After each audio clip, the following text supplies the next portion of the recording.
You don't have more Oh than my 10 gosh. thoughts You know what I a day? do? Not I think 10,000. in my head. If I there's have one more than person. 10 thoughts, then I finish one Or I of look them them up on my before phone. I move on. Write Okay. it down. Anyway, so you okay, know Some of we're us like, aren't that We're organized. arguing about computers and tabs. tabs. Nathan, 64 tabs that he closed out in cleaning up. There's presently an unknown number of more tabs left behind. And Konari presently 100 and what was it? 30. 130. Wild. Anyway, okay, so I'm going to start with a recap, guys.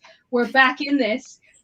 So for today's session, titled Inquiry and Investigation, because why not?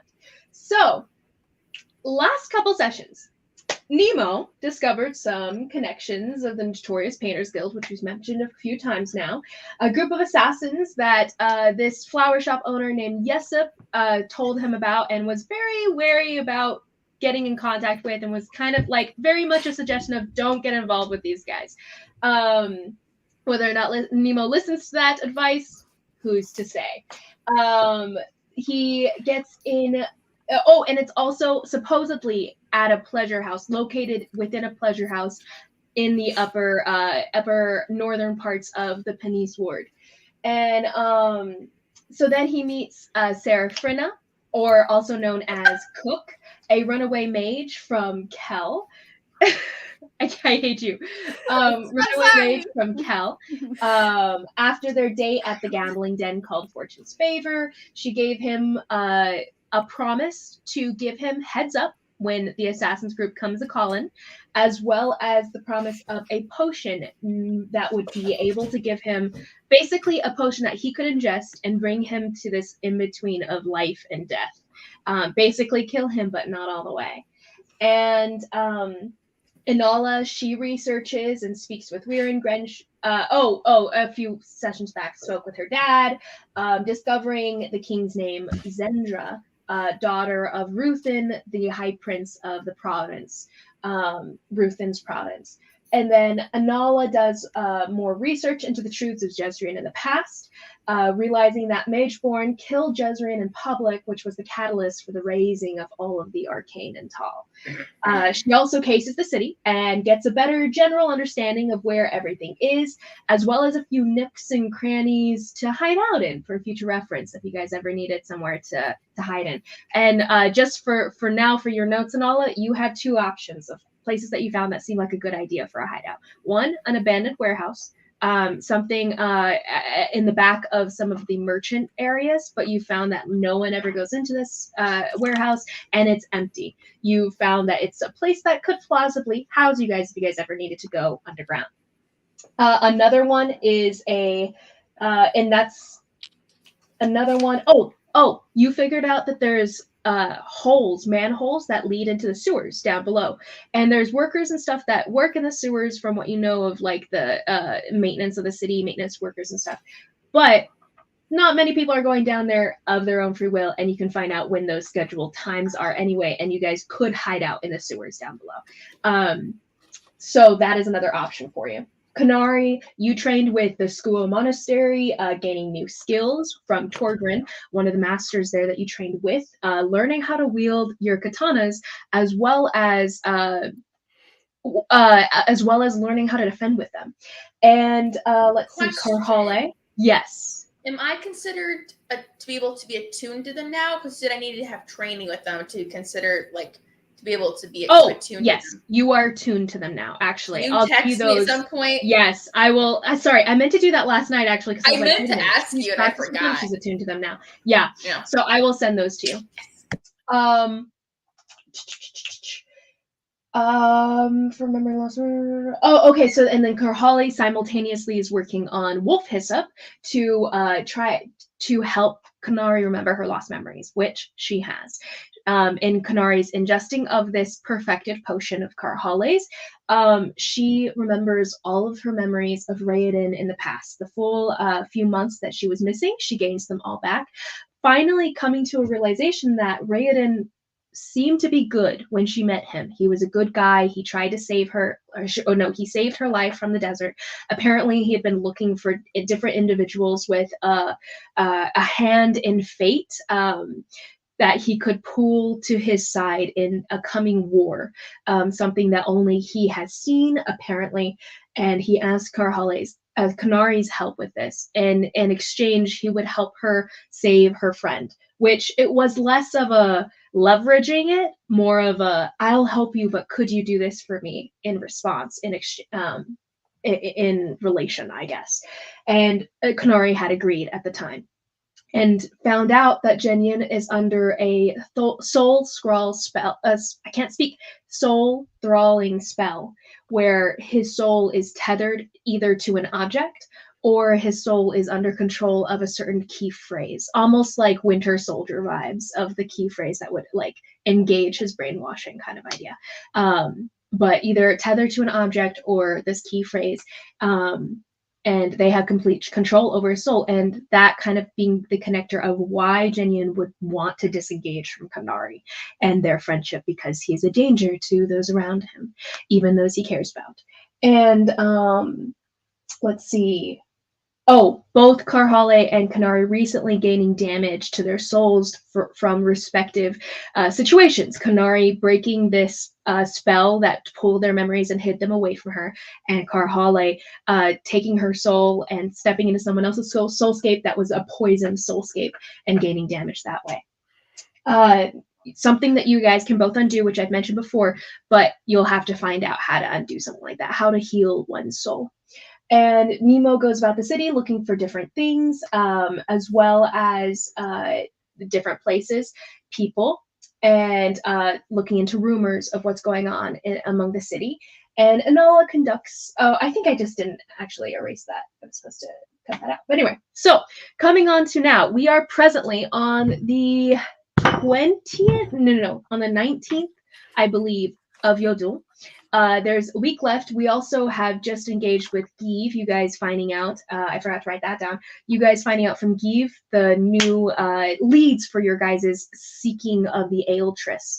So you guys have the three different leads for that, being the Honorous probably has it, the Acolytes are the ones who took it and probably know where it is or have it, and then an auction where a rumored purple stone of power is being sold on the auction block. This auction taking place on the 2nd of the next month, coming up in about a week. And he doesn't know where it's going to be, but he knows when it's going to be, being the 2nd. And he knows that anyone of importance in underground activity and criminal activity will probably have an invitation to it. So you guys can kind of figure out how you guys want to go about trying to seek that out, basically, if you want to go to this auction. Let's see. Other things. Hongguanjun was also an option for you guys given to you by Give.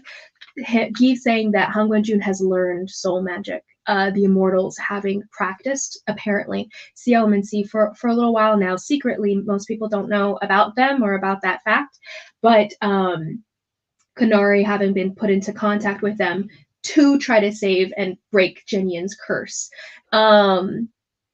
Let's see. So we're starting out now on the 19th, and you guys have about a week before this action's coming about, and you guys can kind of decide what you guys want to do. It's not necessarily downtime, but more I'm thinking like a reconnaissance, getting information, stuff like that, research. Kanari, if she wants to go into the monastery to find information, etc., whatever you guys want to do, and hitting the different things that you guys need to be getting done.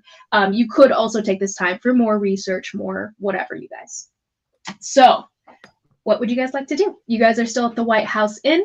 Assassins still kind of flying out here and there, but not enough to where you guys wouldn't be able to just stop them from actually hurting any of you, because you guys are pretty powerful now, pretty skilled in your abilities. I do have an idea for the whole Aeltress thing. Mm-hmm. Yes. If we ever get to that. So I guess as you guys are coming together the morning of after the night that Give came, Kanari's regained her memories, and you guys are sharing information back and forth. You guys are eating breakfast down in the White House Inn's tavern, and it's something simple, like just some not some porridge and everything for you guys, and probably some tea for our respective tea lovers. But go ahead. Carjale's tea is 50% liquor. I was about to comment on something along those lines, but good to know. It is. Oh my. Was that judgment? Oh, that was Isabel judgment, not Kanari judgment. Just for clarification. Thank you. Yeah, Thank you for Kanari that. doesn't care. So I do have an idea. First of all, several ideas I've been thinking. Dangerous thing to get me thinking. First of all, we gotta kill these assassins. Preferably before we get a toll back. So they don't kill her again. That was the idea. Yeah. I just want to make sure we're on the same page. That's all. Sorry. No, we're good. So I'm thinking when we kill them, we need to send Lusitania a message. I have something in mind. We'll get there when we get there. What exactly Well, are you? We could feed them to a monster.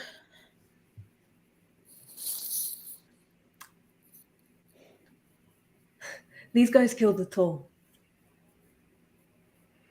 I'm going to watch the life drain out of their eyes as I break their necks.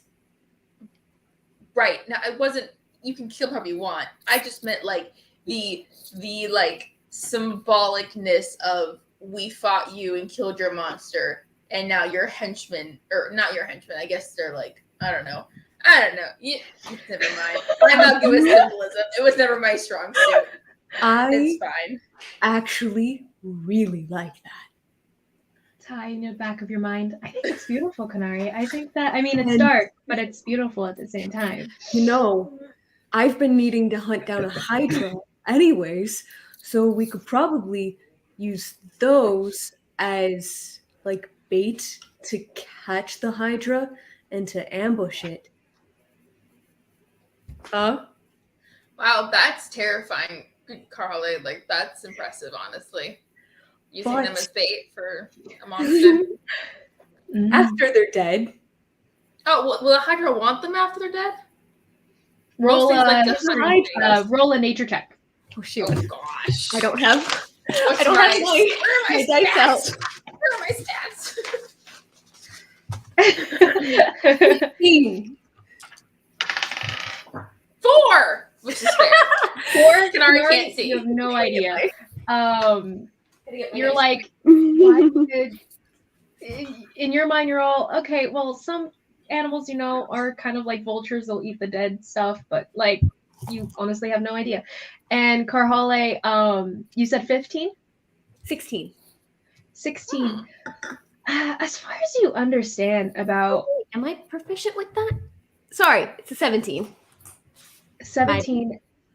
You've never experienced or fought with a Hydra ever in your life, but your mom has mentioned briefly in maybe explanations in reference to other animals that you guys had been talking of or other poisons and whatnot, that this kind of creature probably wouldn't be drawn to anything that was dead already. Part of this Hydra's part of what it likes to do is playing with its food while it's still alive, kind of deal, and then eating it afterward. It might eat it if it's like right there in front of it, but it's not going to seek it. It'll seek out live prey first. Am I the only one? Is like a Hydra been a running theme? Because that's the first I've heard of that. Sorry, Durlon, the herbalist that I'm working with, needs Hydra venom. Oh, okay. I also need Hydra venom because there's an experimental potion that I want to make. And it would be a lot cheaper for me to get it myself. Okay. So yeah, that's the reason I was wanting to go after a Hydra, because for getting him a batch of Hydra venom was gonna get us like 2,000 gold, something like that. Okay. This is also a sand hydra, by the way, guys. So its multiple heads are like multiple snake heads that have like a distance that they can move and come for you and stuff and go under the ground and stuff. I was picturing a basilisk. I'm not gonna lie. I was thinking basilisk the whole time, and I was just like, multiple heads. Ah, yes, a hydra. I know what you're talking about now. Okay, so my plan is a little bit darker than I initially intended it to be. That could be the story of our life, our travels. So in order for that to work, we would have to take them alive and then use them as live bait for the hydra. I mean, I'm not against it, but that's like a lot of work. It does sound like a lot of work, so I'm thinking maybe not. I'm not gonna take them alive. Fair enough. You guys all sitting over your little porridge as you guys are contemplating the deaths of individuals. Yep. Sorry, Roomba just went off. Roomba? You have a Roomba? Yeah, Roomba. DJ Roomba. Is it like a little cleaner? Yeah. Vacuum? I'm just gonna tell you before I forget. There have been news articles and people talking about that Roombas are taking pictures of people inside people's houses, storing them on an off-site place, and people's photos have been getting leaked onto the internet. One lady's on the toilet, and her photo got leaked onto the internet because the Roomba took it. Just so you know. It helps. Mine is a cheapo off-brand. Then it's probably fine. I think I'm safe. I just had a Roomba. Safe. I was just like, you might want to know that, but it's off-brand. Thank you. I wouldn't recommend them. Get a real vacuum. Anyways. Back to our regularly scheduled programming. That's a little darker than I was planning. I like it, Harley. It looks sexy on you. I'm just being on. Is that not something that you just say to people? Priorities, Kanari. Priorities. We can get to the series. No, I'm not. I don't. No. Hey, it's just okay. I don't judge. You know, if that's Thank your you. thing. But priorities. What time and place? You know. Anyway. Thank you. I think it was a compliment, and I will take it as such. Anyways, where was I going with that? I had a point. Eating them. Too dark. Something about Too dark. So either way, my plan was to kill them, and I was going to take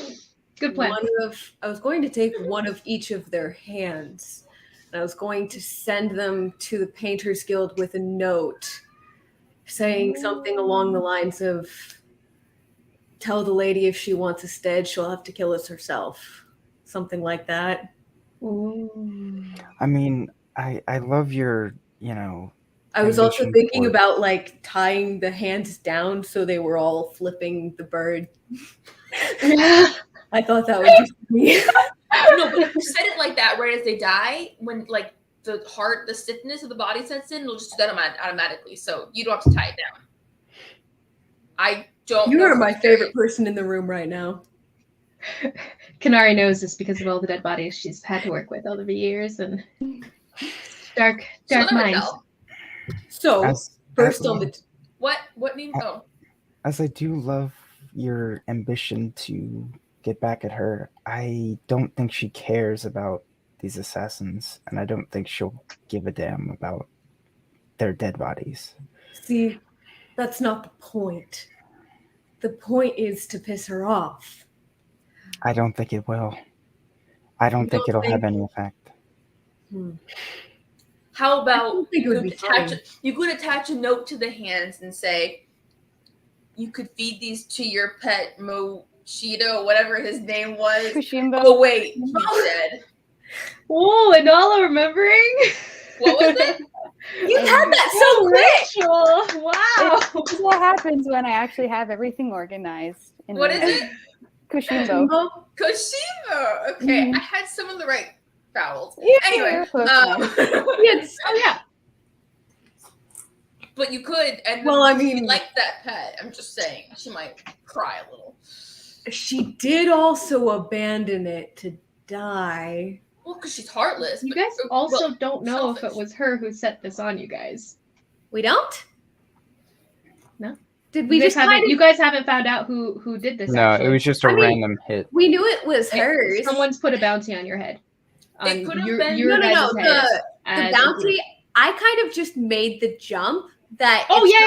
somebody- No. the only I was just person- commenting. The only person that we've pissed off that's wealthy enough to put that kind of bounty out on us is her. Mhm. Or Totally the guy a we fair lied jump. to I was just saying at their you guys don't know yet. estate. What? Or the guy we lied to at the estate when he let us go because we were pretending to be. No, that was still at the CN house. Same Right. house. Right, I know, but I'm saying like that's not attached to Lady Lusitania. She was already gone at that point. We did piss him off probably once he realized that we'd made him a fool. Does he know though? Who knows? I'm just saying, could be. Hmm. Either way, we gotta kill these people somehow. For Yeah. Regardless of whether or not we send Lusitania a message with it, we still need to kill these guys. And I'd say does that make the top of the to-do list? The Sure. top I of say mine. so. Why not? Okay, well, Inala, you're good with stuff. How would we go about tracking these guys down? You're good with stuff. Stuff. Things. Can I be named stuff? No, I'm just kidding. Just kidding. Kanari is thirsty this I would session. not say that. Sorry, what was your what was your question? We need to track these guys down. Do you know where we could find the Painter's Guild?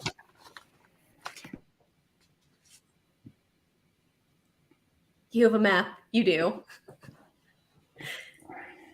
She doesn't have a map as much as a general understanding of like the city. She's just spent multiple Sorry, days you going around the guys cut city out. and You guys Oh. cut out.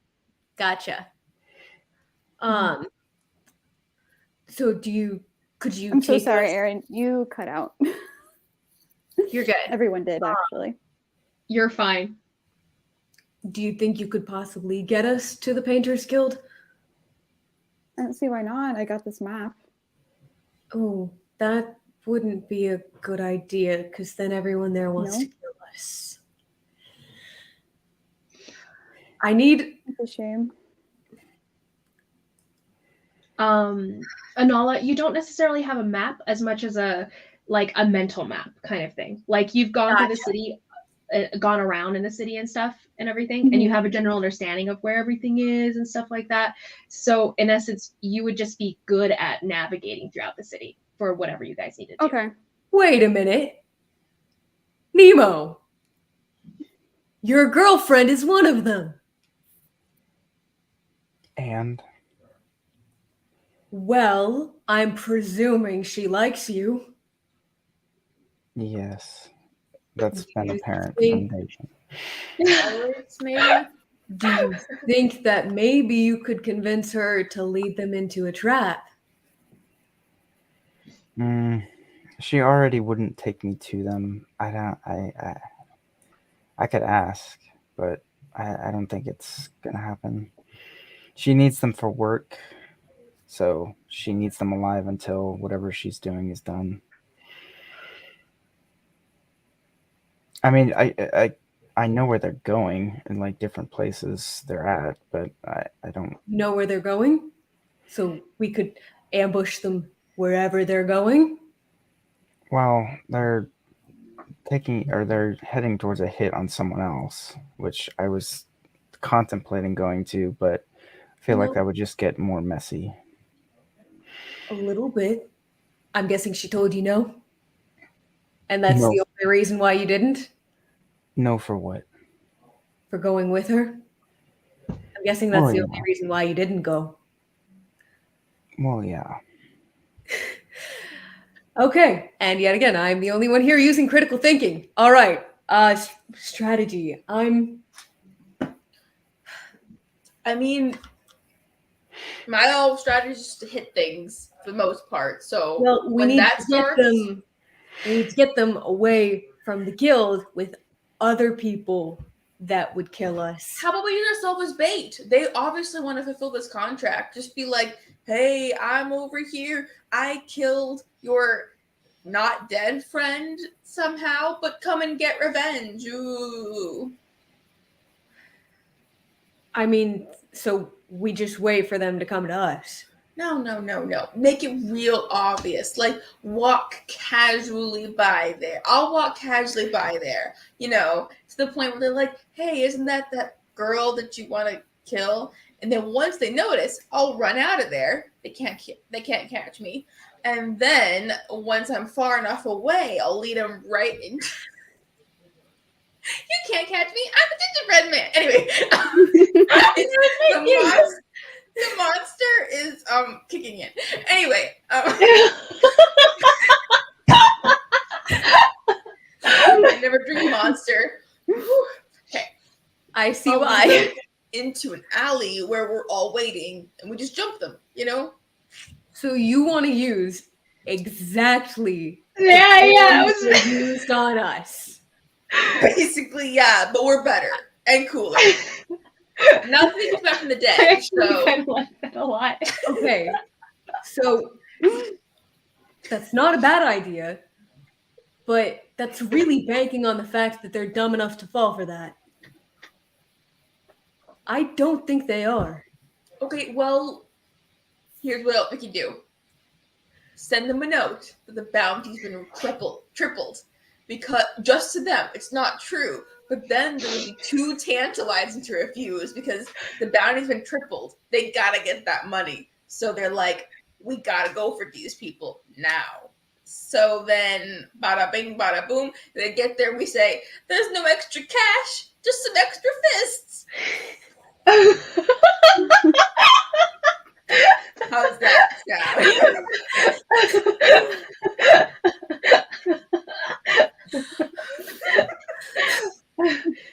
I honestly don't know what's coming out of my mouth right now, so if I say anything offensive, it's not on purpose. Anyway. Okay.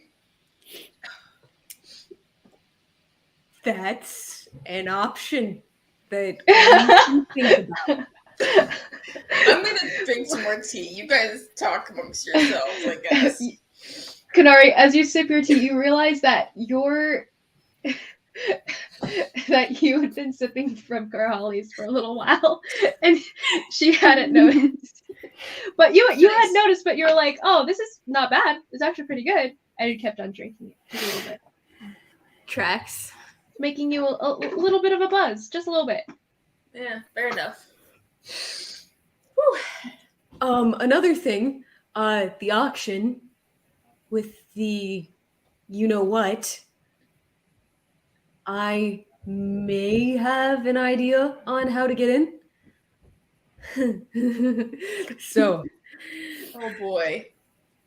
Nemo can be some rich smuck looking to sell something very, very valuable. He brings his two favorite bodyguards with him, and maybe what he's looking to sell. Geef said he told me that, you know, like what might he mentioned like what might be sold, and a rare breed of Goliath would probably be very interesting to a lot of these lowlifes. As Fighter Hmm. for their rings or I something. mean, as far as I know, I'm the only one of me there is.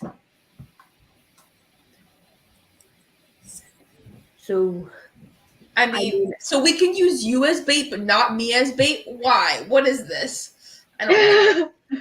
I can take a lot more hits than you, Beanpole.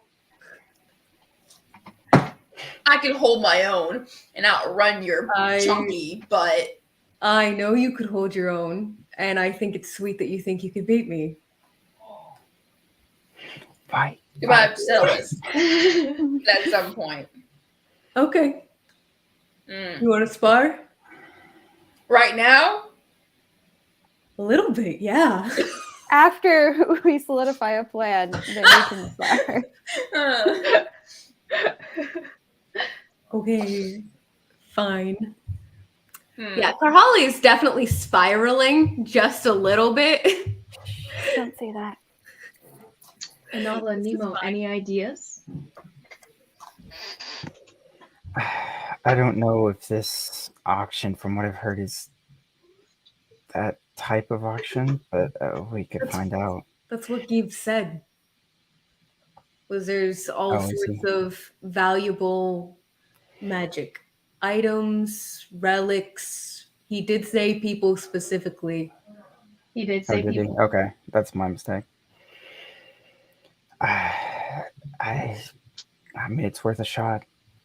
I'm just saying, we don't even know if that's where the Eltress is going to be, but if It's it a is, that is, I mean, it's a start. I'm starting to run low on ideas. I only had so many, and you kind of shut down the other one, so you have to be on board with this one. Genuine question. We get there.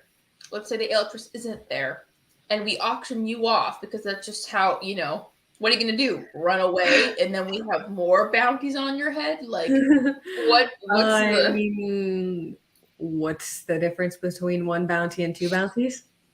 I guess, I but if mean, we're going to say, just make it simple and have Anala win the bid. we don't have that kind of money. You're I paying don't have me. the- Assuming Oh, You're paying yeah. me. The house definitely gets a Okay. cut. the house. Okay, So cut. for Nemo, just on his understanding of how auctions are run, at least in Kel, kind of thing, it would go through the house. So you would basically give Karhale over to the house, and the house would sell her basically, and as a part of all of their goods that they're offering in this auction, kind of thing. And you guys would get a percentage of that cut, and then you guys would get like the remnant, kind of thing. I guess But we yeah, just you check guys it would give out. her over to them, and then they would like take her off your hands, and they would be in charge of her security. I really- making sure it's But not it would still, stolen and stuff the like that. majority of the funds would still be our own, correct? Majority of the funds would go to you eventually, kind of I thing. really Assuming wasn't. like after everything goes down, like it wouldn't be an immediate thing, it would be like after the funds are transferred, after We also kind of don't thing. even It's have not to like actually paid in put you up coin for right sale. there. That I can just was- be Yeah. our in to get us into the auction. I was kind of Mhm. just thinking that I could break out because I'm me. Mm-hmm. Well, yeah, we can just go and check the place out, and if we don't see it, we just leave, I guess, before you get Will we auctioned even off. know what it looks like when we get there? He did it's not know where it purple. was. Right? It's a Oh, purple wait, stone, you can't meant be- stone. He did clarify that that the auction, he doesn't know where it is, and only people who have an invitation will know where it is when it happens, like when it goes down. Okay. So Well, you guys, so with this plan, it could work. You guys would just have to get in contact with those leading it. So he mentioned the Aljaver family. You would have to go and speak with them and talk yourselves up and get your thing, get Karhale onto the auction block, and then they would take her. And then when the auction goes up, you guys would all go. I mean, it's not a bad idea. And it's really the only one I could think of, so if anybody else can think of something better, I am totally willing to listen. As far as getting in, I think that's probably our best bet. I don't think we need to put you up for auction, though. I think it's just our in. Because once we're in contact, even if I decide not to sell, I'll still be into the auction itself. We'll figure that out when we get to it, but for now, let's go kill some assassins. Hooyah. Let's go. Let's go. Okay, so how are you guys gonna go about finding them? Inala! I was going You're to say, gonna what I find probably would have. Why did I have an Go idea? ahead. Roll me an investigation check. You're good Well, at that. still I think know. my Well, I know bounty their operations plan are at would the work. Fletcher house, right? You know that you know that the Pleasure House is where the Painters Guild is. Yes.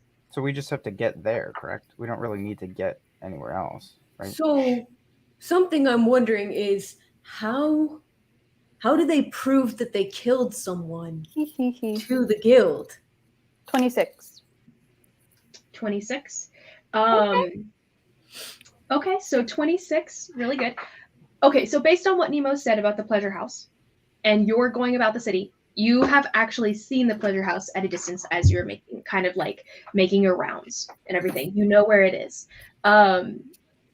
You, based on what you know so far of what's going on, and then your own understanding of criminals and criminal activity from your own training and stuff with your father, you understand that this Painter's Guild, based on assassin skills that you know of and have heard of, they'll give out a job, and then anyone who wants to take that job can, like, almost like a bulletin board, whether or not it's a bulletin board, but anyone who wants to take a job, try for it, basically can go for it, right? So this assassins group, whatever they're called, probably just decided, oh, we'll go for that bounty because it's pretty good or whatever. So they've been attacking you guys, but so have other people, kind of thing. So one thing that occurs to you right away is that even if you guys kill this group, another one will just come up right after. Because the problem is that the Assassin's Guild is after you guys, and they have a bounty on their head.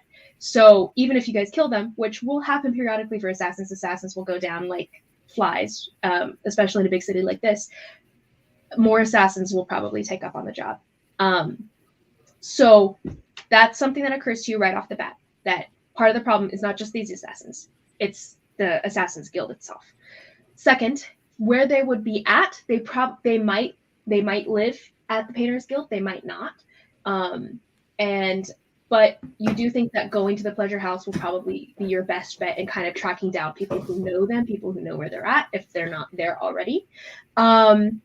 Secondly, Reneg Row in general is probably where they're staying, because that's just where a lot of criminals tend to migrate and live in.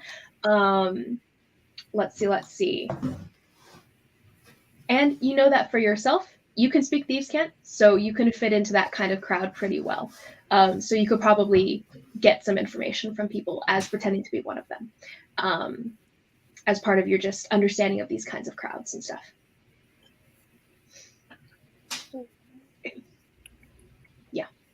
Mm-hmm. So that's kind of why I had the idea to send Lusitania herself a message, because she called the bounty out on us.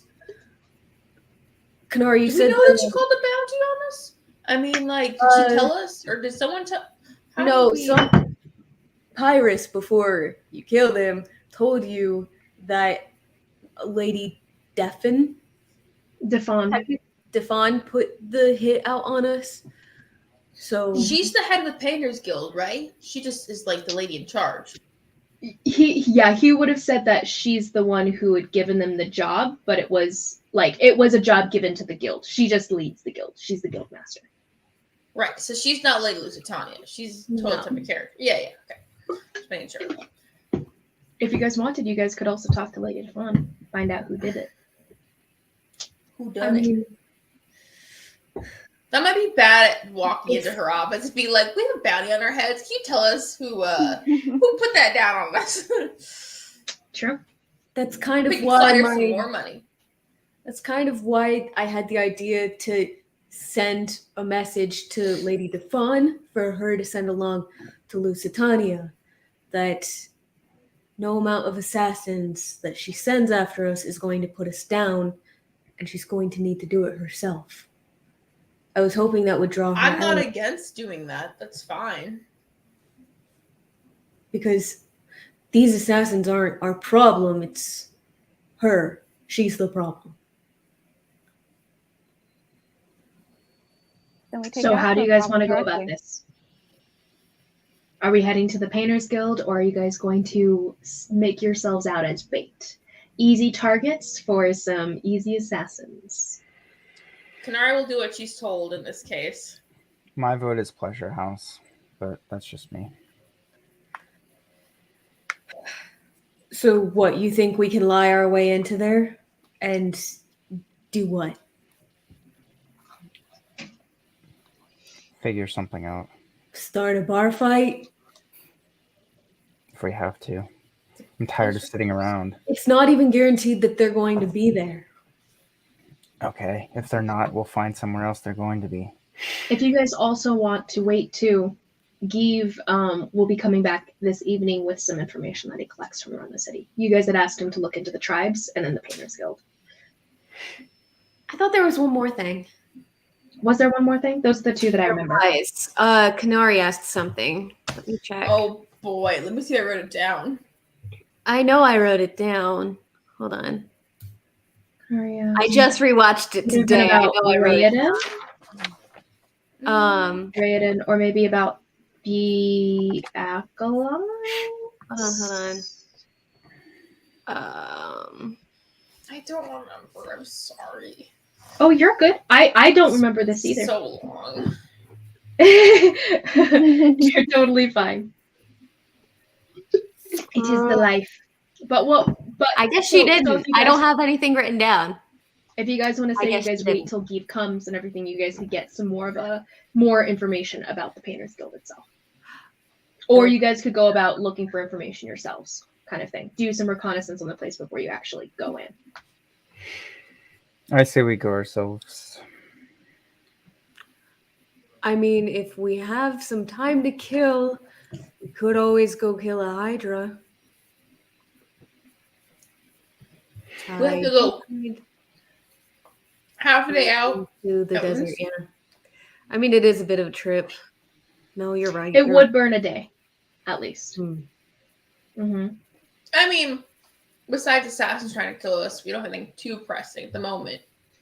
And you also had the Hongwen Jun thing to contact him too. So I guess you guys could do 2 birds, 1 stone. Go out to kill the Hydra if you wanted to, and then Oh yeah, contact it's in the Hongwen Jun flare. while you're out there, and then That's true. kind of thing. Wait for Geeve to get back. Actually, that kind of makes sense. With more information. Sure. I don't know. Kanari's just chilling. This is not Kanari's cup of tea. Then politics. Okay, so where are we going first, guys? Hydra, Pleasure House. Pleasure House reconnaissance would be the intention there, I'm assuming. And then Hydra, let's kill a Hydra. Give is going to get. He said he would try to get the information for us, and we need a half day's journey out into the desert to set the flare off to get Hongwen Jun here. Mm-hmm. So 2 birds with 1 stone. Kill a Hydra. Is it a flare that can be seen during the day, or we have to wait for nightfall and then spend the night out there and then I come back? think it's magic, and I don't think sight has as much to do with it. It's magic, so I'm assuming they could see it any time of day because it's supposed to be for danger, danger could happen at any time of day. I'm just using logic. I know, crazy thing to do. No, that's fine. I just figured if we're not back by nightfall, Geeve's not gonna know where we went. We could be back by nightfall. It's only a half day's journey out, and we'll probably find a Hydra a half day's journey out of the city. Probably. We can try. Let's go. All right. We have horses. Kill a Hydra. Kill a Hydra then, guys. Okay, so as you guys collect your horses and you guys are about to make your way out and everything, in the process of kind of like getting all your stuff together to head out, Nemo, you're actually, while you're bringing your stuff downstairs, you see a young girl at the counter at the front desk of the establishment of the White House Inn.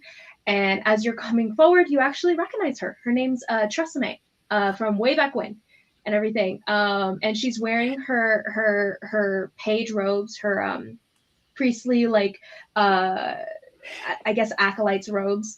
And she's there holding like a small binder tablet in her arm, and she's speaking to the established person who's motioning up the stairs, and she locks eyes with you as she follows like the line of sight.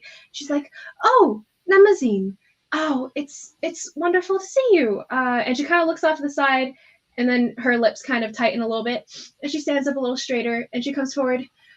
"Namazine Tao, you and your friends are being summoned to the Tellurian ministry, so you may speak with one of the obligators, Ren, or obligator Zavine.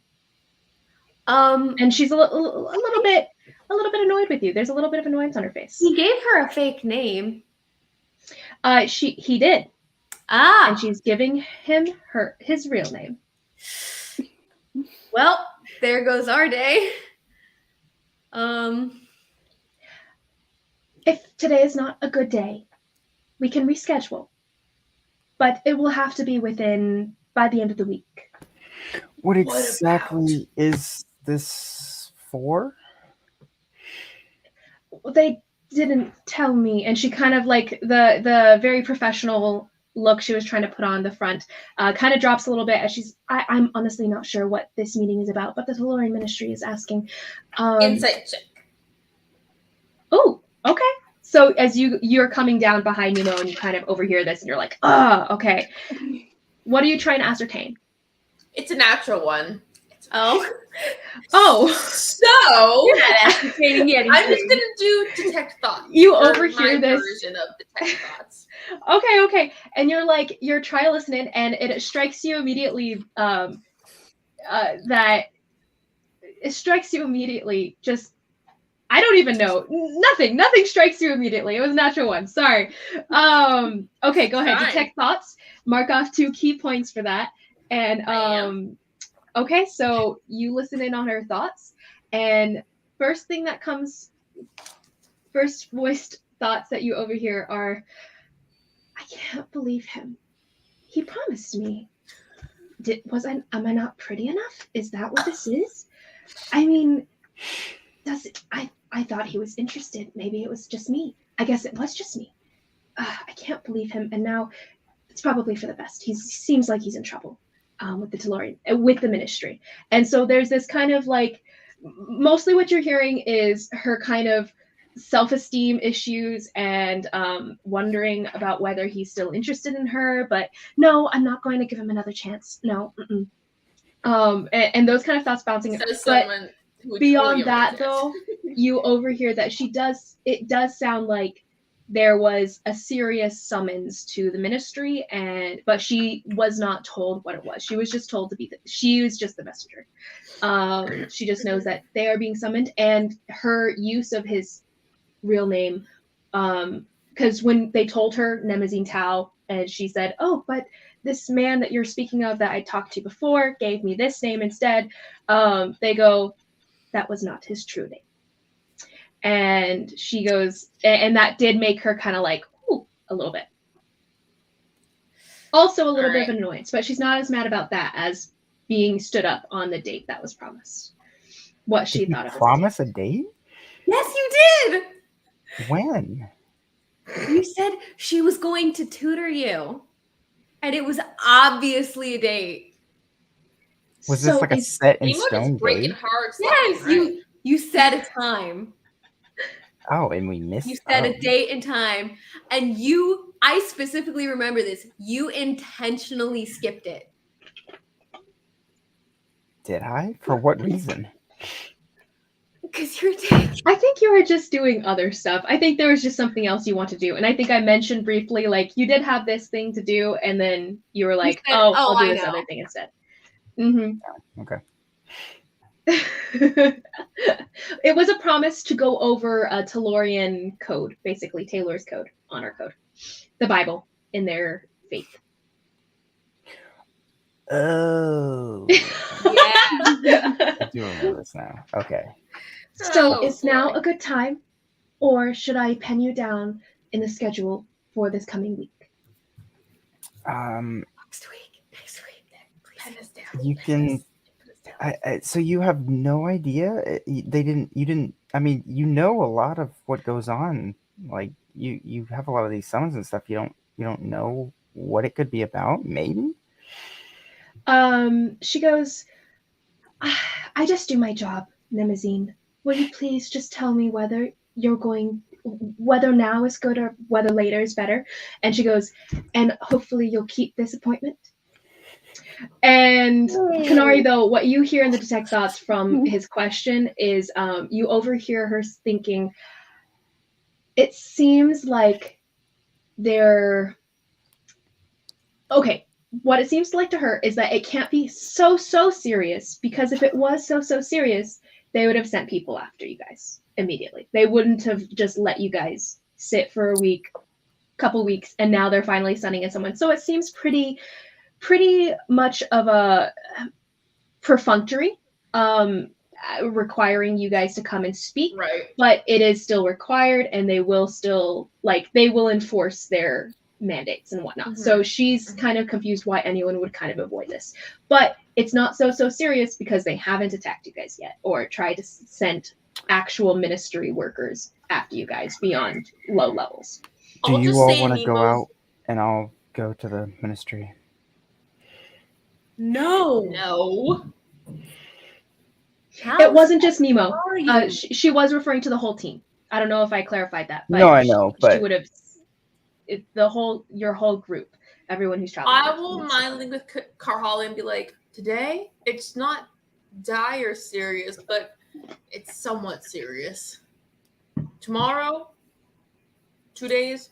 Well, I mean, we also could try to talk to that the ambassador guy and try to get us in the clear. How about 2 days from today? So like not tomorrow, but the next. 3 days, maybe 3, just to be safe. I'll link to Nemazine. Tell her 3 days. Well, Can we Yeah. do today, actually, ma'am? 3 days. 3 days would be fine.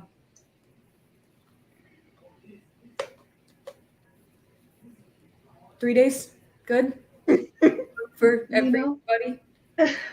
Anything? yeah, 3 days is fine. She ignoring you. 3 She days. just ignored me. Wow. Becky, I Um, will. Oh, you were saying it? I thought you weren't here. Sorry, I was picturing Kanari and Nemo were the only ones here. Oh no, you just Oh. said that she addressed it to the team.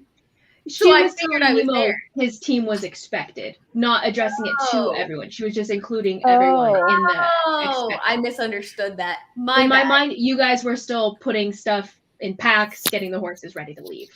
Okay. Oh, And well, then Kanari, insight checking, put her in the area. So I hadn't imagined you guys Fair. being, Fair. being there. Okay. I see your saying. Kanari did just mind link to me. Yeah. Can we She have has a distance on that. So you That's true. being right outside the place, she would. I think you don't It's have to. 60 You don't have to feet. see them. So yeah, No. you knew she was there. You would have been able to mind link with her. So So I just shouted down the stairs. 3 days would be fine. That's not weird at all. and she gives a little bit of a look, and 3 days. Okay, 3 days. That's fine. We'll set you to. How about mid-afternoon? Yes. And she puts that down, pens that into a book. She goes, and then she turns around and walks away. Oh, you really messed up with her, Nemo. She really is mad at you. Like, you hurt her feelings bad. The last thoughts you hear as she walks away are, well, I'll find someone else. As she goes. What did he do? Just yelling He from the top of the stairs. hurt her feelings by some, like, I don't know, she thought that he was into her, but I guess he was not. What's your problem? I forgot. Nice one, I didn't Nemo. realize that. I just forgot. I don't know. I mean, there's a lot more important things to do.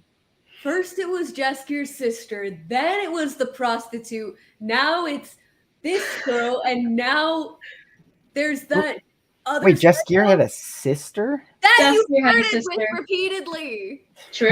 Really? Yes. Then you need to get your memory checked out. Like, you Wait, it's been like a year. We've been playing this for like a year and a I half. know, but you don't remember anything ever. What? Okay, those weren't like major points. I know. But you are Funny moments, you know. You manipulated her repeatedly trying to get some sort of potion or something. Yeah. That's true. You were trying to get a potion that would wipe away magical power, basically. Make it null. Nullify magical power. I'm glad you have. Did she give me anything for it? No, No. she didn't. They didn't have anything on stock. They would have had to like make something.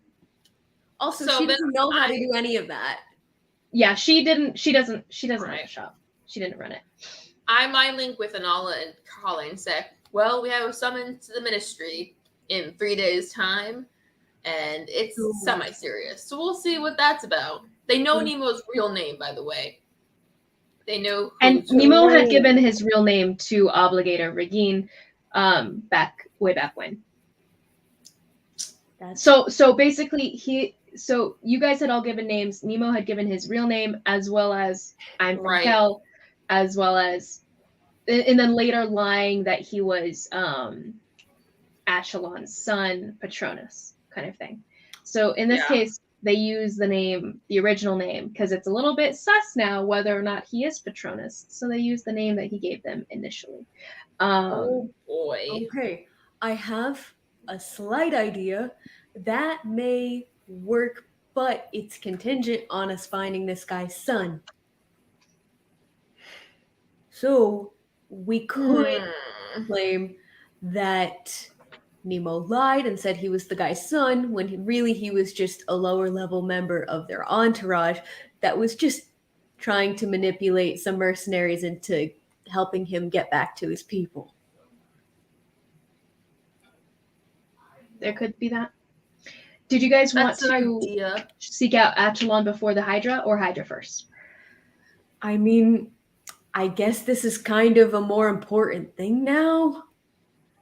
So we should I would probably like to. do that first in case he can't see us today. I'd like. Maybe to we stop find- by, make an appointment to see him. And if he can't see us today, we go try to find the Hydra. Okay, good plan. Nemo, what were you going to say? We're getting better at this, I swear. I would also like to Yeah. meet with the leader of the auctioneers. Oh, okay. If we have time for that, we've got a bit more. You of a guys could timeline split. on that. I don't trust you. Do anything without direct supervision. So let's stick together, especially while we have, Don't split the party. It's always a good idea. we have assassins after us and stuff. That is true. So, as you guys are leaving, are you guys going to be trying to be obvious about your behavior where you're going, or are you guys going to try to slip into the crowds and disappear a little bit as you guys are moving about the city? Hopefully disappear. You guys are going to be Yeah, going to disappear, Uptown hopefully. Ere, seeking out Achelon Rough. and or Al Javert. Both would be in the upper city. So it will cost you guys 2 silver to go up, 2 silver to come back down, or no, it would just be 1 silver to come back down. So mark off 3 silver for the trip. But as you guys are going about, go ahead and give me a stealth check as to how well you guys know that crowd. Anala, if you flip up your hood, you will have advantage on this stealth check. Pass without a trace. Anala, Yeah. do you flip up your Everyone hood? at 10. Yes, I do. So you guys see Anala covering up her curly, bright, vibrant red curls with her green hood of elven kind, and she disappears a little bit more into the surroundings as you guys are moving about the city. People are awake. Everyone's presently active, doing their jobs. People are setting out different carts full of food. Some people are setting out carts to sell, farmers market kind of stuff. As you guys are moving about, different people around. Doors are open. People are chatting. People are working. It's a very active day in the early parts of the day. And it's not quite as hot as it gets further into the day, which is why people are a little bit more active at the moment, and where it kind of gets a little bit more lazy going into the later afternoon. Anala, what did you get? 14. Plus 14. 10? Okay. Plus 10? She cast Pass Without a Trace on us. You get to add 10 to whatever you roll. Ooh, I cast Pass 24. without a trace. I did not hear you say that. 24. 24. Okay. Very good. Very good. Thank goodness. Thank you. Hanari, 20. 20. Okay. Nemo, 25. 25. Okay, Oh, good, I good, said good. 5. I was like, what?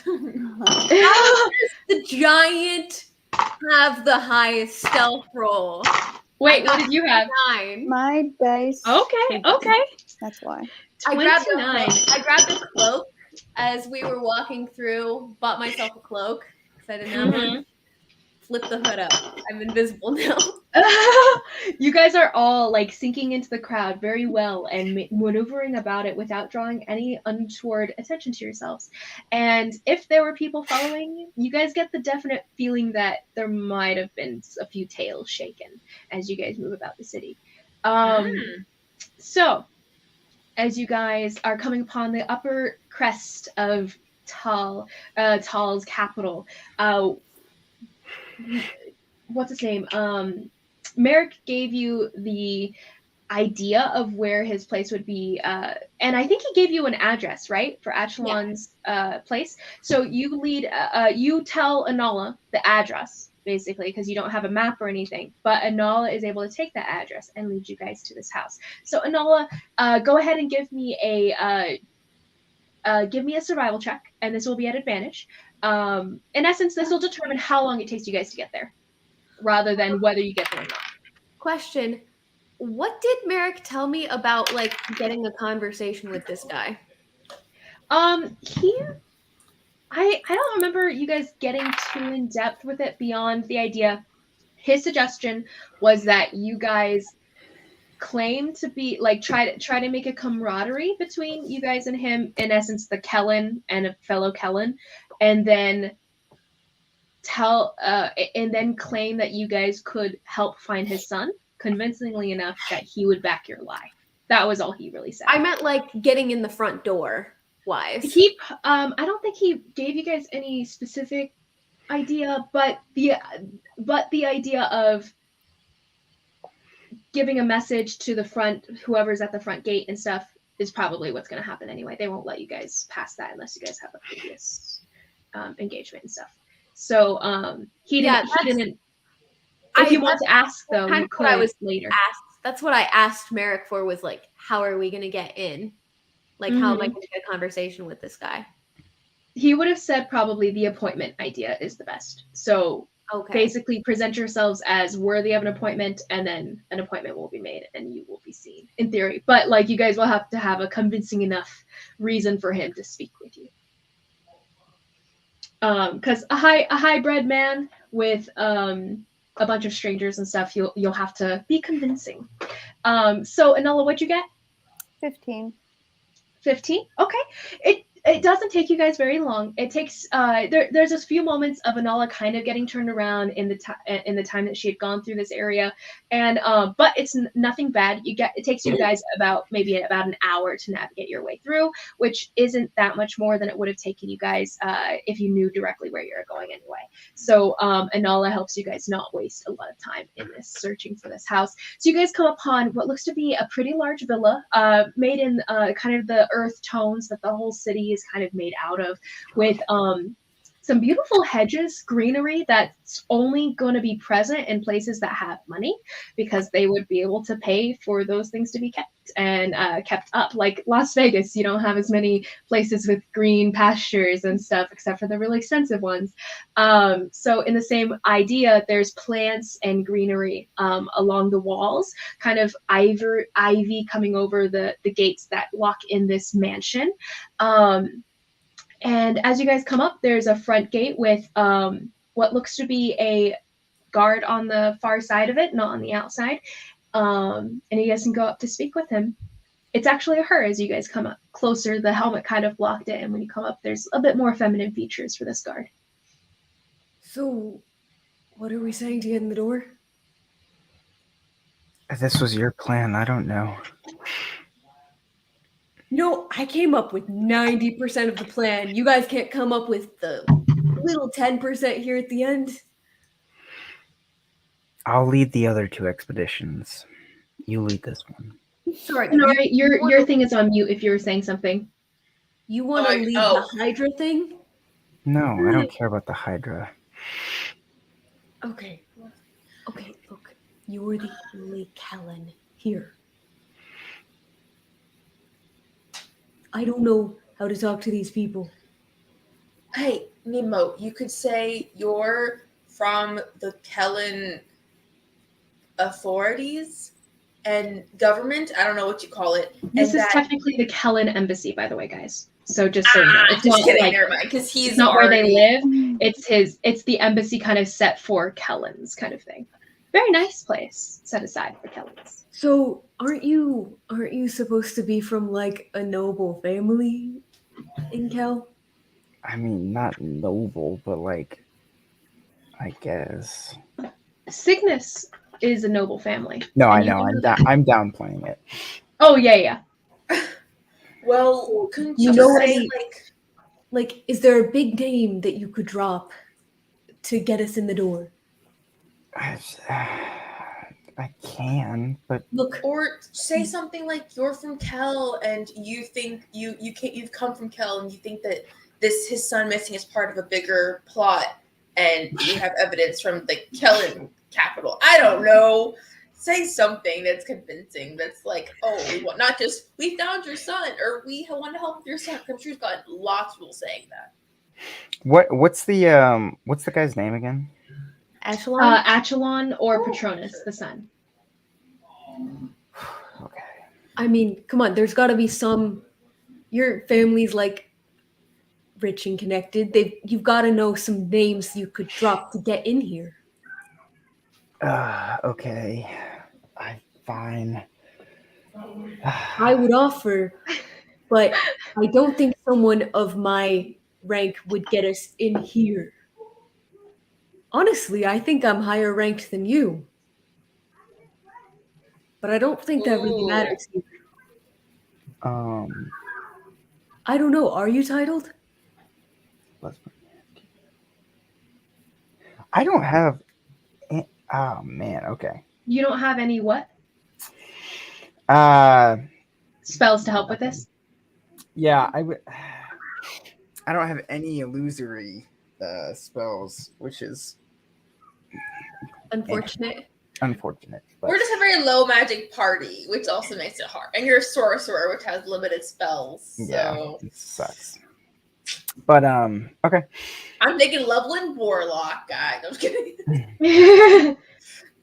You'll have Eldritch Blast, and that's it. Yeah. Eldritch Blast. Fine. All right, I will. Nemo, So we're at the bottom of the stairs or whatever. Nemo, You please. guys are outside of this gate, this gated embassy.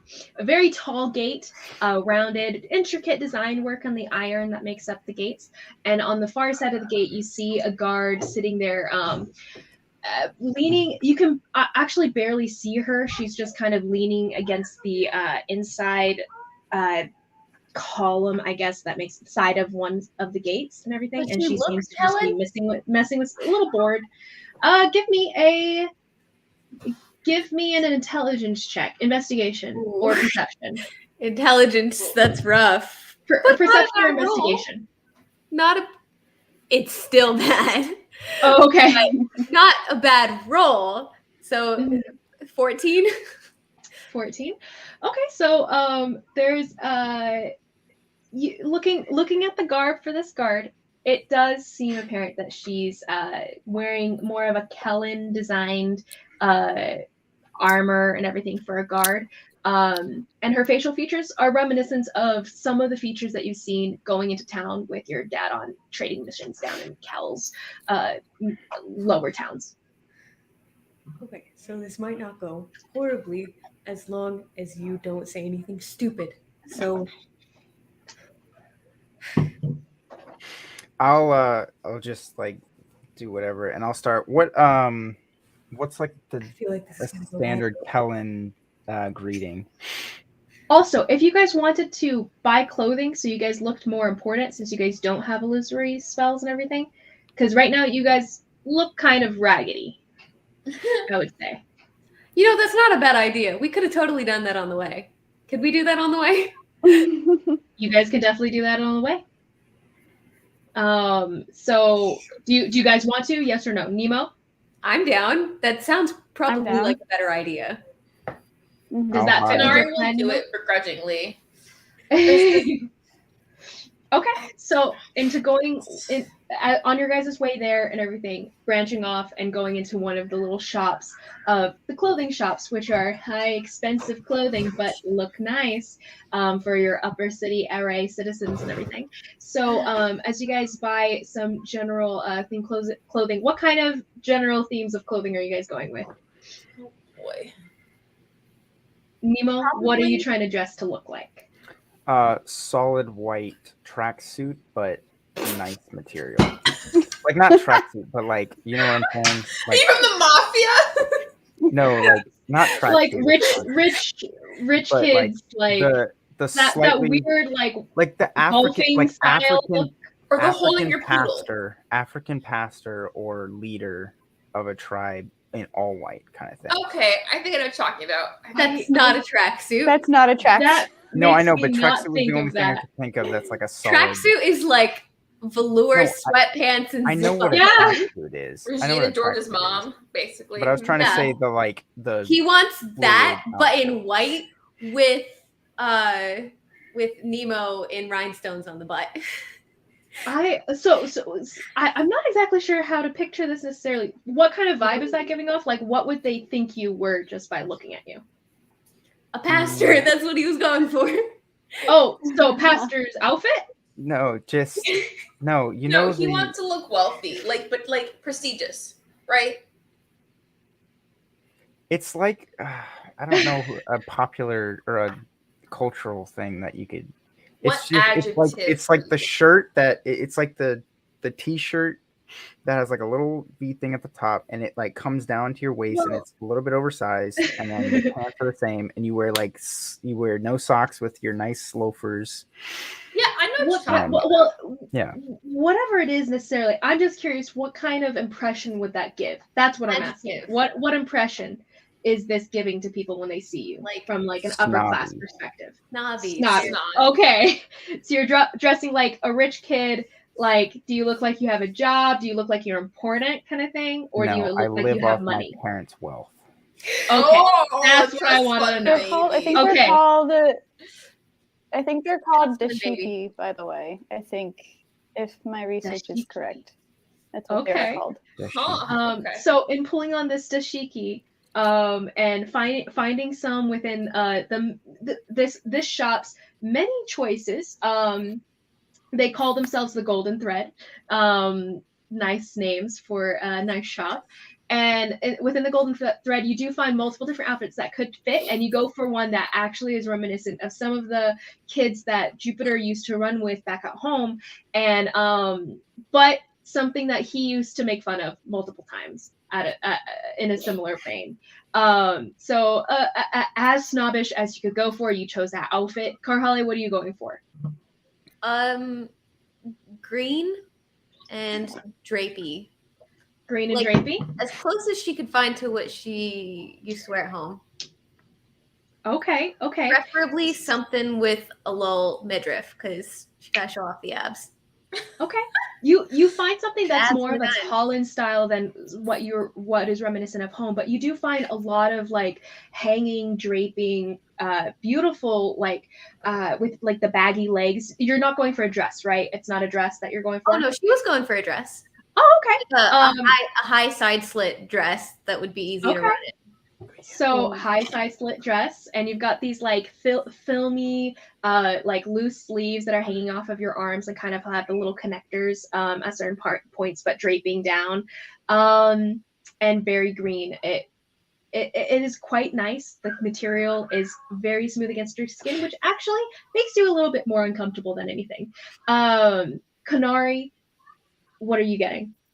Aaron, I'm gonna send you what I imagine you to look like. Nari's Thank gonna you. be like, can I please be like the bodyguard or something? Wear something. I'm not wearing a skirt. Mm-hmm. I mean, you don't. Basically asking have to. Carhale if she. It's a choice. You can wear what you want. This Okay, You're so not- you're you don't- asking for not a skirt. You want something that's free to move in, something like you're already wearing, right? Yeah, something that doesn't restrict me too much. it's a middle-aged woman with these little lenses that is kind of helping you guys go through their wares. She goes, okay, so looking at what you have here, we'll give you some choices. And so she leads you through some different choices of clothing that's used for like, and she actually does mention this in conversation, just kind of like in breezing through the clothing. A lot of stuff that's bought for higher level masters in the acolytes. They're not necessarily acolyte colors, but they're made for movement, made for speed, but also make you look nice and everything, according to like kind of Talon vibes. Okay. So she finds you something that's got it's kind of like a dress, but it's not a dress in the sense that you have some skin tight leggings in a sense, wearing into the boots that you're still already going to wear. I would say you probably don't want to change your shoe type to something less mobile, Right. but the skirt she has, it's kind of like it goes down your what am I saying? Like, it's got the like cutouts a in the tunic legs. over top. Yeah, I understand. Yeah. And it falls down pretty far and comes down to like a little point with these beautiful designs that are going up the hems and everything, which is reminiscent of what acolytes would wear during like official formal occasions, but it's not acolytes, it's clothing. And so she gets something. I would also. What color would you go for? Probably. Oh, I guess what color would Karhale and Nala kind of choose for you? That's fair. Probably red. Yeah. Okay. Red or orange. She normally wears orangey Probably yellows, probably like more like very much like sand. You know what I maybe mean? more towards like orange, like something kind of muted-ish, not too bright. Because we don't want her sticking out. Quite muted, yeah, not too bright. And she would. There's a little bit of a difficulty of finding something for your height and everything, an outfit that would fit you. And there's a bit of a moment where it's going to be a little bit too short, but she's like, you know what? If we cut it just a little bit shorter here, it'll actually be stylized like it was meant to be this short on you. And the leggings, she ends up going to more of a men's section, getting a smaller size for something longer. I could have done something better if you'd give me time to actually tailor something fit for you specifically. This is great. Thanks. No, you're great. And she would have requested something had a higher neck, just to make sure her tattoo's not showing. Ooh, good to know. Good to know. Yeah. Okay. I would also get a your blue what? And Her orange. tattoo? Your what? She has as she's trying on clothing, you on the see back this of her neck. on the back of her neck. She's changing into one of the outfits that you guys get for her and everything, and you see just a flash fit on the back of her neck. What is that? And she'll like poke it. God, shut up. What is it? Actually, roll me it's a tramp stamp from my wild days.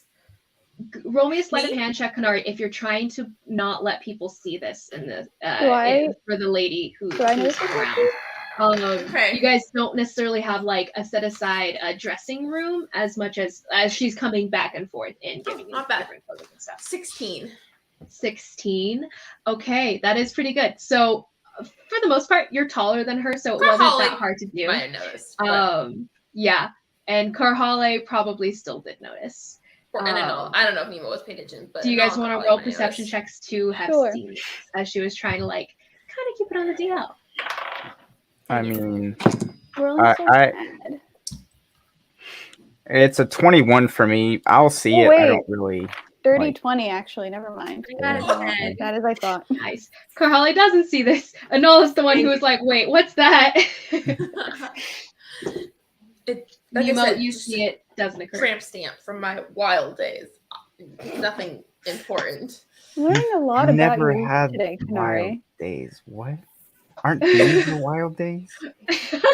That's fair. Okay, first of all, rude. Second of all, you're not wrong, but still rude. And then I'll be like, we'll talk about it later. We can talk about it later. Anola, for your outfit, what are you going for? She does not like dresses, so just whatever the cheapest dress Pantsuit, because then all would look hot in a pantsuit. Well, like, would that be?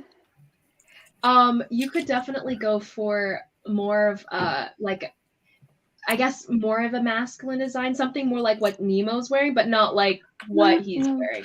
What kind of impression do you want to give off though for your outfit? Ooh, that's so cute. That's the So vibe. that's Carholi's vibe. I love it. I love it.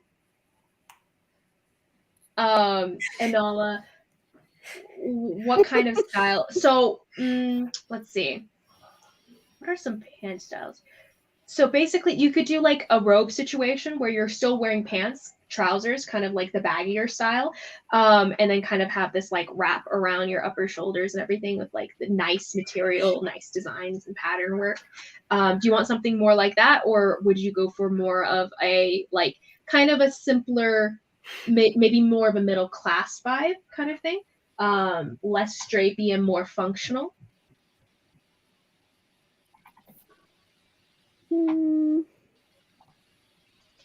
need to Pinterest this. I don't know clothing very well off the top of my head. I really don't. Okay, so what color would you go for? We'll go with that for now, and then we can decide what exactly you're wearing later. Maybe like a nice dark green will look good with my orange hair. Or red hair, rather, since I'm a ginger. Okay, dark green. Like Carhales, you're kind of matching. Beautiful. I love it.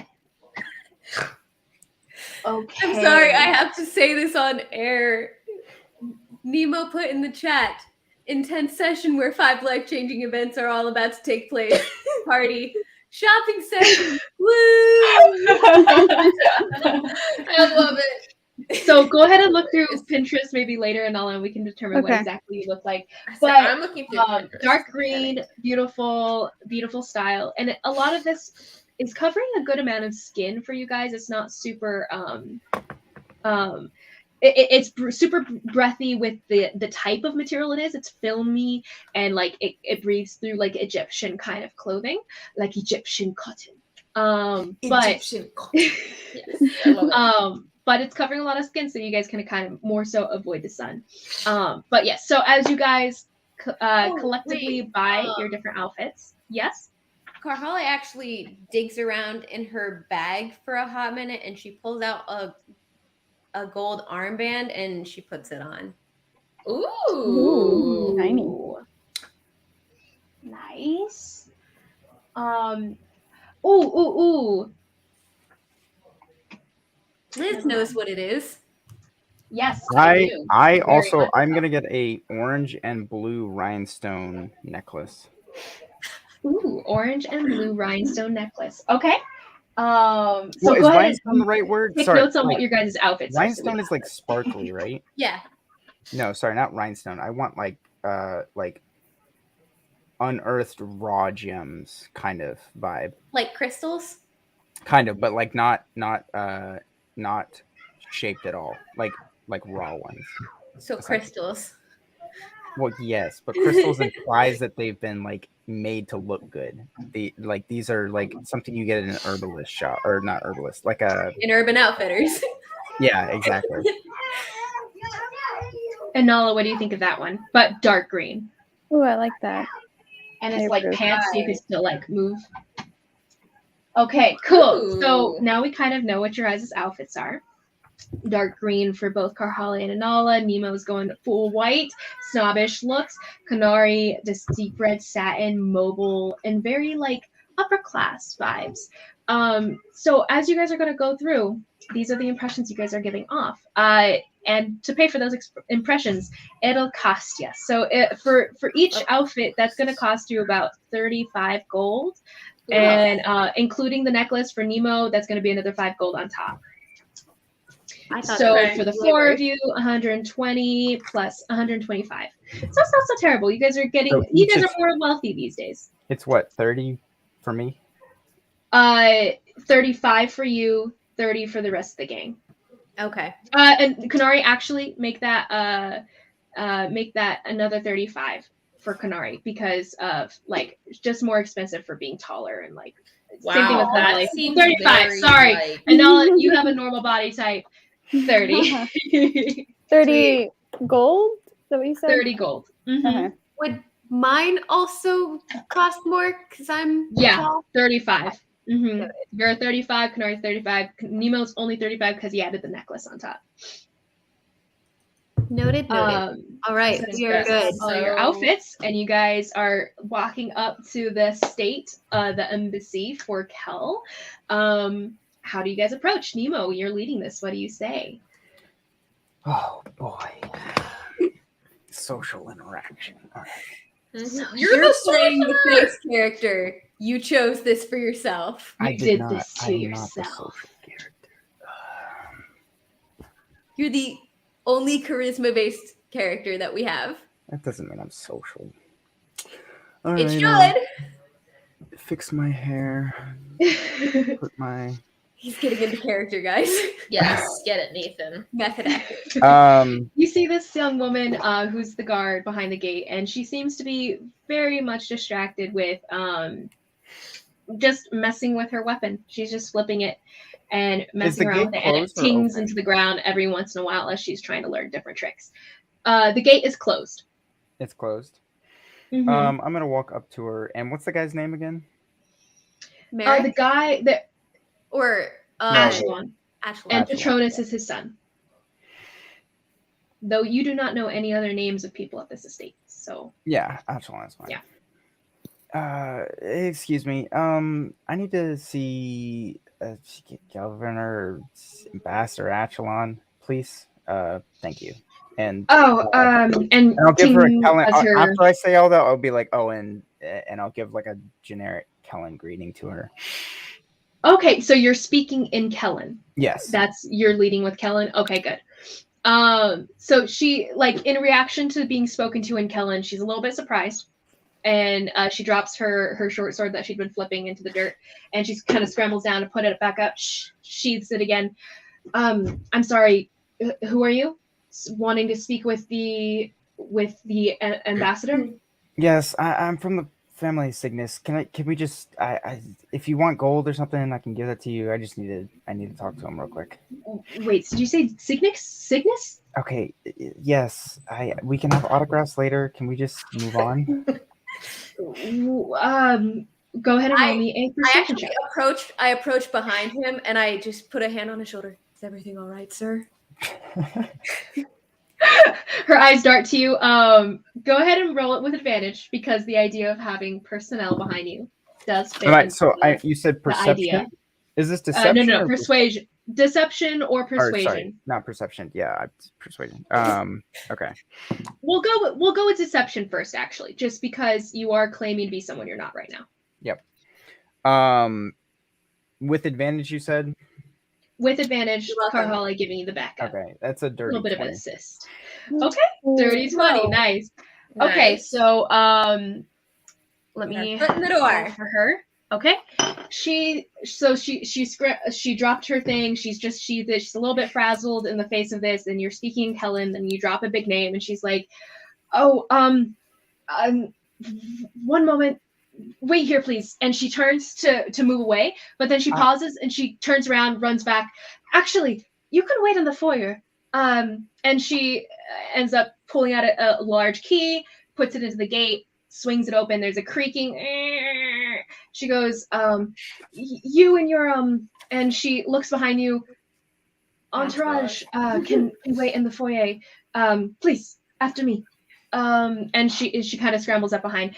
The only reason she's letting you in is because you were initially very convincing out of the gate. So, as she walks up behind in front of you with a kind of a pep in her step, she gets to the front door a little bit ahead of you guys, and she opens it, peeks in, and you hear a muffled kind of shouting of something, and she ends up just turning around and coming back the way you guys came. She goes, the butler will talk to you, and she keeps on going back to the gate to her station. And as you guys are led up the front, everything is very beautiful here. There's a lot of decorative stonework, a lot of decorative plants that are just set up in kind of like a little outer courtyard here as you guys are leading through up this small little stone walkway. you guys have even a little fountain in the distance set aside, one of set near a statue next to one of the walls. Ooh. Yes, and so as you guys are led up, you guys see a older gentleman in nice robes, Kellen colors. All of these in the guard was in Kellen colors, and this man is also in Kellen colors, and he looks over your little entourage with the confusion, looks to you, and Shalom. a greeting in Kellen is what you give him. Sure. Okay, so he'll answer in kind. Assalamu And shalom, not necessarily the equivalent, I guess, in this case, but he'll go, greetings to you as well. Please come in. I hear you are of the Cygnus family. May I inquire as to who exactly, which family member you are? None of that matters right now. I need to speak to the ambassador. It's concerning his son. I've heard it's. Please come in first. And he leads you into the foyer. Inside the house, it's tiled, it's marble. It's very beautiful. The design of the whole place, very earth tone, very tall in vibes for the entire household. But of what looked to be stuff brought in and set up as part of the decoration, very Kellen decoration. So probably whatever they brought with them to kind of make themselves feel more at home at where they're staying in this embassy. So he leads you into what seems to be almost like an open sitting room, takes you to some of the couches and asks the servant for some refreshments to be brought in. And please continue. I must say, it's very nice seeing, a splash from home. It's been so long since I've been there. Oh, yes. The desert people of Tal are not... they don't have the same taste as we do. It's no taste at all, if you ask me. But, I mean, that's... He chuckles, and he goes, well, as we are visiting in this lovely place, and he says it with a bit of a twist of his lips, you have to make do. Of course. You said, what was it you were saying? I need to speak to the ambassador. It's concerning his son. I've heard there's been some issues as of late. Ambassador Achelon and his son? What do you know of what's happened with his son? Could I ask why exactly you are here within Tal? Tal has had closed borders for some time now. I'm not allowed to speak of my business in Tal. That is within the family. But as you know, I'm here, and I would like to speak with the ambassador. It is a servant comes in and hands different drinks out. A very common Kellen sweet drink, basically used for refreshments like this. In essence, lemonade, but passes it out to the different people. I see. Roll me a persuasion check, though, as you're trying to impress the urgency to your situation here. I might link with Carholian and all and be like, Nemo comes from some rich family, huh? He's so good at being stuck up. I mean, come on. 23. I see. Well, I suppose it is not my place to delve into the matters of higher families. I will see if the ambassador can see you now, but there is no guarantee. He is a very busy man. But please, enjoy the refreshments, enjoy any of the art from a place more civilized than here, as he steps away. And he goes out into the hallway, makes his, and he's gone for about 15 or so minutes before he actually returns. So you guys are sitting here for a little while, and the servants give you guys some like little like caviar kind of snack foods for you guys to munch on. As he's away, I'm gonna ask Carl, like, what again is like? Why exactly are we trying to discuss with him? Like, try to get in with him by just saying, "Hey, help us." So, you remember how you told the obligator at the CN house that you told him you're this guy's son? Yeah. This guy we're about to talk to, you said you were his son. And now the summons that we just got this morning is ministry calling, wondering why you haven't checked in if you really are who you say you are. So we need this guy to back us up on this lie to get us. But again, why exactly is he gonna help us? Like, Because we're going to help him find his son. and do we have any solid proof or malleable but, you know- information? We're us. Tell him we're researching an auction that's selling people. Ooh. Kanari, sometimes you impress me. Oh, thanks. That was Ty. So, Yeah. So we're looking into a human trafficking issue in the city, and we think maybe he got mixed in with that. Does Nemo know this family? Like, is he familiar with them from Cal? Familiar, but not like. Would you know if his In the son way- had? Oh, you're any saying magical the being? ambassador son. I don't. Oh, Do okay. I? Do you want to roll a history check? Sure. Because Yeah. that would be useful if you knew he had some kind of be like that would even more plausibility. If he had. And then we can connect Lusitania in and get the ambassador against her. Like It's a dirty one. dirty one. Wait, you've got inspiration. You could use inspiration. I don't. You do need have this. It's. you it's do have Come inspiration. on, you never. Oh, by the use way, it. last session, Anala inspiration for you playing up your I forget what it was exactly, but I remember thinking it directly. But it was something that you had said that was directly connected to your backstory, and you made a decision based on that. And I was like, good job. So you have a point of inspiration now again. Good job. Karhale, same thing, and Kanari, really? same thing. Yes, Nemo doesn't mean anything because you still have a point of inspiration. So See, you don't get more inspiration if you don't use it. That's You don't what it's use it? for. Well, how am I going to know when I'm getting more? I might as well save it for when I actually need it. This is one of those multiple times. mindsets. History Anyway, check.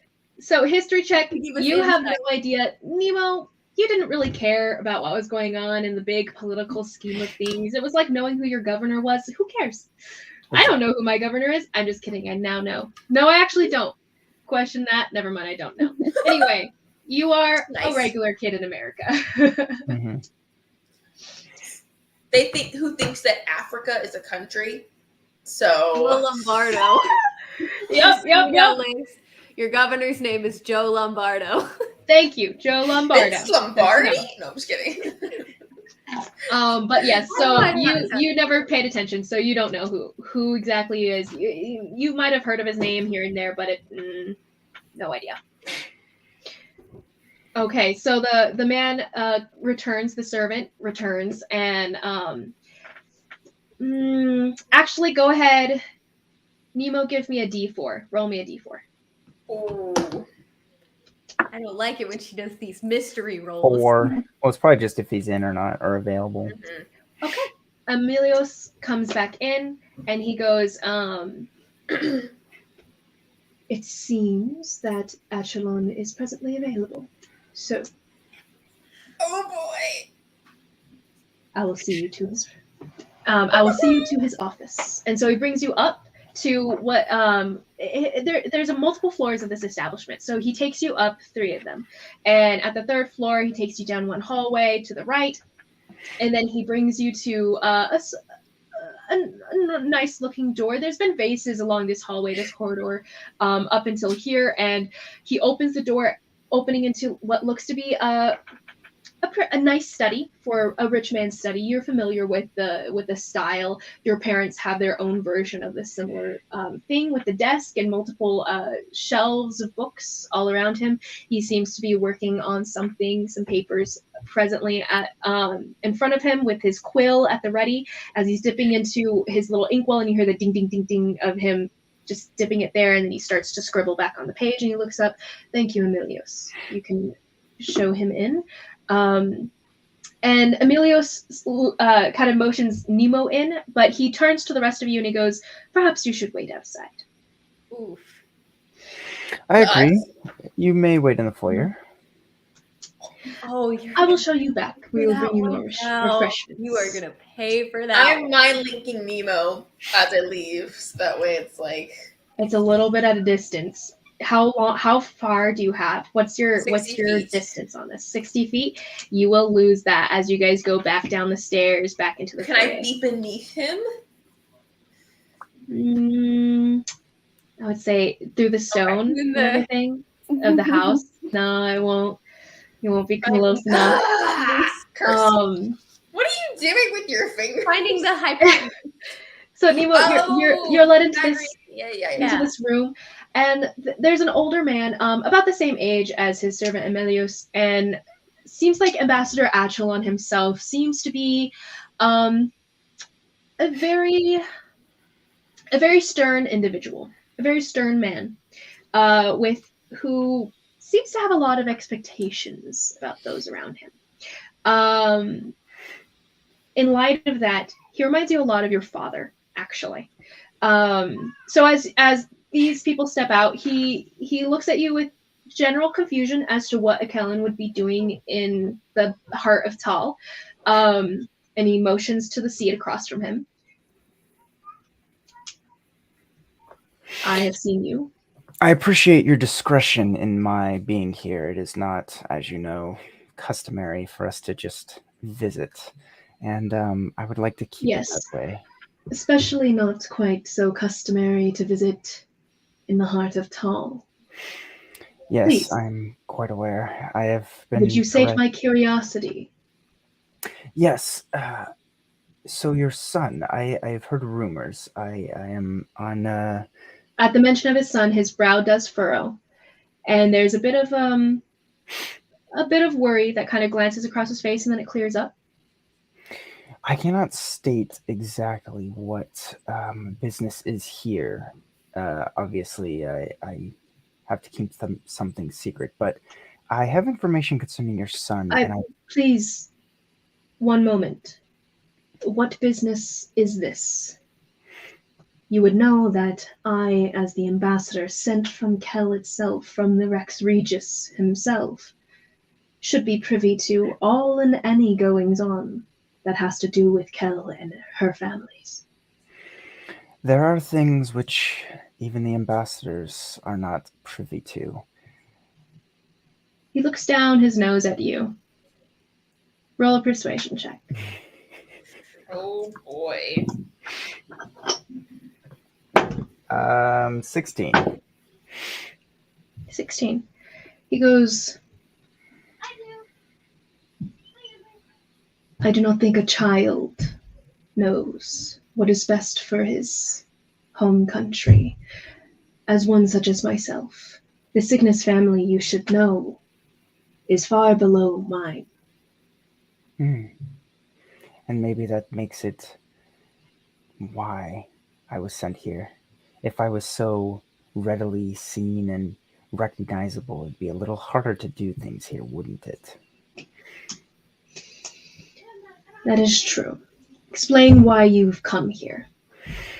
I am here concerning your son, as I have other business, but I would like to be helpful, especially to natives, as, you know, this country is the worst. But your son, again, I have information. What do you know of Patronus?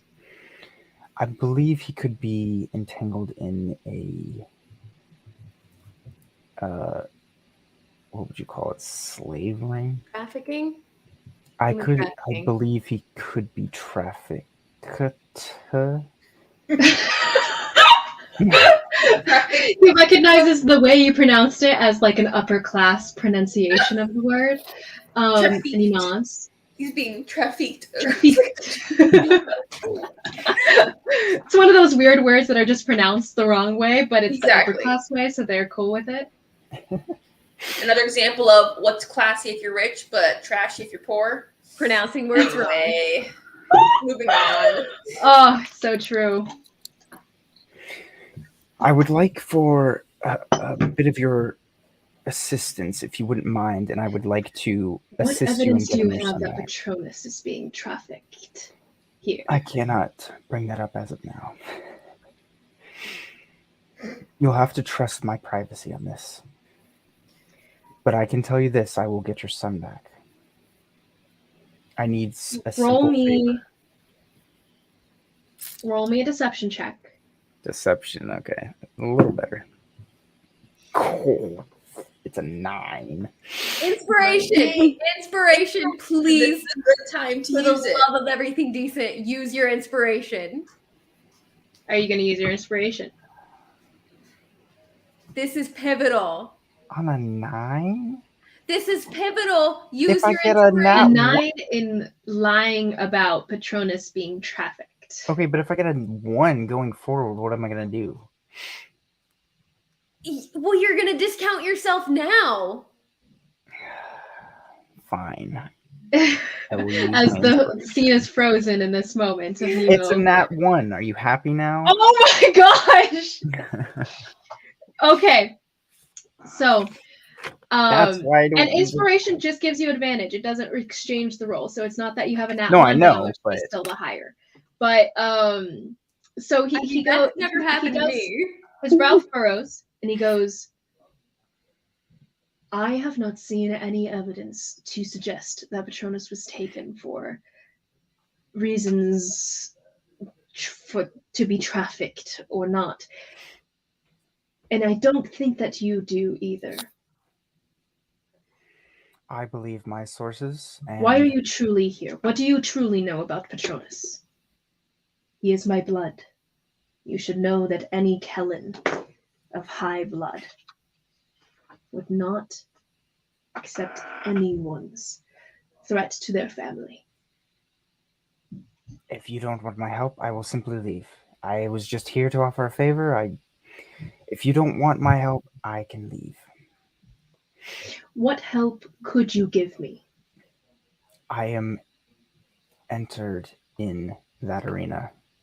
I am a part of a certain auction that will be taking place. I believe your son will be present.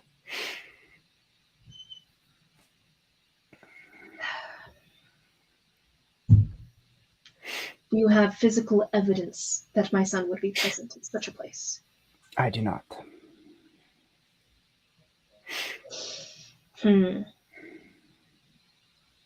So you're saying, so what exactly are you suggesting to give to me? Your You're son. planning on coming back to tell me whether my son is there or not? If that's In a what you hypothetical auction that may or may not be happening soon. You walk into my house with I've never met you before. You're not friends with my son. You're not friends of my family. Your name is the only thing carrying you here, Mr. Cygnus. I'm not seeking a reward. I am only seeking to help you. If you do not want my help, I will leave. I came here out of the goodness of my heart, as you being a fellow Kellen and you being respected where my family is. That is all.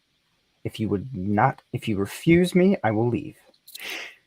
Roll me another persuasion check.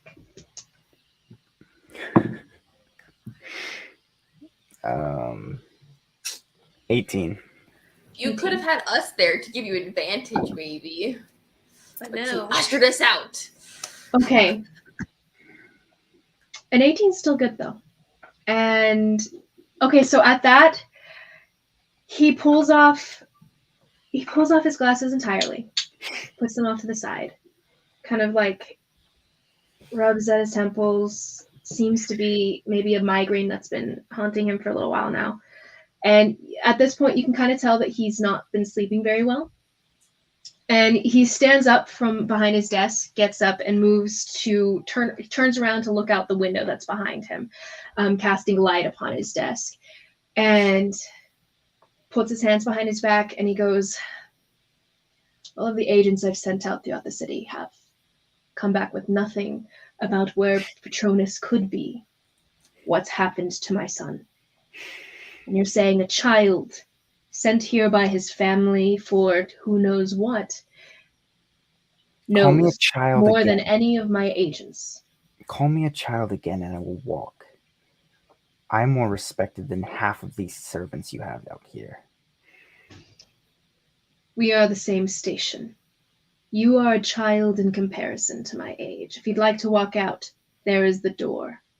A child does not mean anything in what I am able to do, what I have done, and how I am respected. Child is merely my age. It is not what my respect holds. Roll me a charisma check. Just a straight charisma. Performance. Performance. This is performance, but I don't think you have a up in performance anyway. How well you're able to put on this 19. face. 19. Okay. There's a moment of him. There's a bit of a eyebrow rising at the kind of frazzled cat, like raised raised hairs on the cat kind of thing, hissing back metaphorically. And he goes, fair enough. So, Mr. Cygnus, and he comes back to sit down. How can you help my son?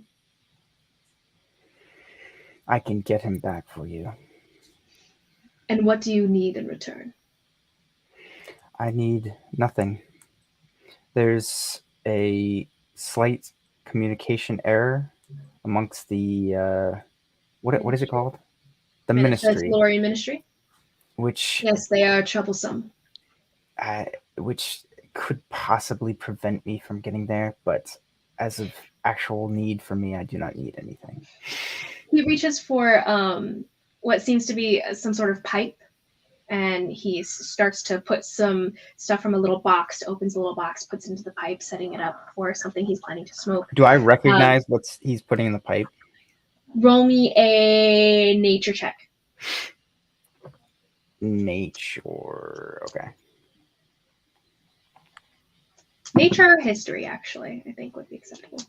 Or history? What about insight? Persuasion. What about insight? What? I Insight? said persuasion. Not insight. You're not trying to figure out his intentions. Well, This is just discovering what it is. Oh, I was You thinking always self-insight. No, stretch never mind. insight. Yeah, no, I'm dumb. You said okay. history or what? Is the pipe telling the truth? History or what? History Nature. or nature. As you see some little leaves they're being both crushed the and put into the pipe. same. 10. And he stuffs it down, pushes it down to the pipe, lights it. You don't recognize what it is he's smoking, but he does offer you to have some. He kind of like motions towards you a little bit as he's lighting it. As you said, I'm a child. I'm not of that age yet. He rolls his eyes, puts it, and as you guys continue the conversation, he's smoking here. What did you ask him for exactly? Oh, so the Tulare Ministry. So what kind of trouble have you caught yourself into with the ministry? In my discovery and search for any leads on your son, as it kind of came about as a surprise, there was some misunderstanding with the ministry where they thought I was your son. And I don't know how this came about, but it was a confusing situation. And that's all I know, to be honest. A confusing situation. How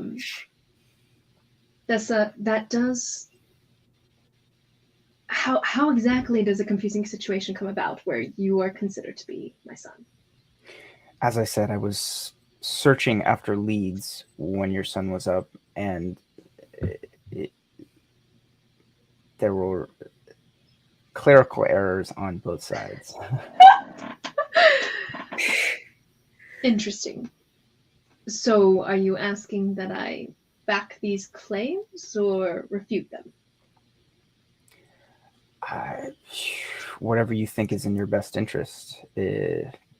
Refuting them might cause more issues. You could claim them. Perhaps that would give them Clarify. more.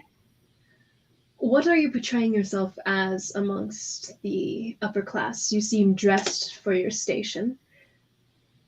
Therefore, what do people think? What are you masquerading as at the moment, if not as yourself? I am nobody. Here I am no one. Not dressed like that. I am simply dressed like this because I am here to visit you. At any point, I would not be. Okay, roll me a final persuasion check. Persuasive. As he thinks this over and he looks at his papers, flips through some things. You said persuasion, sorry? Mm-hmm. That is a 14. 14. Goes. Go, actually.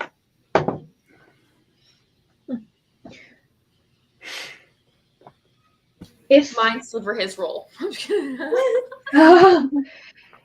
if my son is at such a place, which I have found no evidence to suggest he is, I would want to be told immediately, for one. And if he is not, then our relationship is null. If he is not there, then we'll find Whether you are Kellen or not, you do not come into my house and give me such. And he kind of like, there's definite like worry over his son here. Give me hope. Only if for I it to had be nothing cured. to go off, why would I come here? There's no reason for me to be here other than to tell you this. And that is what I am trusting in. Almost a complete stranger. But it is the best I have. So he stands up and he comes around to you and he holds out his hand. I will help you. If the ministry comes to ask me about you, I will tell them that the search is off, for my son has been found. And I will make sure that claim is true, for I will find your son. And I'll shake his hand. And he takes your hand and pulls you in closer as he leans down into your space, his face like inches from yours.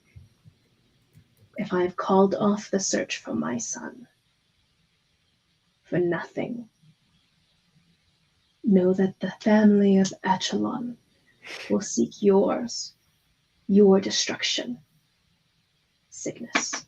And he stands up, lets go of your hand, and then he turns back to his desk, sits down. You may see yourself out. Emilios will give you anything that you seem to need for your seeking of my son. We have. I hope for both of our sakes that you are not overestimating your abilities.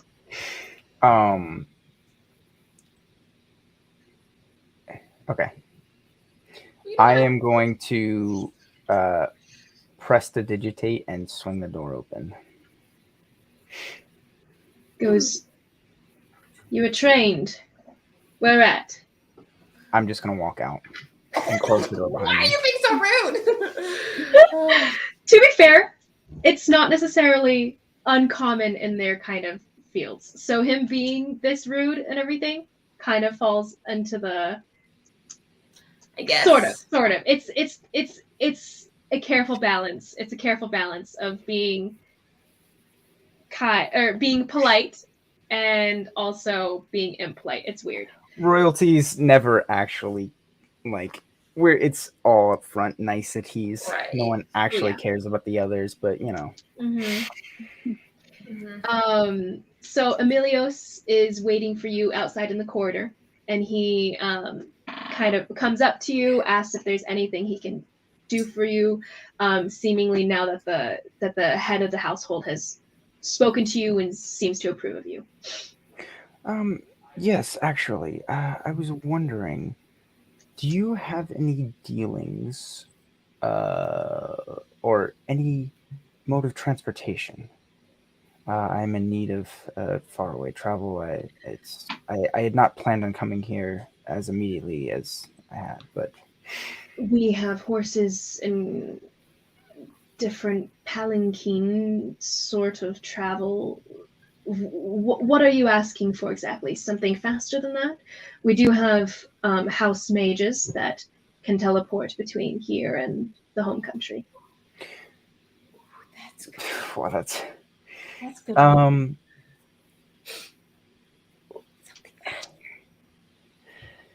Do we have horses? They're only able to go there. That's just literally between 2 points, right? They have to have seen the point, right? Isn't that what that spell is? Usually. The teleportation. Yeah, In this case, if you asked about it, he would have said predetermined locations. Yes. Yeah. Okay, that's what I thought. They don't have anyone of at the moment. They don't have anyone who's in right now that has the ability to go elsewhere. Just your fastest mode of travel. I will return it this evening. If you'd like gold in exchange, I am willing to give it. I see. Okay. Hold on. Let me see if they would have something like this. We'll go. I will say, Nemo has never impressed me until now. Feels pretty good. I know. He's doing As a good. rich snob. And Came a little he'll turn too to you and he easily, too. goes, something that had been of interest to the young Lord Patronus. And there's a moment of like, may he be like a moment of like a may he be rest in peace, or may he be found kind of like look to the sky for whatever god this man worships. And he goes, the Lord Patronus had been interested in some of the natural what was it, the beasts of the nation, one of them being the Komodo lizards that are used by the capital itself, their state patrol. He owns 2 of them, and that is all.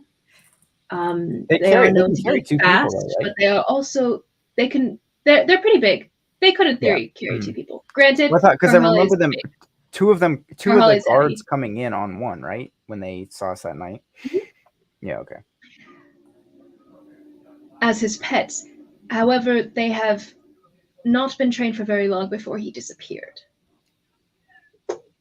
And on our way here, he disappeared before they were trained any further, and there has been no more further activity in ensuring their breaking in, for lack of a better term.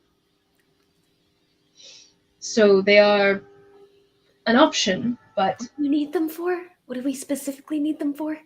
they're just I was just using them as travel to get to because we're going to the middle of the desert or something, right? Mhm. Okay. So just fast. If you'd like to Is it borrow worth them. the risk of them going wild on us and like us Having losing to them walk and being back. stuck? Yeah. I mean, is anyone particularly good with animal handling? Because I'm not. No. No. Maybe we don't risk it because all of us are not good with that. I've got a +3, but that doesn't mean I'm gonna be able to really Yeah. train them for us to be able to. You know what I mean? Like, Mhm. Maybe not. Let's see. Horses will be fine. Okay. We can set up 4 horses for your entourage. That can be easily done. And he snaps his fingers, and another servant kind of peeks out, calls him over, whispers something into his ear, and then the younger man goes off to go fetch you horses. In theory. cool. Yes. Okay, so he's going to show you guys out of the house. Unless there's anything else that you guys are going to be asking of the servant, he'll take you guys back outside, show you guys Just to. ask him. Oh, sorry. Go like, ahead.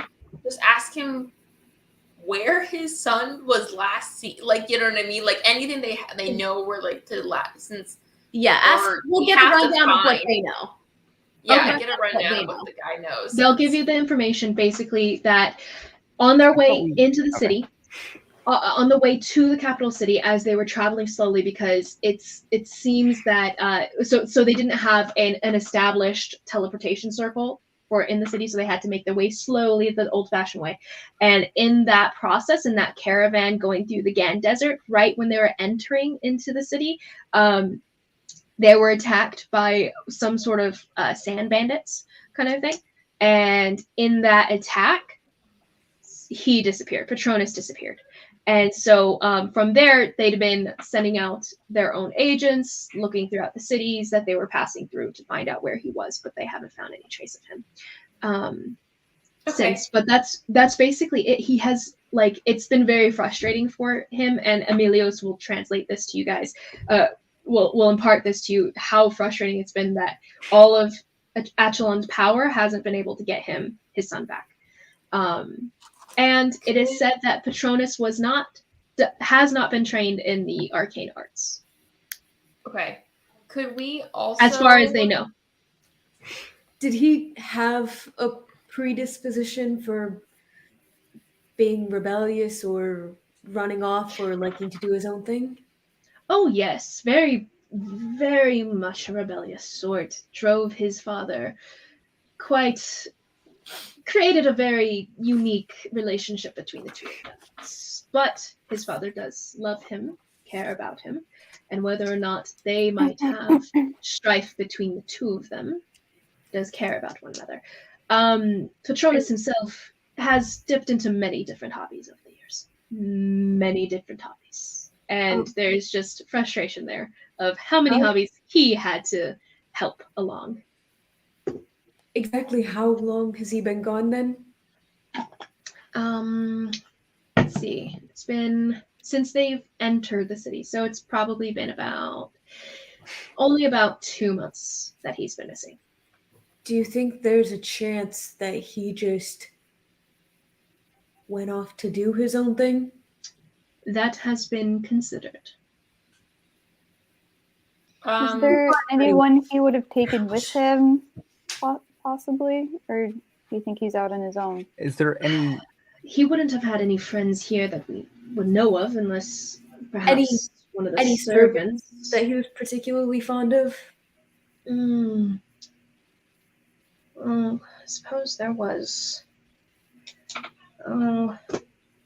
Hold on. And he'll call over a servant and he'll ask some questions to the servant.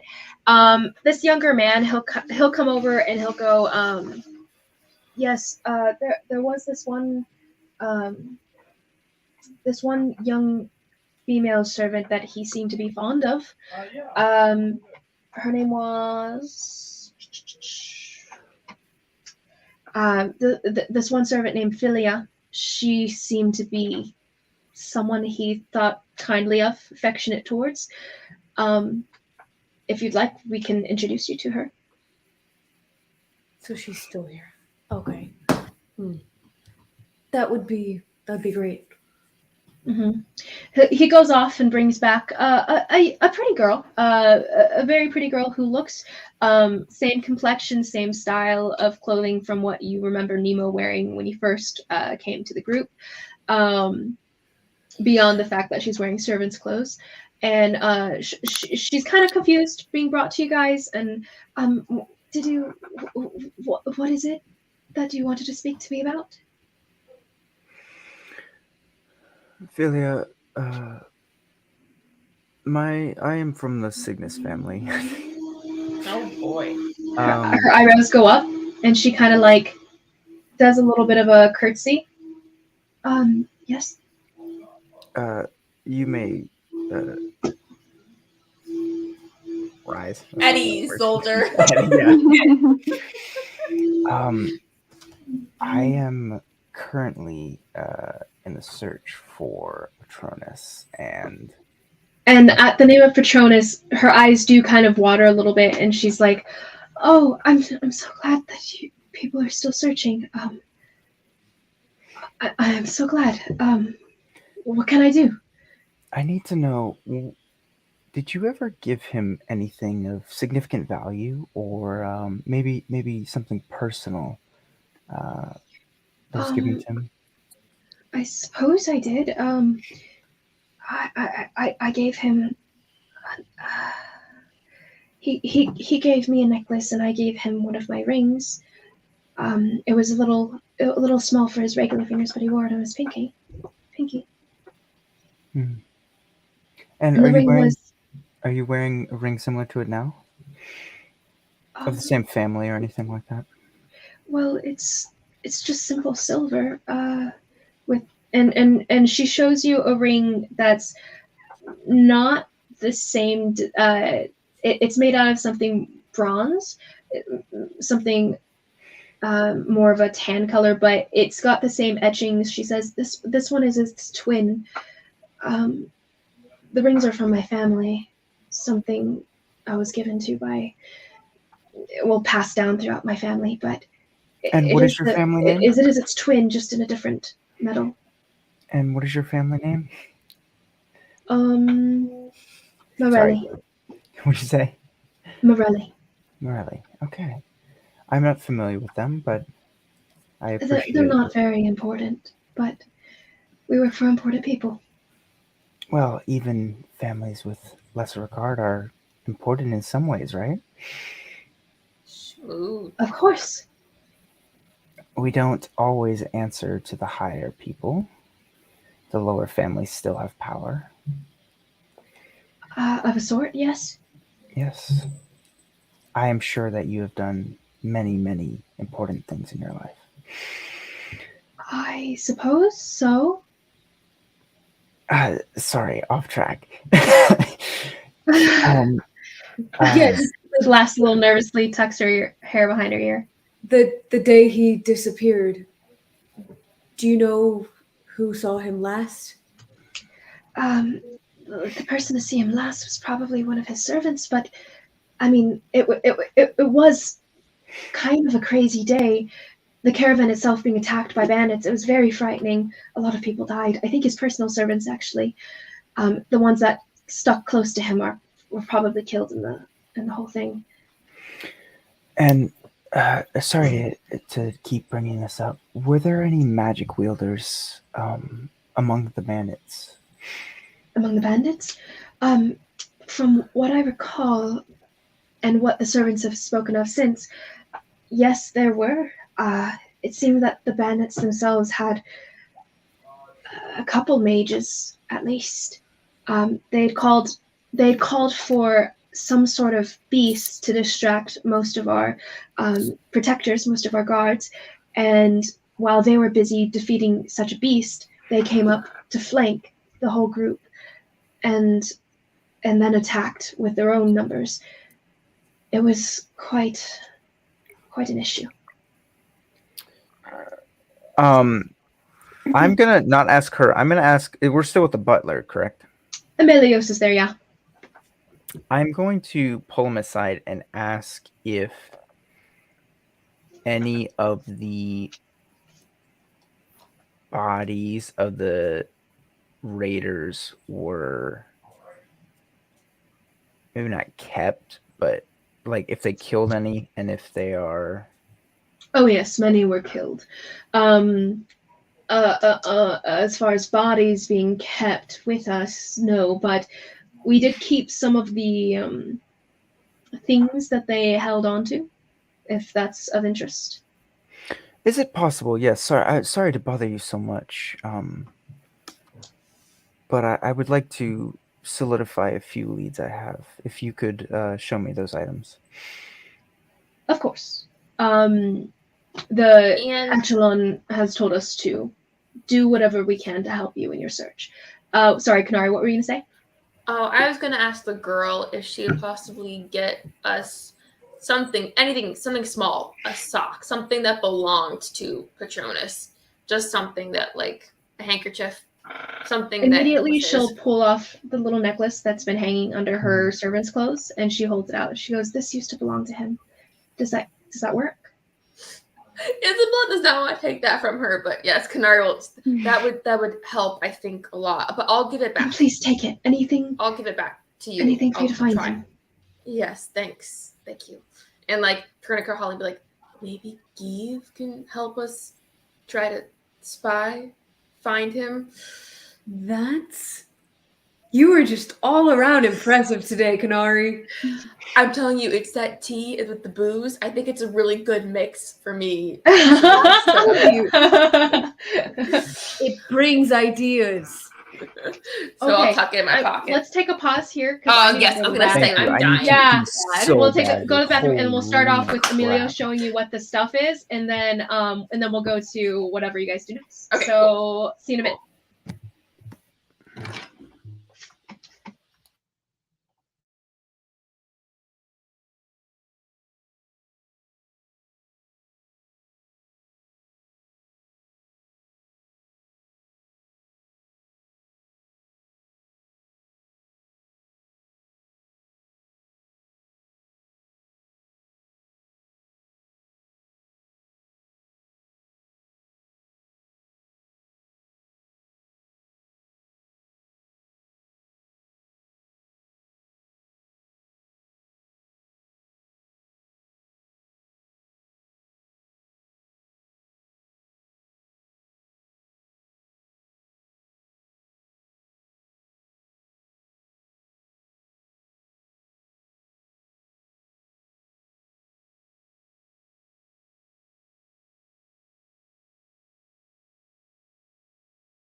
Hello. You scared me. Sorry. That's fine. I wasn't paying attention. That was definitely my intention. Ooh. Okay. Wait, who what was that text? Oh, private chat. Yeah, he got connections to the Painters Guild. I promised to give him a head.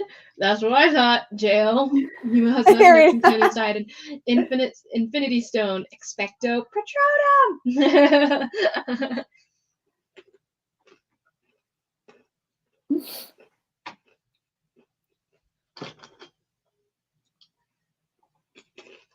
Yeah, the only reason I remembered Kishimbo's name is because I've been like working backwards just through my notes, trying to like update everything. And for some reason, that's like the one thing I remember. I don't know why. Because I normally I'm not good with names. I normally forget them. I know what you mean.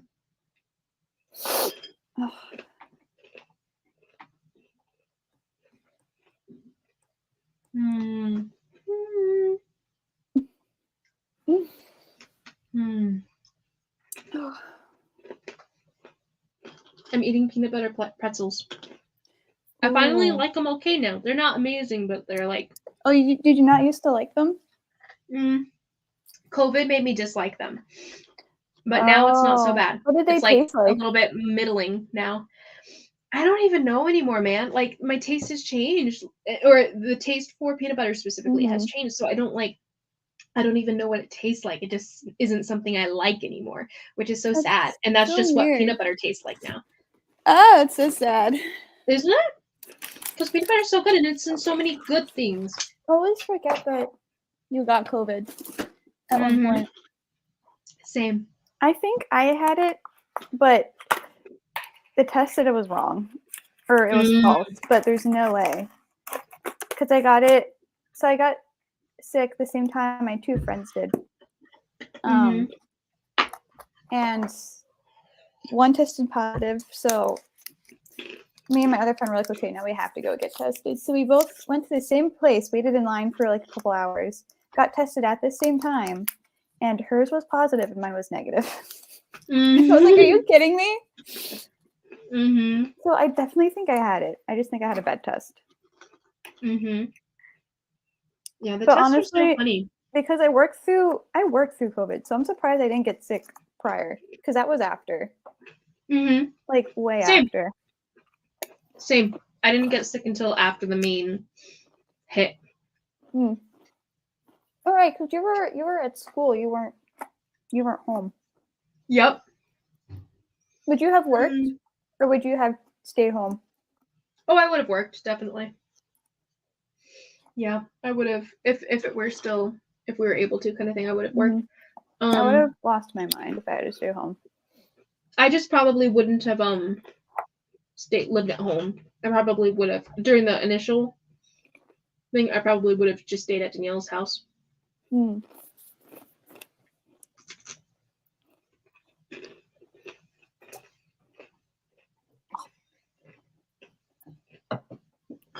I always feel like I'm crunching too loud. I know what you mean. Ever since Aaron forced me to drink one of these when we were in Colorado, I've been in love with them. They're so good. You're welcome. They make me crap my pants. You're welcome. I normally don't like energy drinks or anything. That's not an energy drink, sweetie. Well, like, listen, I drink water and coffee and tea. That's it. That's fair. It is surprisingly Armor like an energy drink. Listen, shh. Okay, I was mistaken. Also, whatever this is, I like it. Because normally I wouldn't like something like this. Coconut water. I love body armor. They're so good. Also, I actually haven't had it before. R.I.P. my bottle of Jameson. You want to know what's fun about that? Jared doesn't drink Jameson. That whole thing was me. Oh wow! I bought it months ago. Mhm. Oh, No. I saw it because I know you went out the other day, and I was like, you finished that already? No, But- I didn't go out. I'm going this weekend because Oh, I that's get to go right. to the big one in Yeah. Smithfield. Mhm. I texted Rachel and I said, "Is going to the liquor store at 10 a.m. giving alcoholic or responsible adult?" I said, depending on what you buy and how much you buy. Otherwise, no. That's true. I need Cointreau and tequila. A tasteful amount of tequila. Small bottle. Okay. Okay. Cointreau is classy, at least. What are you drinking? The rest of Josh's monster. Also, I'm Too much absolutely Monster. delighted with your drink of choice tonight, Isabel, because it has caused whatever this divergent personality is, and I love it. Okay, guys, back into this It's then. not totally Canary Abyss. It's just Canary adjacent. And there you go. There you go.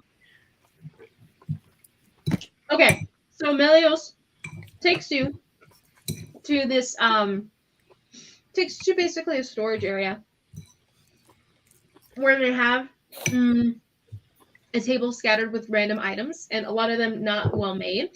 Definitely looks like it was picked off of a bunch of like people that just don't have that much money, you know.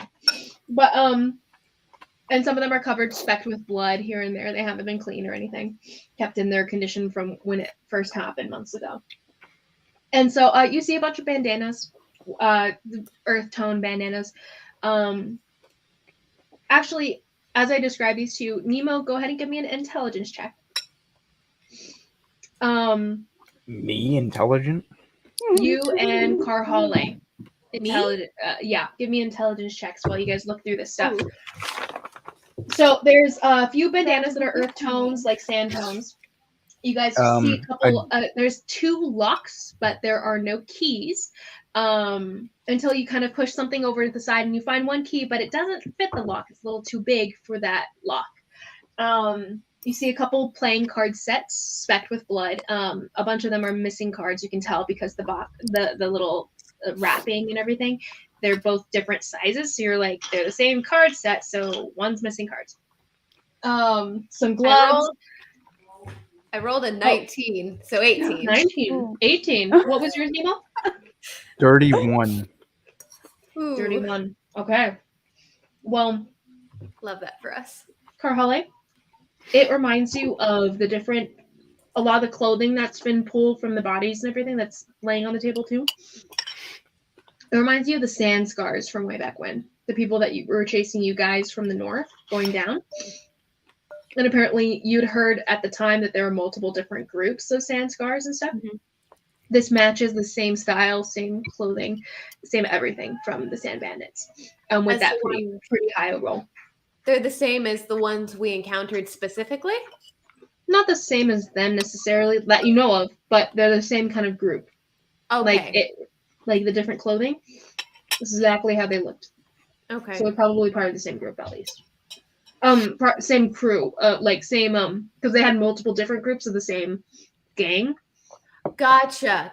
So Yeah. it might not be these. It's like a little sub gang. Mm-hmm.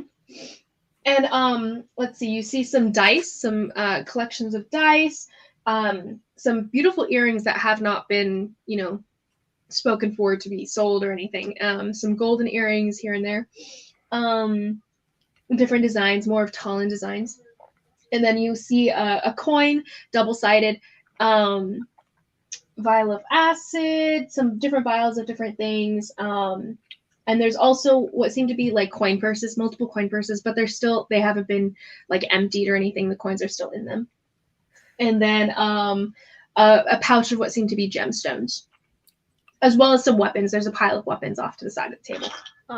Turning to Emilios, these are definitely sand scars, and I think looks to be the same group we encountered on our way into the city. I guess what they did, they used these weird sand swirling creatures and put them on one side and then they attacked you on the other side? Yes, that is exactly how it went down. How did you know? Same ones we encountered on our way in the city. I see. So similar tactics, same group. The Well, clothing looks familiar. I'm do guessing. you know what people within the city would be associated with such a group? Do I? You would not, but Anala, go ahead and give me a investigation roll since you've kind of gone about the city a bit and you know criminals. I'm not from the city, but my Oh! family- 26. I forgot, Anala, you speak Thieves' Cant? On the cards, as you guys are looking through the stuff, you recognize Thieves' Cant notes on the cards themselves. What was your roll again? At 26. Oh, that's really good too. So, on top of this, anyway. So, as everyone's looking through and Carholly kind of looks up and is like, these are sand scars. Anala, you weren't a part of that fight. You don't remember running into these guys. But the stuff does remind you of mostly any banditry group that would have been trying to get in the way of you and your family when you guys are coming to the city and out of the city and stuff. Yeah? Inala did go on a mission for the Ethereal in which they infiltrated a band of I sand. forgot about that, so that's even better. Okay. You Thank weren't you. with them, Aaron. but you were at the actual group, at one of the actual camps for the Sand Scars, with the Seer and Gypsy, respectively, working alongside them. So, as you're looking through this stuff, one, you recognize that there's writing on the deck of cards and everything. Writing that was made to look like it was kind of just random notes that wouldn't have stuck out to anyone else. But for you, who understands Thieves' Cant and the code that can be in stuff like that, you zero in on it and you understand what it means. So, in essence, you find what seem to be different names and notes for attacking the caravan itself. So there's the name Patronus, the names of the guards, the names of the servants and everything. From what you can tell, at least, though you don't know the names of all these people, but like they're given different descriptions next to them. And they're on all these separate cards. Like there's little writings on like you spread out the deck and you're like kind of reading through. Some of it's not in order because it's probably gotten messed up since, but this had notes for whoever it was that died in trying to get Patronus. And you recognize that someone gave them this information. It was very like for them to have known where exactly to go in the caravan with the notes, as they're saying that they seem to have known where they were going and everything and who they were going after and where Patronus would have been in the caravan and stuff. Someone gave them the information. And the only person that could, being such a high investigation role, the only person that could would be someone within their own ranks. Like someone would have had to betray them here. The tea. You guys are all so amazing in this session. I love you all so much.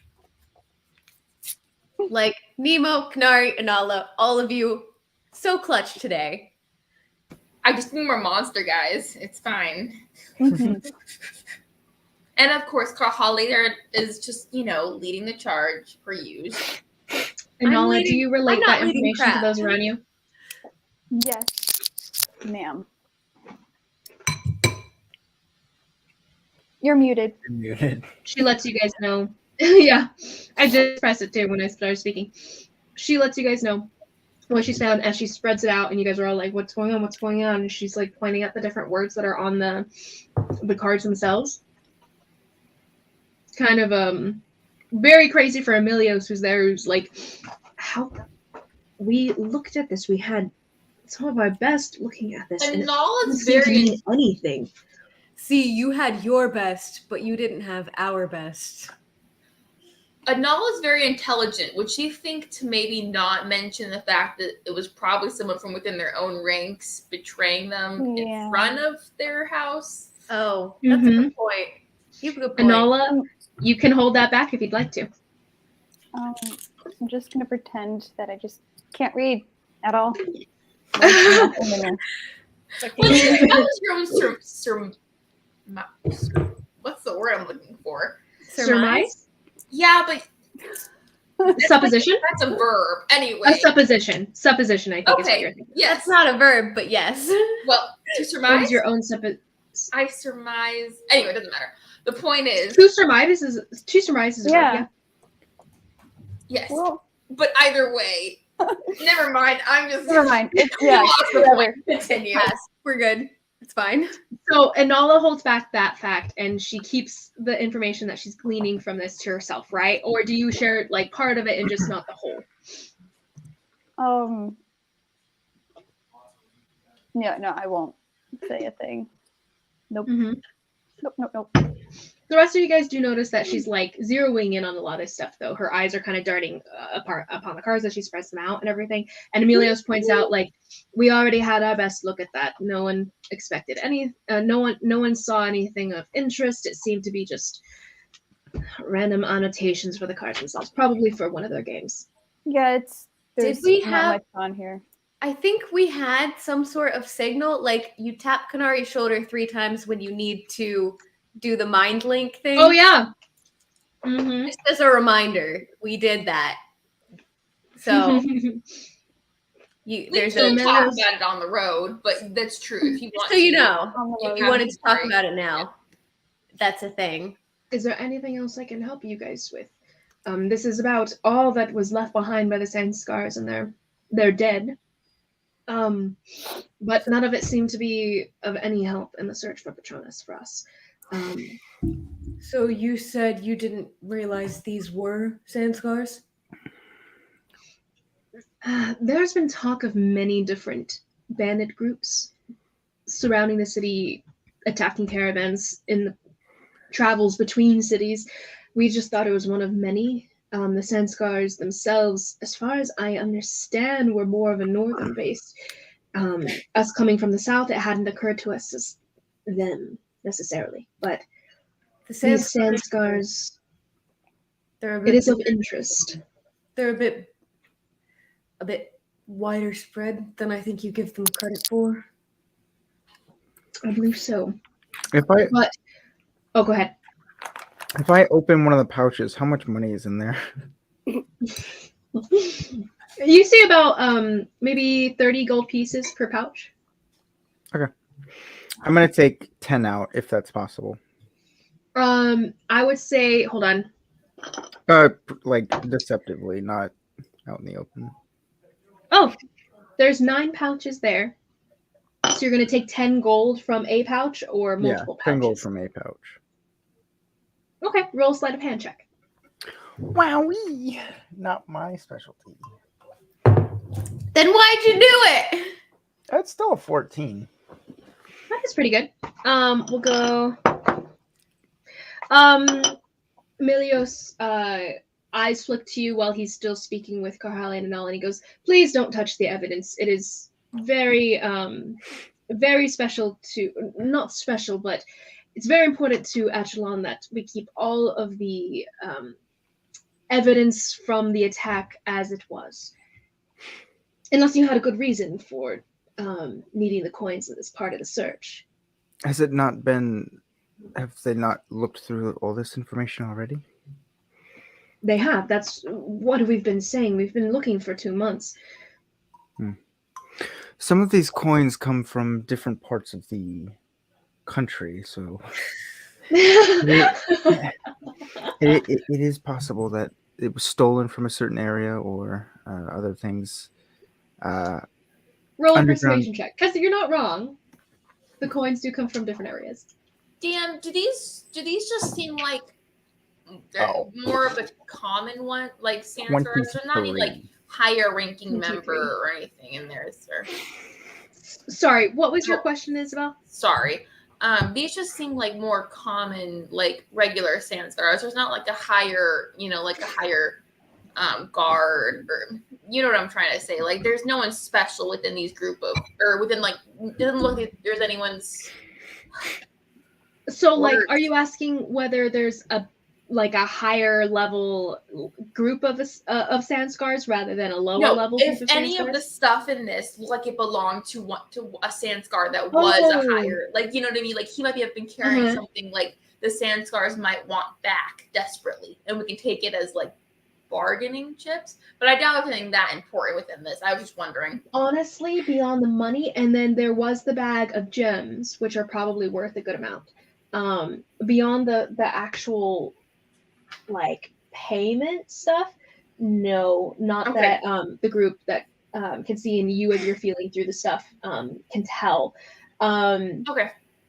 However, the cards themselves, as Anala is now aware, did seem to be, in a sense, the battle plan kind of thing, and might have belonged to someone who was a little bit more in the know in their group who was attacking. But you guys as a group are not aware of that at this moment. Looking to the group, I'll ask everyone, is there anything you feel like we should take with us? Oh, in answer to your persuasion, Nemo, Emilios does say, yes, we do understand that the different coins can come from different areas, but rest assured, our people have already followed that lead as far as it'll take us. These coins come from the neighboring cities, exactly where they were taken from, but exactly where we were attacked. The city's right on the border, so there is nothing of interest to seek out through these coins. But thank you for your industriousness. Of course. And Carhale asked the group if there's anything anyone feels like they need to take with us. As Emilios is like, if there's anything that could feasibly help the situation, we would be, of course, willing to let you take something for the time being. Inala? Anything you want to take? Is there something I'm supposed to take? The cards that you know what they mean? Well, she already read them. If she doesn't want to, but if it's up to her, she will. I thought like it was implied I was like they were coming with me. Oh, did you want to steal them? Did you want to like sleight of hand them off the table? I think she was something you're good at. I think she was just like carrying them, assuming that she was allowed to take them. Yeah. Oh, okay. Yeah, no. If you want to try to steal them, you can. If you want to ask for them, you can also. Which one do you want to do? Don't steal them. Ask. We don't want to piss them off. There we go. Without permission. Hey, she's a rogue. She gets to steal stuff. Let her flex her muscles. That's not what sleight of hand that mean. biatch. I meant Becky. We're gonna get flagged, so great. No, really. Nobody's watching this far. And you don't get flagged after the first. So what's 20 sleight minutes? of hand, right? Yes. 21. Nice. Here, I'll just preemptory. Preliminary. He's preliminary. What's it called? He's speaking to Nemo right at the moment that you pull it off the table and tuck it into your pocket. At the same time that he had just noticed Nemo stealing something from the table. Irony. But Emilios clapped his hand and goes, well, then I wish you luck on your endeavors to find our young master, because it's been a quiet household without him, as frustrating as he can be. Don't tell the master I said that. You've been quite helpful. I appreciate all your assistance. Of course. It was my pleasure, especially if you can do more than what our people can. We'll be off now. He shows you guys outside of the house, takes you past the gate. The same guard, the female guard, is there again. She kind of nods at you guys as you guys pass through. He nods back at her and tells her, well done for bringing them in quickly and not causing trouble with an important family, basically. And she's like, oh, of course. And she like looks at you guys with like a little bit of concern of like, okay, remember their faces for future reference. And so then you guys are shown out, and you guys can head about through the rest of your day, as you guys have now walked yourselves in to speak with but to find the sun under threat with the Etoile family. It's great. So Hydra, let's go kill a Hydra, guys. Okay, so you guys have been given 4 fresh horses to take with you guys. So you guys will be able to make at least a little bit more of a distance than you guys normally would, being that you guys can sprint with the horse and rest the horse as you guys are taking the others.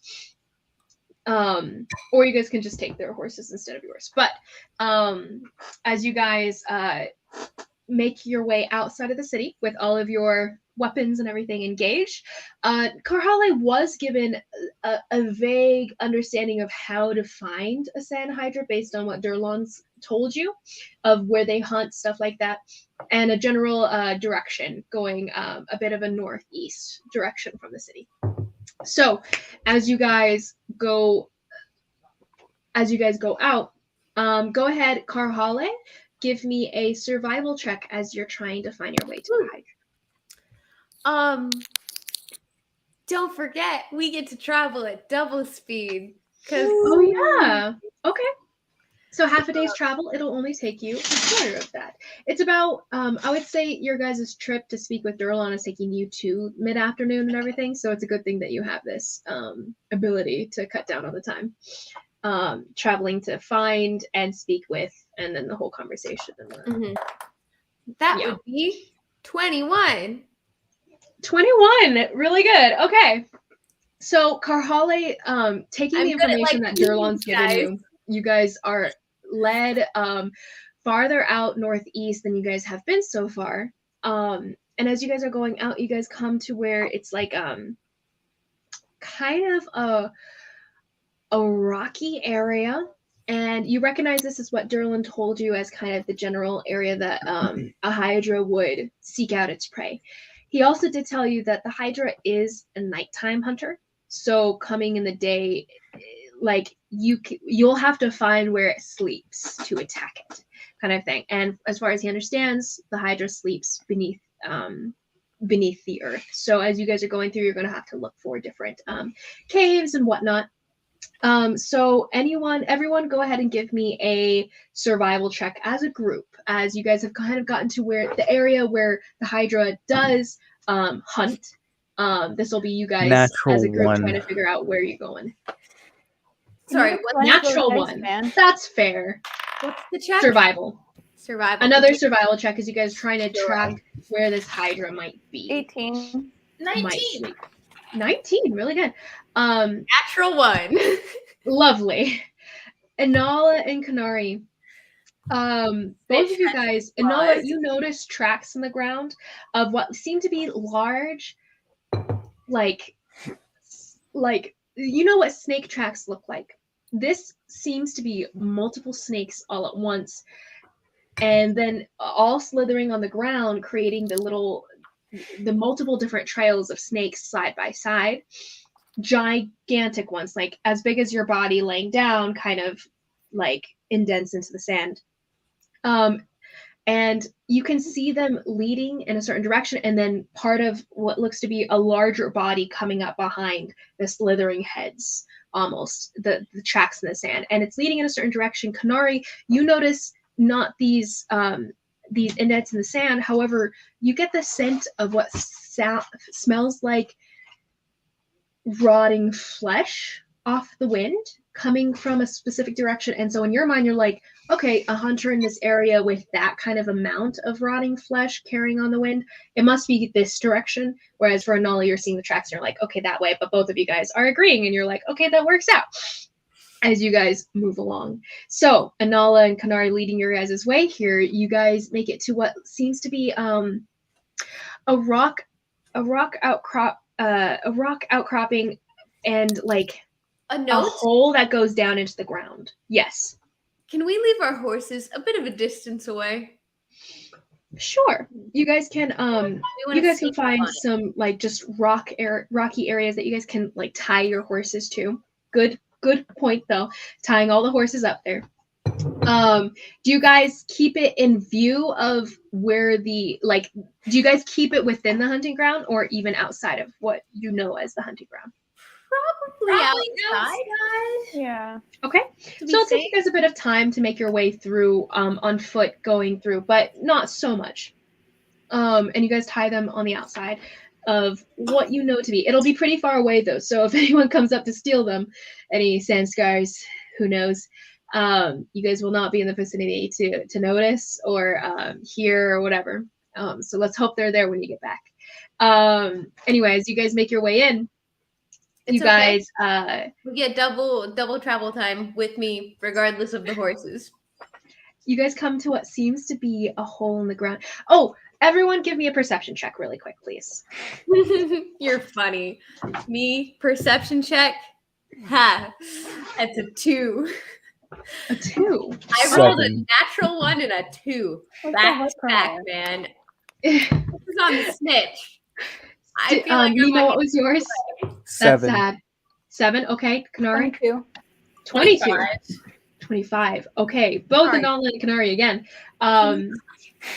Karhale and He's Nemazine pretty perceptive. much focused on what they're doing, and Karhale focusing on like getting ready for a coming battle and everything. You guys don't notice, but Kanari and Anala, you guys do notice that there are actually.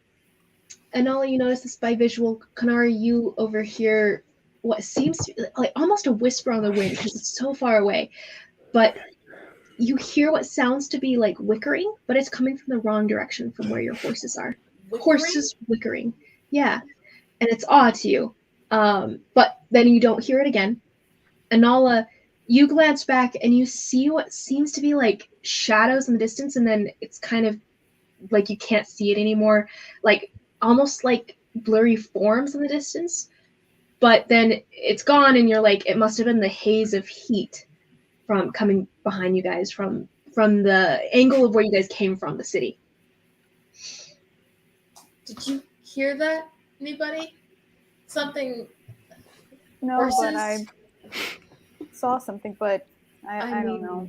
We have horses. They're like that way. No, the other way from where we came. More horses. Maybe sand scars? What do I know about Hydra? Hey, what do I know about Hydra? They're Do I scary. have I ever even heard of them? Probably. Go ahead and roll me nature checks, both of you. You know, Oh, Kanari would be awesome against the basilisk, honestly. Like, she doesn't have to worry about looking in its that eyes is true. and just knows where it's You at. said 22? No, I Dirty said 20. that's true. 11. Oh, dirty 20. 11, Anala, you've never ventured on trying to find out about Hydra. It's never really come up in your education so far. So you don't have too much context beyond the fact that these are sort of snakes and they're making the giant tracks that you're seeing as you guys are leading through. Karhale, you do know that, or sorry, what are you trying to think of for Hydras? Just in general information or about the sand Hydra specifically? I'm currently wondering, can they make like sounds of different animals like a mockingbird to like lure prey? How do they I'm thinking more, how do they hunt and how would I hunt this? So I'm kind of Got you. thinking from like hunter's perspective. One, you know for sure that this is a night hunter. It's asleep right now. It doesn't come out until the dark comes. So it has dark vision. That's the main thing. It hunts when it has advantage over its prey. So it will go after caravans in the dark of night when they're sleeping or whatnot, or just nearby in the area trying to make faster speeds throughout the evening when it's cooler during the day. When it's cooler, not during the day. So you know that it would be very out of character for a Hydra to be out at this time trying to do something like that. But hold on.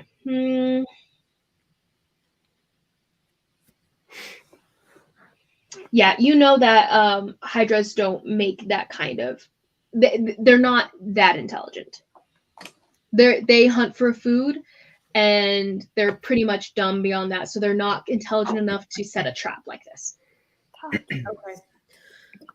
It's definitely not a Hydra. They would not be out this time of day. And they're honestly not that smart. So whatever it is that you saw and you heard, maybe we should be careful and maybe get closer to the horses in case I was about to say, should we go a check run the for it. horses? Let's check the horses in case we need to make a run for it. All right. Okay, so you guys are heading back to the horses, and you guys are not going toward the Well- direction of what Anala had seen. Wait, or... maybe two of us should go back towards the horses. Maybe two of us should go kind of towards the direction we heard the other group. Just a little bit, just to like scout. Okay, Kanari and I can go scout. You two head back to the horses. Only because Inala, you're fast, and Nemo, you die easy.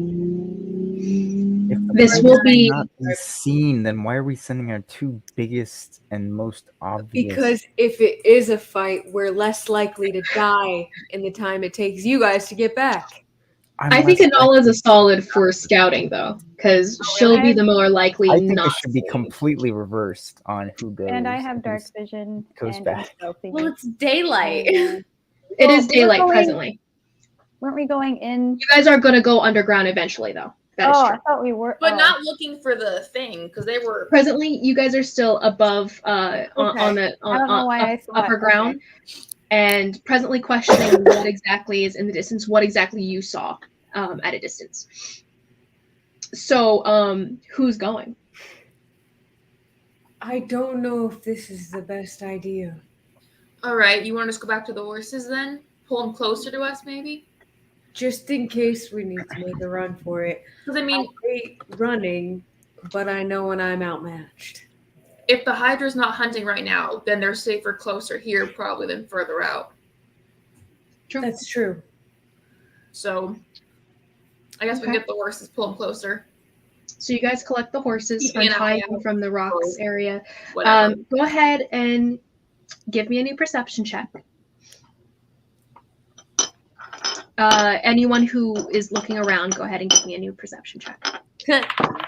11. 21. 30, 20. 17. Oh, hey, good job, 30, 20, everybody. 21, 17. 21. Okay, so Carholly, you're focused on getting the horses up and ready. Actually, and 21. I'm at closer to Oh, 21. Nice. twins. So the 21s, though, you guys do notice, Kanari, again, you hear whickering coming from not your horses, but someone else's horses, and you're for sure that it's horses, and coming from a similar distance, a similar direction. Anola, as you look back, and you actually, on top of this, so Kanari, you also overhear a voice over, like, carried, like a whisper, like only your ears could have picked this up kind of voice. And you hear just someone questioning, why are they going back to their horses? And Anala, you see at a distance, kind of hidden behind some rocky areas that's come out of the sand, but you see individuals poking their heads out and then poking their heads back under again when your head kind of like when your eyes go over there, but they didn't duck fast enough to dodge your eyes. It's too far away to tell who or what kind of thing, but it seems to be How many? just a few behind some like this kind of rocky area in the distance. You see two heads, but that's all you can see from a distance. They're questioning why we're going back to the horses. They're definitely keeping an eye on us. Who is keeping an eye on us? Someone. Oh, do you think it's the assassins? More than Oh, not, that it's would- likely that it's the Sand scars. Sanskars or the Kellans. The what? Why would the The Kel- Callans follow us, though? We're supposed to be helping them. Did we notice someone following us from the city? You didn't ask? Kanori, can you do that thing where you read people's thoughts, except not on me, on them? I can. They are very far away. How far do you I was have? about to say I was gonna look it up. Caroli doesn't know that. No, I know. I can try. I don't know how far. Hold on, let me. If you'd like, you could try to get closer, like stealthing to get closer. Oof. As you kind of crawl through the sand and everything, get lost in it. Maybe. Or By the way, did you guys change out of your nice clothes for this fight? I'm sure we Yeah. did. If we Yeah. could find out. Good to know. Good to know.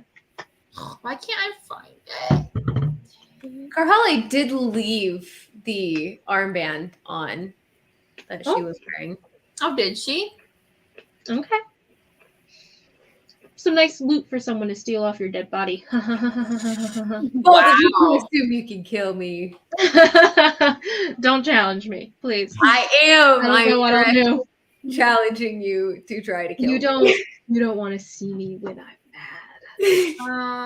I Quote, do. quote. I do want to see you angry. Very badly. 30 feet of you. So no. 30 feet. That's Yeah, really no. close. Do you want to try to get close? No, that's just way Okay. too close. No worries, no worries. or we could just run up on them and they'll jump out at some point and try to attack us, but then we'll be charging them. DM, You could I'm charge sorry. them too. Very direct battle approach from Karhale the Goliath. DM, I'm sorry. Where did I Either- see the two people pop up again? We're Just either this rock fighting- outcropping that's probably a bit more than 100 feet from you guys. It's probably about 200. What am I saying? It's like 200 yards away. You guys are seeing them Oh, from wow. like pretty far. Like, yeah, and Kanari, the fact that you heard it was just purely because the wind brushed it to you guys. You guys rolled pretty high. I did see something or someone pop up way over there. I'm just going to point to where I saw them. We could charge them on the horses and just flush them out. I'm looking to hit something, whether it's a Hydra or a person. I really don't care. So let's go. Okay. You guys mount the horses then, and you guys go charging. Yeah. Sure. We got great Anala, strategy right now. Anala, give me an animal handling check because this will be determine whether you can control the horse boy. during this fight or if it acts of its own. God. free will.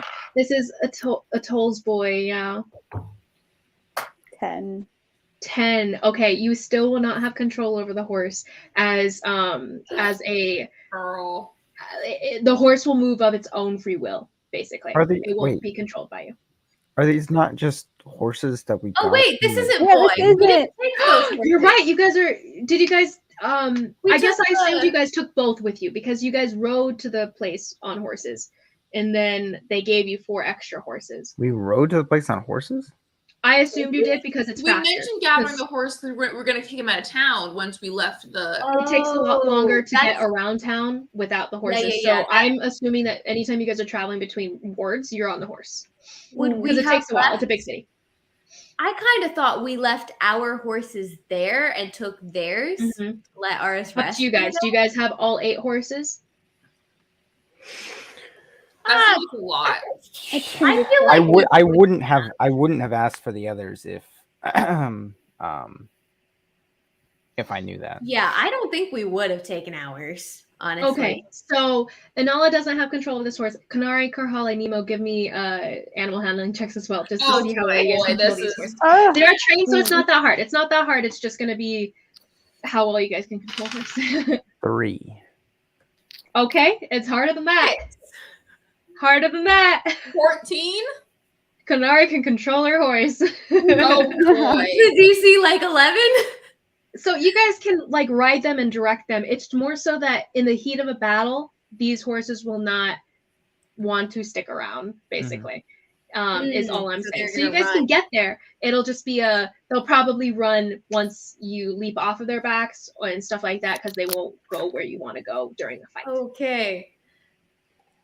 You know what? I'm gonna leave my horse and I'm just gonna run. I'm scared. That's fair, too. A horse.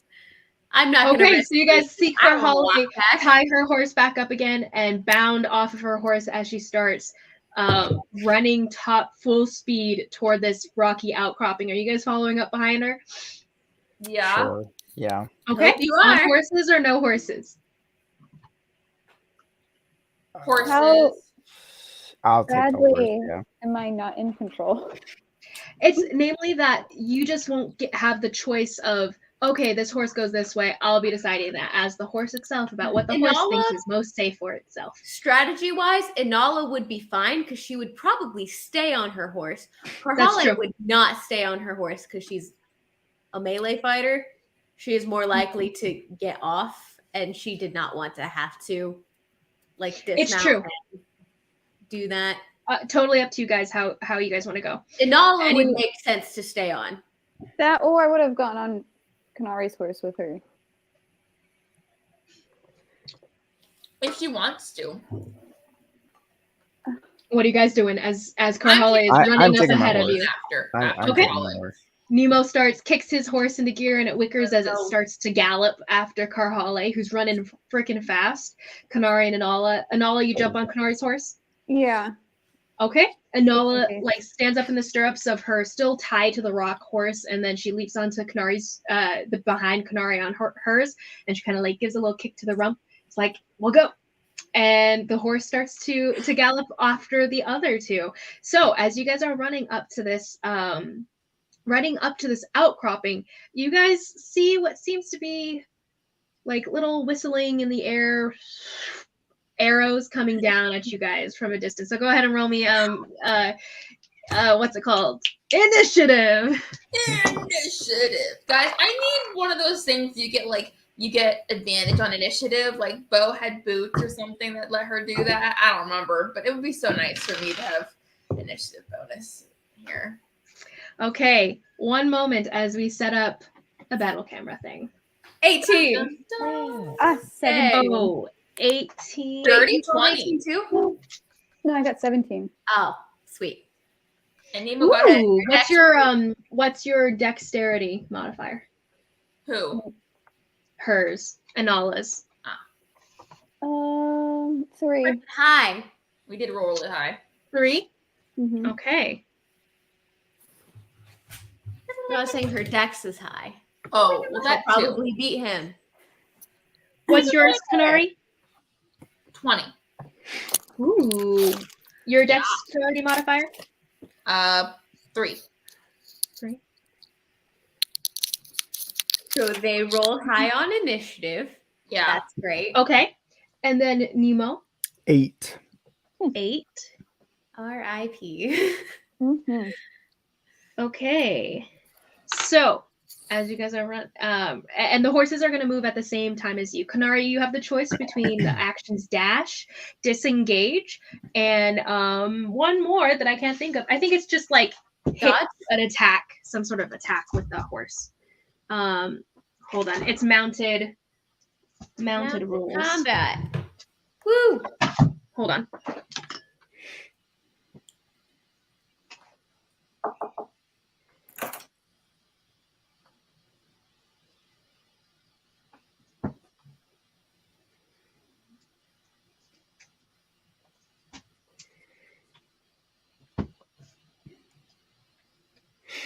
I'm so excited for this. And I also love how it doesn't I'm matter whether nervous. we're going to fight the assassins or the Hydra. We're fighting the assassins. Yeah, for sure. Because I told Liz I'm really going to try to push to fight the assassins this session. Because I know how bad she wants it to happen. She's very excited for this. You were right. It was dash, disengage, and dodge. Dash, So- Josh. As your horse. I feel like this is going to be the last thing we do tonight, just knowing how long we take. to I fight think this. so. Mm-hmm. So I thought I'm you gonna were see- saying the last thing we do is in like before we Ever. die. Ever. No. I'm gonna see how well we can do with just 3 minutes per turn, kind of thing, and see if we can keep things rolling with 3 minutes per turn. 3 minutes You per need that turn? much? 3 That's minutes. crazy. Okay, you guys realize how long you guys take to take turns? It takes a I long know. time. I take It like takes a 30 long seconds. time. I It take takes 30 freaking seconds. long. Nemo. But which isn't to say like sometimes there's times of like people No, trying to it's figure true. out, wait, where is this person? What's going on there? What's going It's like hard to you know, know it's the people whole are thing. sometimes. So You're right. it's like totally fair, but we'll try to keep it to 3 minutes and Okay. then we'll move along.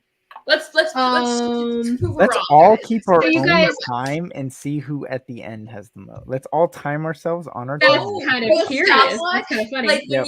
when you're when you're playing chess and you like hit the clock. You Yeah, know what yeah. I mean?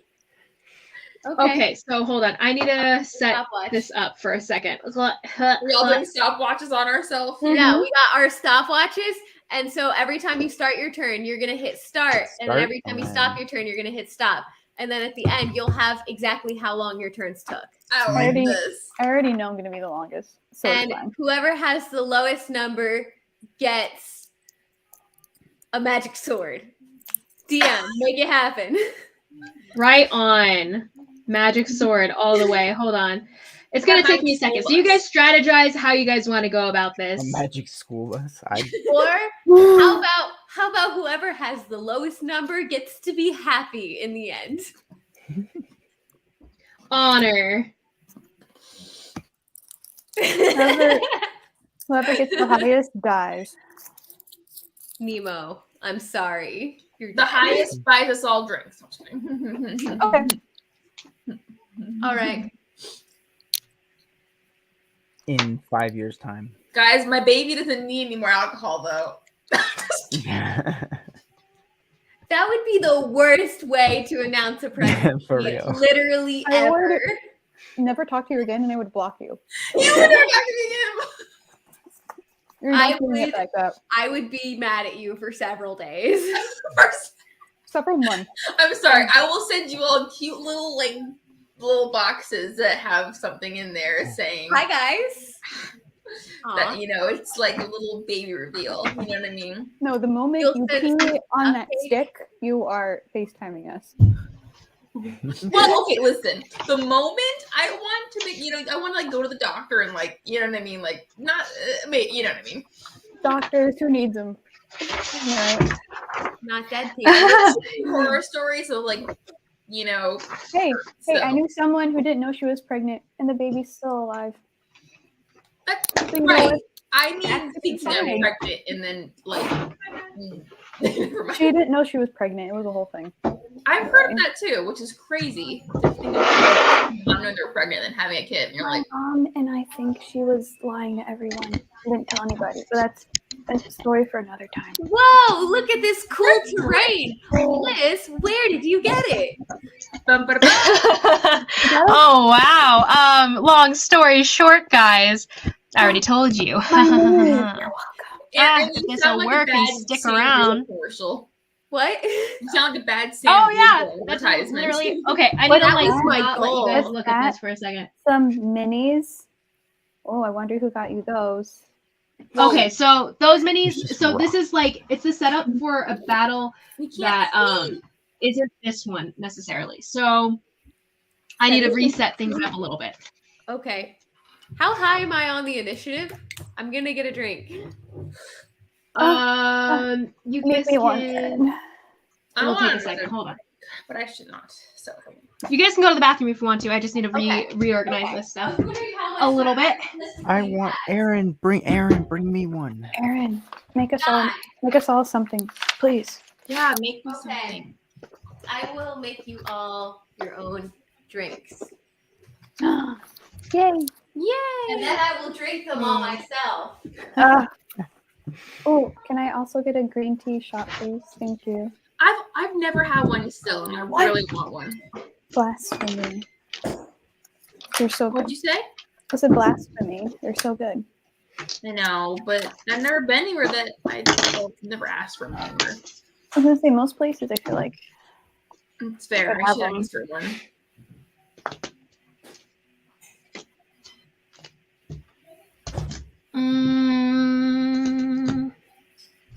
Oh, Misty. So, eyes of- My latest little quirk habit that I've just in the past week. My husband Josh found a DS that someone had given him a long time ago with some games. I've never owned a DS, but it has Super Mario Bros on it, and I've been playing You're a Super In my- Mario Bros. Girl. on my lunch break and stuff. That's so cute. I We'll see how long this lasts, but I used to have a Game Boy and I would play Kirby on it. I love my Game Boy. I think I still have mine somewhere, maybe. It was pink. I want a Switch. Or I go back and forth all the time. If I Ooh. should get one or not. But there's You should get one. We can play Smash together. I would like to have Yeah, a Switch. you guys I- could play That game Smash. stresses me out. I fail at that game so bad. My brother They're brothers. a couple $100 though, aren't they? That's why I haven't No, bought not one yet. anymore. No, Oh, really? no. Like 100 at most.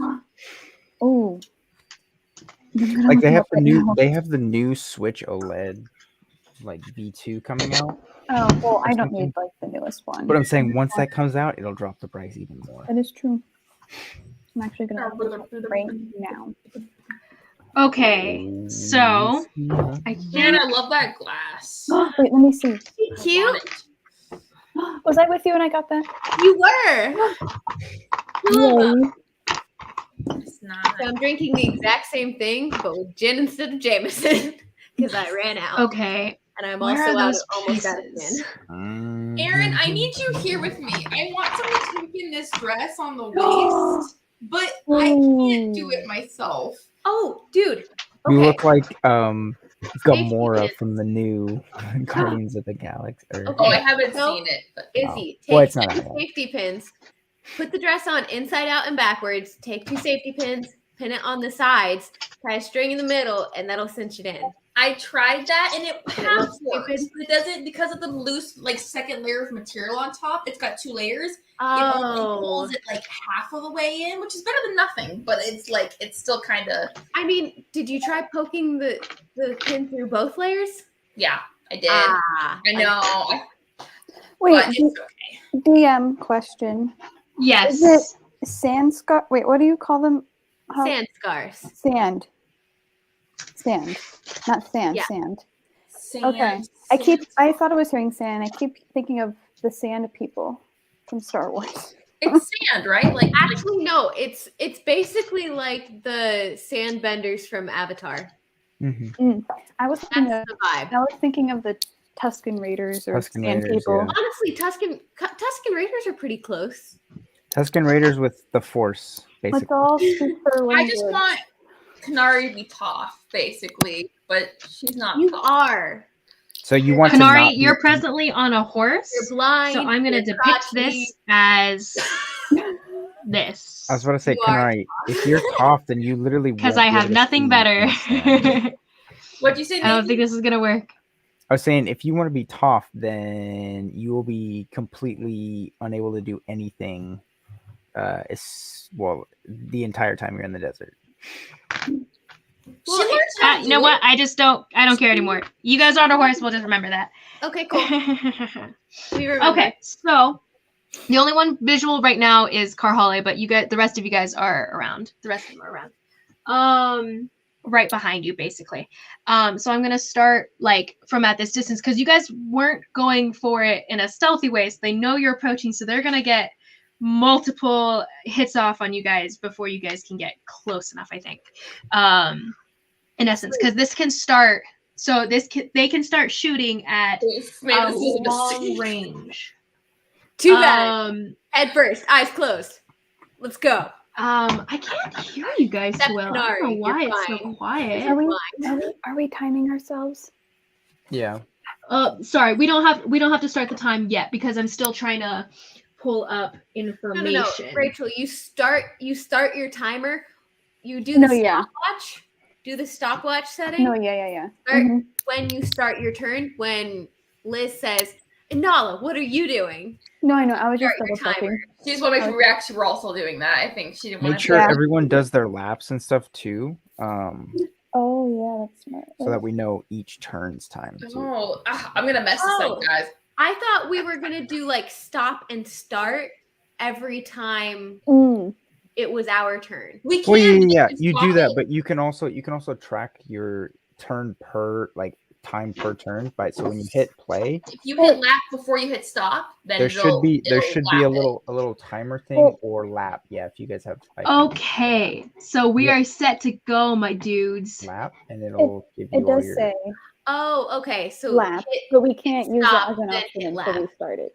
No, at least for iPhones, I think you have to hit start, then No, lap, yeah, you have to then hit stop. start before you hit Or lap. else it'll be Yeah. reset. Well, you just hit lap right before you hit stop for your turn. Right. Yeah. yeah. Okay. To keep track Okay. of what turn is what. Gotcha. Mine's As you easier guys 'cause are it's a running pixel. forward, then. Die. First in the lineup, we have Kanari. Anime Kanari. opening. Anyway. Sorry. Actually, sorry. No. You guys start off really far away from this whole thing. Wow, I right? wonder So you what guys, it is we're you guys fighting. are very I far know. away, so they can start shooting at you within 320 feet. So at 320 feet, how many rounds will it take you to get within? This is I think a horse is what, 60 feet? So if you dash 120 feet per round? I've got 80 feet per round. For a horse? 5 times 5. Okay, so how long will it take you guys to get within 100 feet? Yeah. Our horse is Check on what the 60 stats on a horse is. I'm pretty sure it is 60 feet. I've got 80 feet per round if I'm dashing. If you're dashing? 80 feet per Oh, round. you have it. You don't have a horse. Me, Question. myself, and I. Yes. For the DM, Yeah, 60 feet. are my CLMC spells allowed to use meta magic? Yes, they are. Very interesting. They're pretty powerful. Whatever it is you're doing, please do it. That's I can't. Aaron saying that, There's- not Carholly. Okay. There's nothing really that I can do. Yeah, it's Arrows are so flying by closer you for guys. And you guys have 2, 3, and 4 that miss you guys because you guys are at a distance, you guys are running, and it's disadvantage for them. But you guys also don't know where exactly they are among the outcroppings, so I guess that actually makes a straight rolls. Huh. Roll me perception checks so you guys are running up, actually. So everyone give me a perception check to see if you guys can see where they are, because they are hidden amongst them, even though Nala saw some heads ducking by, and she doesn't know exactly where they are. 18. 16. 18, 16. 21. 21. 16. Okay. 18, 16, 21. Okay, so 18, 16, or so everything above a 20 sees a couple. Okay, maybe not. I So don't who see- had that? I'm Who just- who had Kanari. above a 20? Kanari, you can hear where one is coming from, so you have a general direction of where you're running, but Okay. you are not ranged anyway, so it doesn't apply for you shooting from a distance. Would it But be you know an generally where one is. because we see where they're shooting from? No, they're in a so they're hidden in the sand. They're covered. They're blending in, kind of thing. I will So- follow Nari. You guys are going to be running up, and you guys can see the arrows flying out of it, but you can't see where they're shooting from. Is the main thing. You can see arrows coming in this direction, but you know where they are in general, just not where they are. So that's actually going to be does a okay. 15 hit for Karhale at the front. 15 and 8, that one definitely hits. 15 is my AC. Okay, so one barely hits, and then the other one definitely hits. So go ahead so that's going to be... Oh wait, sorry. sorry. Oh wait, just kidding. I can't rage yet because if I rage before I can hit somebody, it's a bad idea. Just kidding. Never mind. Proceed. Okay.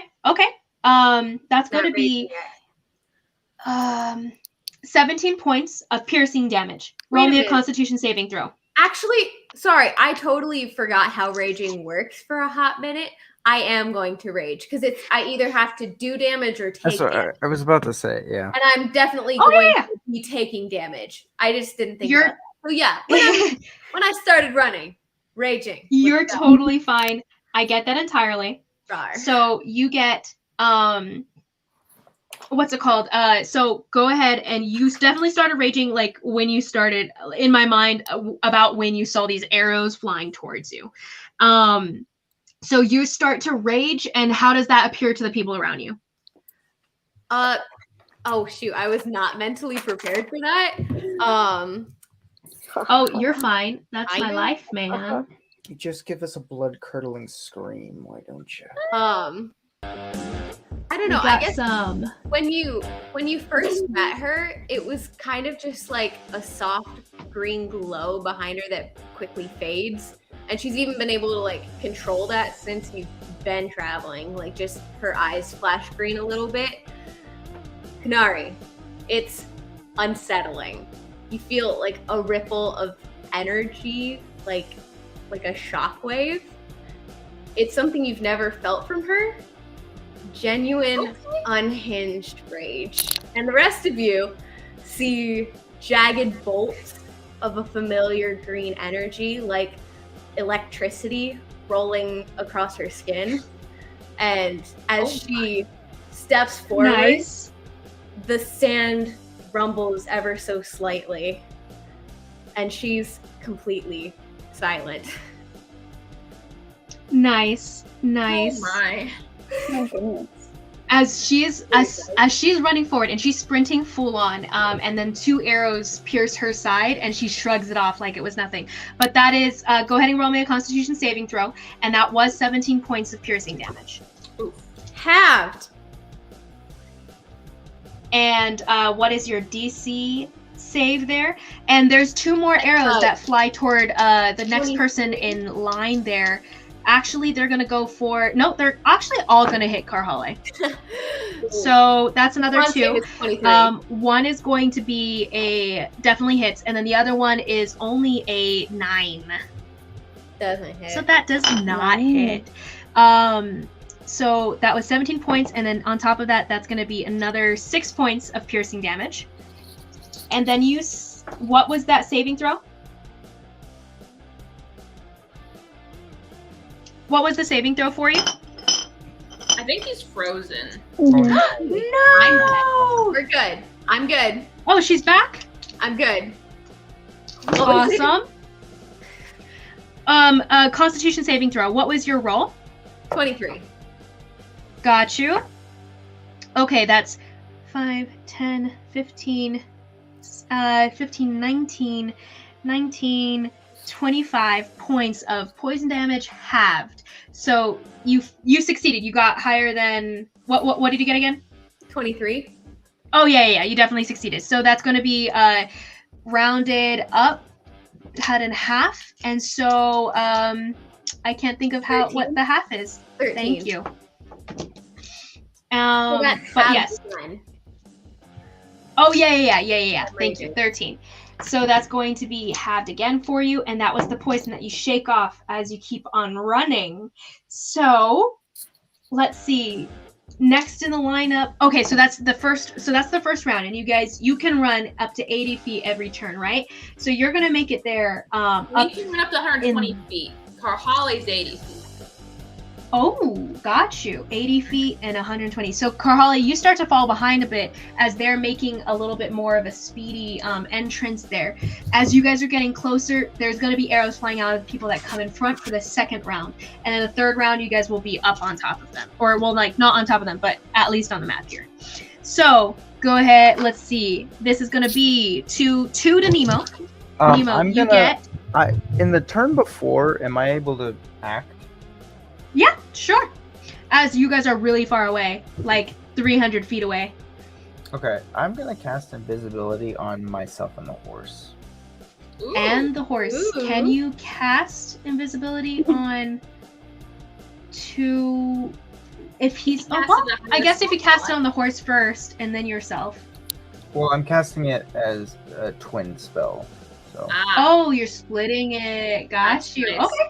Okay, so you split it between the 2 of you and you go invisible. You can still see sand being tuffed up by the horse's movement though. Like you can tell where you are. yeah. Okay. As long as you're aware of that, because you can still see sand being dusted up from where you were and the progression that you have. But you are now invisible. So that's awesome. Mark off those spell slots. And then anyone else doing something in these 2 rounds in preparation of getting there? Just taking the dodge action, I think, for right now. Okay, so taking the dodge action, they'll have double disadvantage there with, that's going to be, does a 19 hit for you, Kanari? And the other one definitely doesn't hit. Oof, yeah, that one hits. Nemo, you did have arrows flying for you, but then you go invisible, and it makes it that much harder. So I'm going to roll those again for you. So Kanari, go ahead and give me a Constitution saving throw.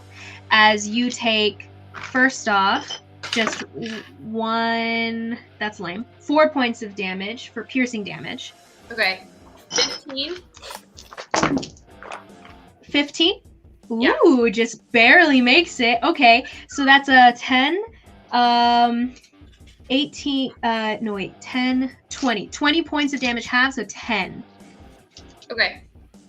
So that's 10 points there. And then Nemo does a at disadvantage. Okay, so one arrow definitely still hits you. As it is like they lost you when you went invisible, but they can still see where the horse is running, so they kind of just did a general judgment call and does a 19 hit. Yeah.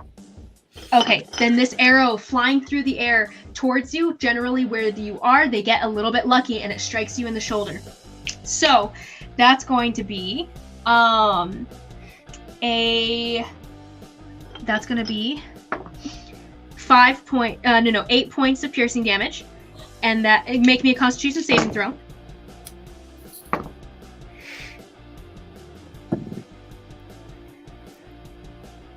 Uh, 16. 16, nice. You shrug it off as well. You take 20 points halved of poison damage on top of this arrow.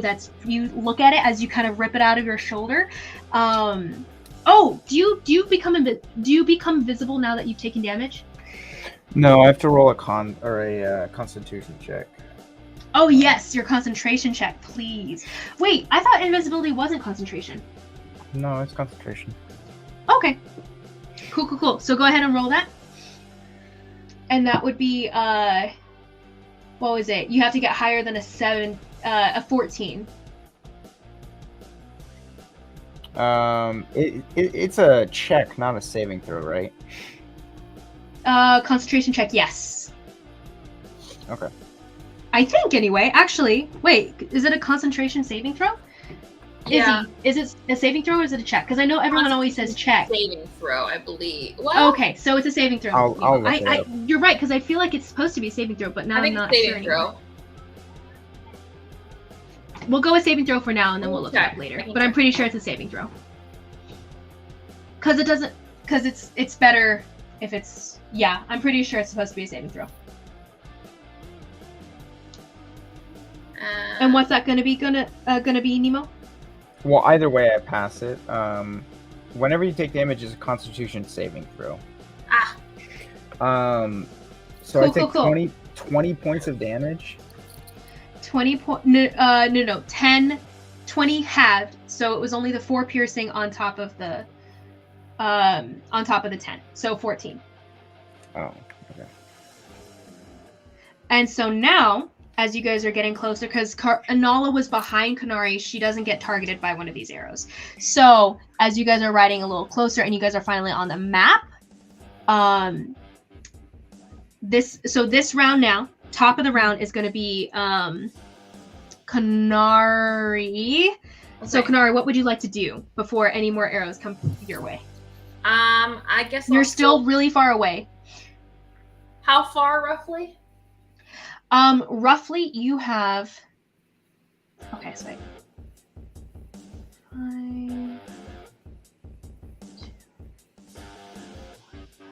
Okay, so you're still 25 squares away, so that's 125. Okay. I'm just gonna have the horse dash, and I will take the dodge action. So I should basically make it within my next turn. Okay, so you guys get 100 and what was it? 120 feet. Yeah. Okay, so you guys get 120 feet up here, which you're coming up onto the lifted outcropping, and it's going to be rough terrain as you guys are up here, basically. Okay. As the sand becomes more rocky and everything's a lot more complicated there, and you'll probably have to get off the horse or risk hurting the horse by sending them up this incline. That's fine. Okay. Do you risk the horse? No, I'll just wait there and I'll hop off probably. Okay. So as you get up there, then go ahead and dodge action just gives me disadvantage on arrows attacking, right? Mm-hmm. Okay, so then next turn you see 2 arrows coming your way, and one's going to be a natural 20, and it's no longer a disadvantage. They actually wait. Dodge automatically. Yeah. It has disadvantage because of your dodge. That's why. Yeah. But they will have advantage because you don't know exactly where they are. You have a general understanding of where. You know where you they- did actually succeed in that. The question is whether you know where specifically they are. Yeah, we'll say that this is just this isn't a straight roll, but one of them is still a natural 20, and that was the first one I'd rolled there.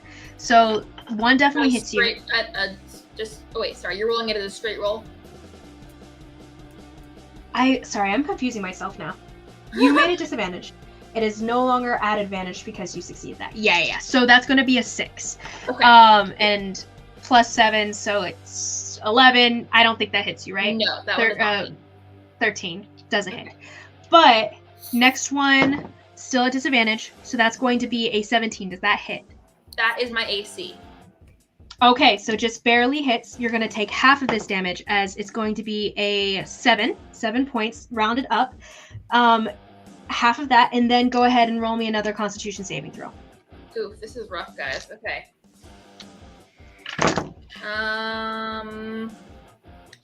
15. Again. 15. Okay. Very good. Very good. Okay, so that's going to be 22 halves. So that's going to be 11 points of poison damage on top. And that is still all halved because it's barely hitting you.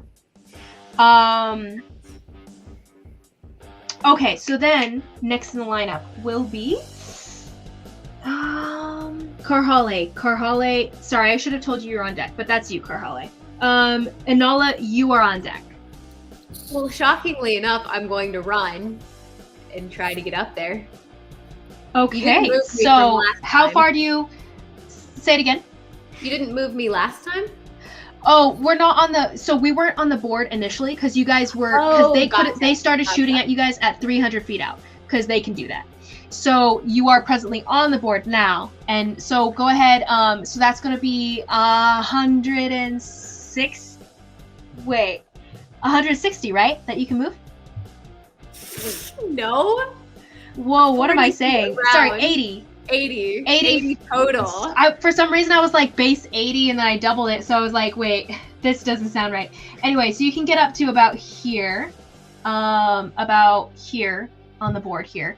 And then Nemo, you have a horse as well, so you're going to get up here eventually. So, Karhale, what are you doing at this distance? Do you just wait and keep on running or take the dodge action? How far away would earshot be? I would say you're in earshot at this point. Especially you raging.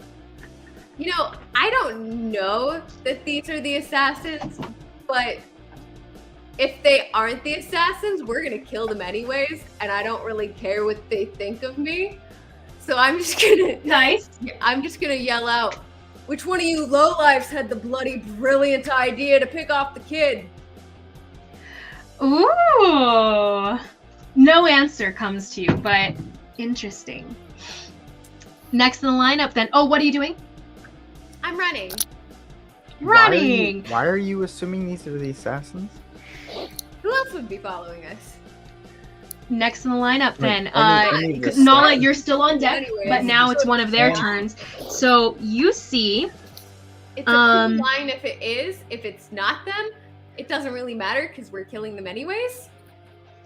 First off, you do see...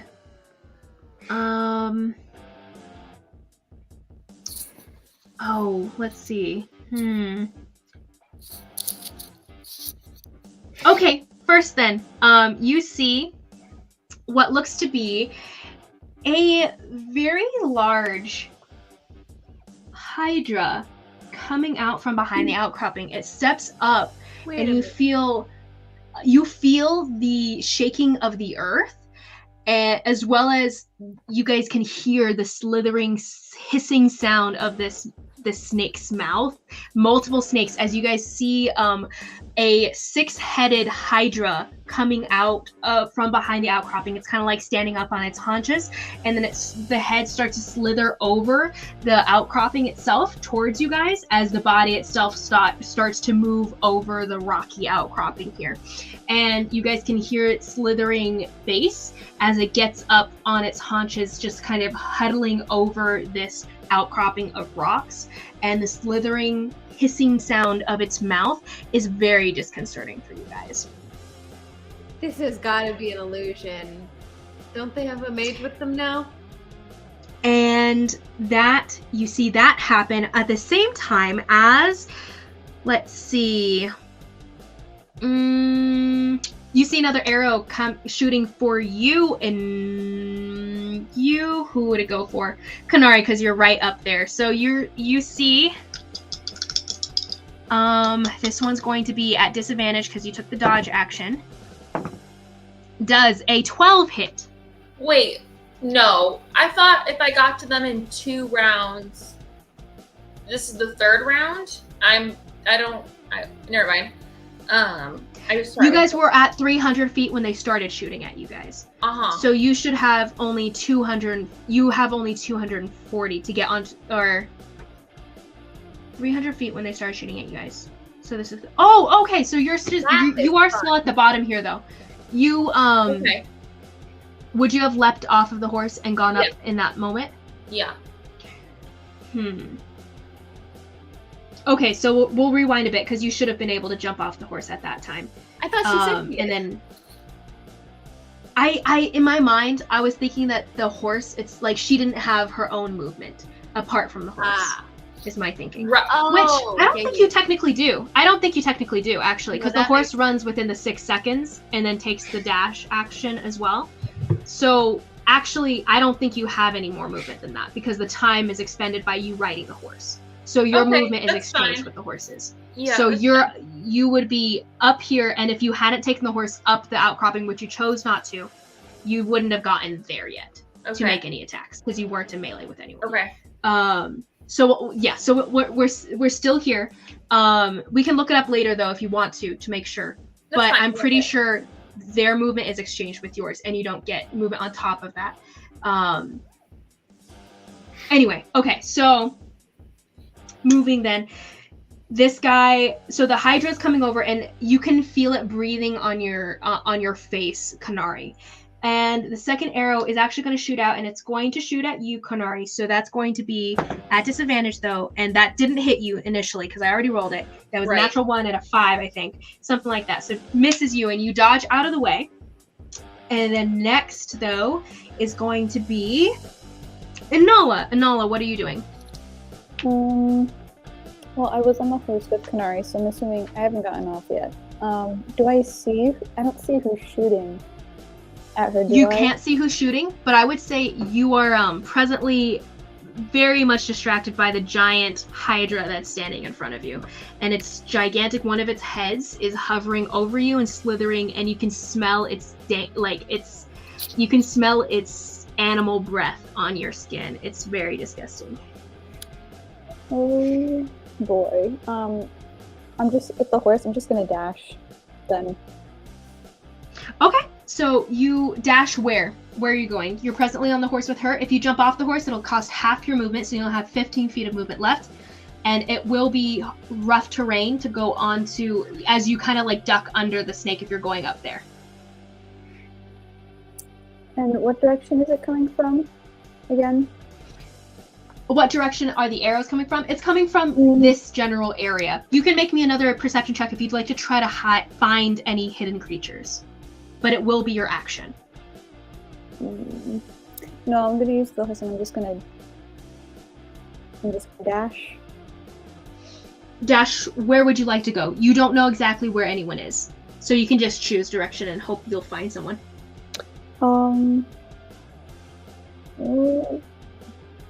Back from where we came. I don't really know. Just as far away as I you want to go away? Yeah. Okay. So if you go back this way, so if you go back this way and you back off once the snake is kind of like leering at you and slithering its face into your face,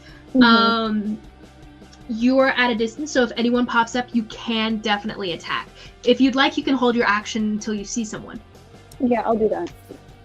Okay, so you can hold your action to shoot at them when anyone appears, any enemies. So next in the lineup then is going to be someone else. So another arrow flies out of the outcropping. This one's going to go to Karhale because you are a threat. So that's going to be... I am a threat. Thank you. You never said that you took the dodge action on your turn. You said you were just running. So I'm going to go with... I didn't think I could do that when I was double dashing. Oh, yeah. No, you can't. You can't. You're right. Oh, I totally forgot I was that you gonna say, double I dash. didn't think So I thought it was like dash or dodge. it still It is. definitely hits. Yeah. So go ahead and take, that's 6 points of piercing damage. And then on top of that, roll me a Constitution saving throw.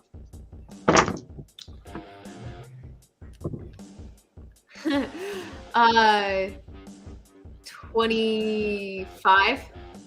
Nice. So that's 17 points halved by that, and then halved because you saved. So that's going to be 9 points of poison damage, which is going to be further halved by your raging abilities. Sorry, As you so take said damage again this round. 17 halved. So that's technically 8. Nemo, you are on deck. Okay. And then You said, what was it? I got it. Math. Okay, awesome. Yes, and you are correct, I think. Nemo, what would you like to do? So how close am I? Kanari, you're on deck. You are presently on the horse. If you have the horse dash as its action, then you'll get up to about the same place that Kanari's at, right here. Okay, that's fine. A little bit behind. And then you hop off your horse. That takes half of your movement, but I'm pretty sure that the horse's movement is your movement at this point. But you can dismount. We can say that you guys dismounted. And I should probably put something there as the horse. We'll say that this is a horse. And this is a horse. Thank you, Anala, for these little things, minis. You're welcome. So you leap off of your horse. Kanari leaps off of her horse. Anala backed off. Okay, so from here, Nemo, what would you like to do? That's all I can do, You right? still don't see anyone. They're still hidden. You can take an action. You just can't. I'm just pretty sure your movement is exchanged with that of the horses. But I dashed as my action. No, the horse has its own action in that. So you would have like the extra. Oh, I guess you could dash. I'm sorry, guys. I'm sorry. I don't know horses that well, but I'm pretty sure you still have your action, so you can use your action how you will. Kanari had used the dodge action in that time. So you can move if you'd like, and you would have the 30 feet of movement of a dash action. But your regular movement speed, I'm pretty sure, is exchanged with your horses. But the horse is dashing, so that The horse has its own secondary action. So you can dash, disengage, and you have your regular movement speed kind of thing. So you use the horse's action to dash. Okay. The horse could have also dodged, could have also disengaged. Alright, then I'll just go and try to get behind them if I can. Okay, are you going to go around the kind of the outcropping of rocks, or are you going to go over? There is also a giant hydra standing over it, hovering over it, kind of like, yeah, breathing, hissing at you. I'll go around, it's fine. Okay, so you'll make it about 30 feet to about here, as you are kind of trying to circle around. Go ahead, well, no perception check for now, but you don't see anyone first glance as you're kind of curving around. Next is going to be Kanari. Kanari, what are you doing? Okay, so does Kanari sense that the Hydra is really a giant creature? Like, she senses the Hydra, and it's huge, right? Is it vibing like huge? Kanari, you can sense it, and it's like overtaking your senses in a way that's very frightening to you. It is very huge, yes. Well, then how far is it from me? It is.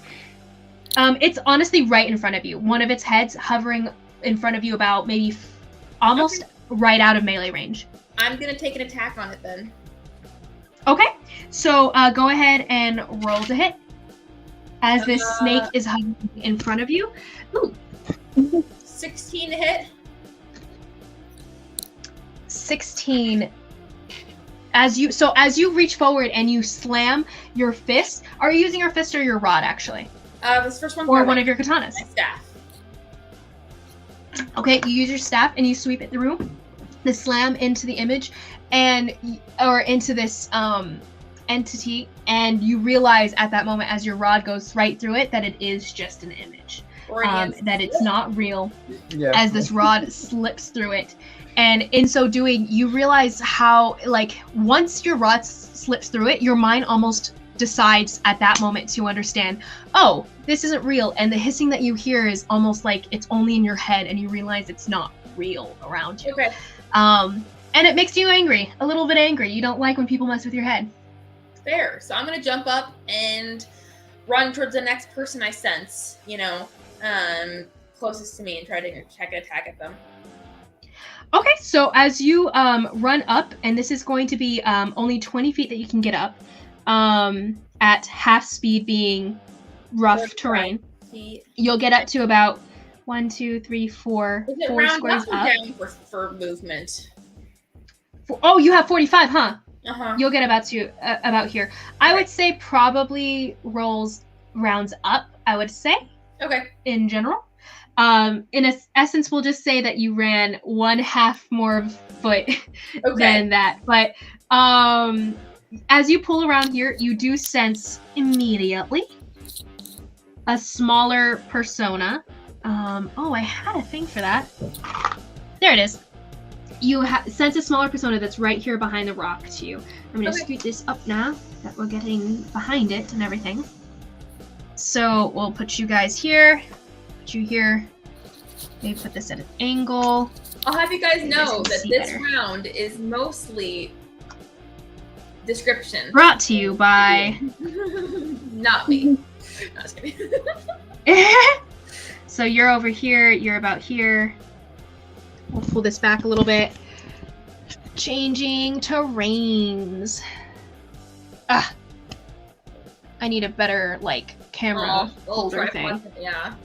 Yeah, so you're about here. These are Okay. here. You're here. I don't know if you can actually see yourself. You're behind this rock, and there's a little person there. Okay. Hard to see it. Anyway, so as you go in to attack this thing, you hear a voice saying, probably cursing in another language. Oh, but you understand it because you're Tolan. So you actually hear a bunch of curses, colorful curses you recognize as this guy starts to scramble back from you as you come forward to slam into this little person. And you recognize him as the person you killed once, actually. Still alive. My intuition unmatched. Go ahead and roll the hit, please. Also, while I was running up the hill, I was shouting, "It's fake! The Hydra is definitely fake!" And then, You guys notice her shouting this as she runs straight through it, and the illusion itself disperses almost in that moment as just a mirage. And you can see it's like hazy, overcasting, or like you can see it's almost like holographic version now, as you can see right through it to the other side, to the sands behind it. and then I'm gonna take a swing at him and say, "You're actually dying this time for good." And then Just like 20. and you just hear him going like, "Oh crap, crap, crap, crap, crap," but he's not saying crap. 24 to hit. 24 definitely hits. Go ahead and roll damage. That is 9 points of psychic damage. Okay, 9 points. Got it. And then I'm going to, excuse me, I rolled the wrong die. It's actually 10 points of psychic damage. Ooh, 10 points of psychic damage. Right on. And then I'm going to cast Stunning Strike. Not cast, but, Stunning Strike him. Uh-huh. Okay, go ahead. That's going to be me, actually. So, DC 14. I'm going to cast hit them in DC the 14, face with a hammer. he passes. Natural 14. Dang it. Okay. And so as you slam into the side of his face and his head kind of like bumps against the stone a bit as he's scrambling back, he shakes off the shaking effect that your fists normally can throw onto a person. And he backs off. But he doesn't actually move yet. Okay. Is that the end of your turn as your second attack? No, that is I get to take an unarmed strike for free when I make a. Ooh. So I will try to hit him again. Beautiful, beautiful. 21 to hit. 21 definitely hits. Okay, that is 7 more points of psychic damage. And he goes, "Why do they have to notice us so soon?" As he gets hit again in the side of the face with your elbow. What was that damage again? Whatever word you would put in there. What was that damage again? 7 points of psychic damage. Got you. And she kind of just elbows his head into the rock. His head bumps out off of it, and you hear that like sickening thudding sound of like flesh meeting stone, and it's terrible. Oof, I mean, it's great for you. That's my turn. Next in the lineup then is going to be this dude, or one of the dudes, and so you are going to get an arrow in the back, Kanari, and you realize so Pyrus was the one closest to you. You sense another individual about 30, like right at the edge of where you can sense the 30 feet there, behind you, and you get an arrow to the back. So does a... Ooh, that's at advantage because you're in melee with an ally of his. So both are the same. That's annoying. 19 hit, though. I think that hits. Definitely hits. Deflect missiles. Ooh. As you slam your elbow into Pyrus and everything, and you turn around to catch this arrow, go ahead and roll that just to see what damage you take away from it. The damage he gives you is 10. Okay. With that arrow, as you turn back to snatch it out of the air behind you.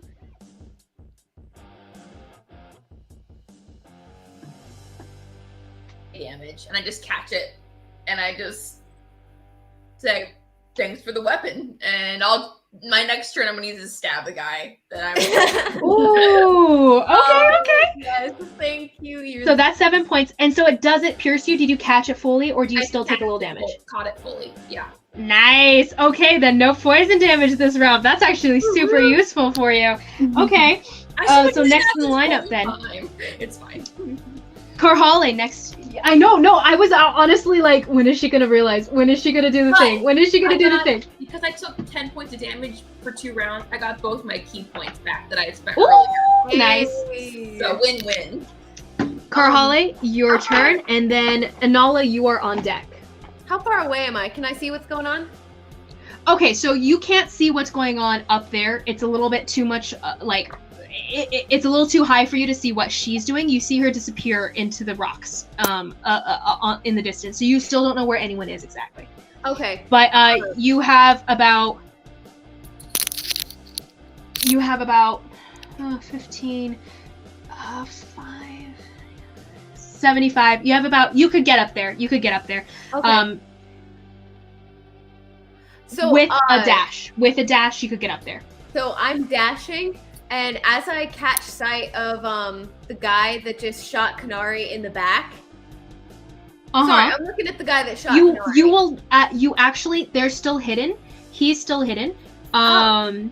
Because he can roll to hide after an attack. So you'll have to roll a perception check to see if you can find him. He's still hidden amongst the sands and the rocks. Did he roll to hide though? Did he roll to hide? Yeah. He is presently hidden, but you can roll to see if you can. But sorry, not right now. That'll be your action to take a moment to actually look for him. Mm-hmm. So since I'm gonna dash, I'm just gonna yell, "Come out and fight me, coward! Fight with some honor!" There are no answers to you. Though, Kanari, you can still hear someone, the guy, the Pyrus in front of you going, crap, crap, crap, crap, as you're presently in front of him, and he wants to get away. Next is going to be someone else. Do I at least see Kanari? Say it again. I see Kanari, right? You can kind of see her behind the rock a little bit, so you assume that there's someone next to her. Okay. Cool. But it's hard to see and everything, because it's like they're higher up than you are. So next in the lineup is going to be these two, Maeve and Cook. Maeve presently hidden, and Cook also hidden. But Cook's actually going to go first, and she's going to pop out, and she's going to be like, "Oh, hi, Nemo. So nice to see you." As you see her kind of Well, I'm appearing in front of invisible. you at the edge here. Oh, you are, huh? You hopped off the horse. Ooh, okay, so that's not gonna happen. She doesn't know you're there. Yeah, okay, so that's not gonna happen. She's instead gonna look around, and she's going to... you know what? She's gonna go invisible herself. So she steps out, and Nemo, you see her as she steps away from a little hiding spot that she had, a little nook behind one of the rocks, and she's going to disappear like you are. And that's her turn, and then you see someone else who reveals themselves as they pull themselves up onto the rock and revealing themselves from their hiding spot. And you see Maeve kind of climbing on top of one of these rocks here, and she's gonna take a shot at... She's gonna pull up in front about here, and she's gonna take... no, you know what? She's gonna go the other side because she hears Pyrus getting all angry and stuff. So she's gonna get at this distance here. She's gonna take a shot at you, Kanari, over Pyrus's head. So, she has advantage on it because you are engaged with her dude. So that's going to be, that sucks. Anyway, 20, does a 13 hit? Oh, no, it does not. Yay. That's lovely for you. She's going to duck back, and she's going to get at a distance here. She's going to use her bonus action to dash down the other side of this outcropping. She's going to get a distance as far as she can, but she can still have sight of you. So she's going to go 30, 40 feet out here, out at the edge. So she's going to try to still have sight on you, though, getting a bit of a distance. 40 feet out that way. And then next in the lineup will be Anala. What are you doing? You're right here. What's her face? Maeve. Try to get a hit on Yes, Kanari? you I did. definitely saw Okay. Maeve poke her head out and then disappear over the other side of the outcropping. You cannot see her any longer, though. Can I go up to look for her and hide behind one of the rocks? Okay, so which way do you want to go? Do you want to go up this way? Do you want to go up that way? Or all the way around this kind of like hill of sandy rocks? Your right.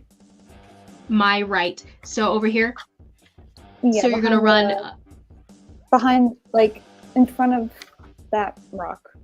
The one on the right. This one right here? Right here? Mm-hmm. Okay, so you're going to run up here. You have... Let's see. This thing is exactly 7 squares. So this is 35 feet. You have to get about here, right at the edge of where it gets difficult terrain and everything. If you dash, you can get a little bit farther over, but it is going to be harder to climb up this hill of sand. And it's kind of like you're stepping up, but you're sinking in every step that you take with like how sandy it is. So it's difficult terrain for you. It's going to half your movement. Do you want to dash to get farther? Yeah. Mm-hmm. Okay, so you're going to get about 15 feet up. You're going to get about here dashing. If you take your bonus action to dash as well, you can get even farther. But you actually, you have sight on her. Mm-hmm. So you can go ahead and shoot at her if you want. Yeah, can I? Go ahead. Yeah, totally. Go ahead and roll to hit, ma'am. 17. 17 definitely hits. Go ahead and roll your damage. I would say you do not have... Well, you have the higher ground, so we'll say you have advantage on the hit. I should have told you that initially, but you do have sneak attack on this. 7 piercing damage. 7 piercing damage. Okay. 7, and then plus your d6s for sneak attack. Oh, I always forget that. Hold on. How many? I think it's 3d6. I think. Let me double check that.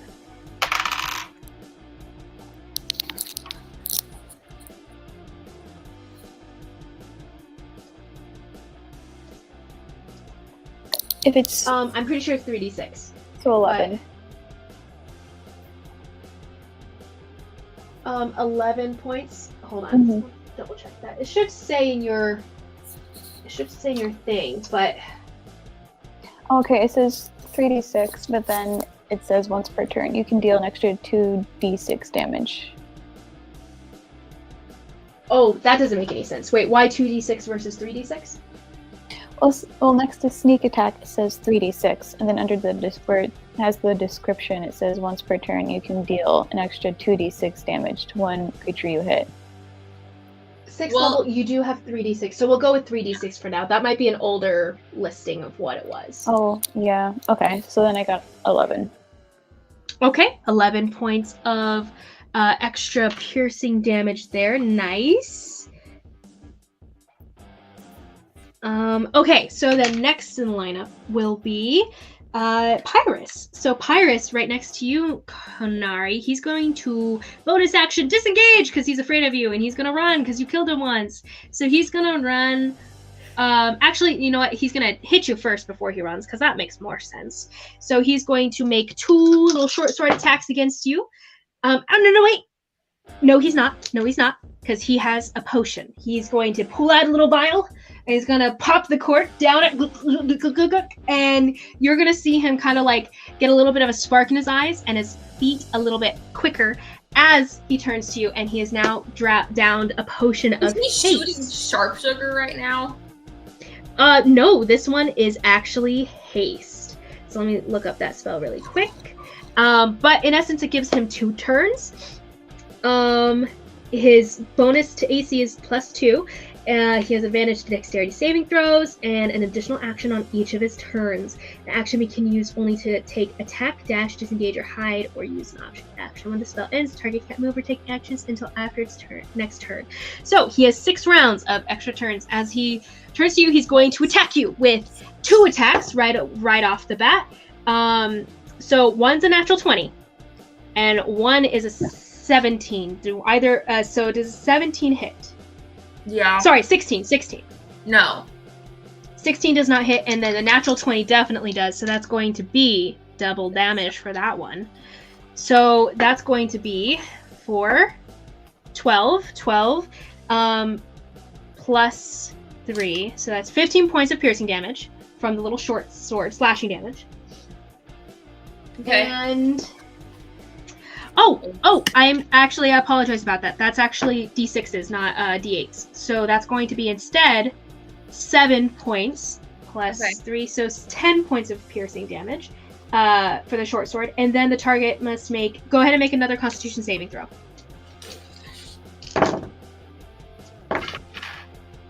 Uh, 17. Okay, so 17 definitely passes. You take 9, 12, 17, 24, 24, so 12 points of poison damage from that one. Oh, wait! That's a critical hit, so that's double the dice anyway. Hold on. So that was 24, not cut in half, and then 28, 30, 38, 42. So that's 42 half. That's a lot.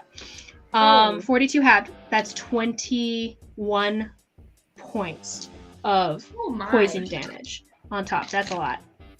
Critical hits. So this guy does the 2 on you first. And then what does he do now? Yeah. Oof. He's going to say, he's gonna realize how bloody he made you and how rough that makes you actually, and he's gonna go, hey, I think we got money on this one, and he's going to stab you again. So because for his second action. I was actually so my level 6 feature, whenever you take 20 points or more damage from a single attack, I can pay 1 key point to do an additional attack, make an attack, or move up to your speed. Additional actions. What do you want to do? I'm gonna try to make an attack.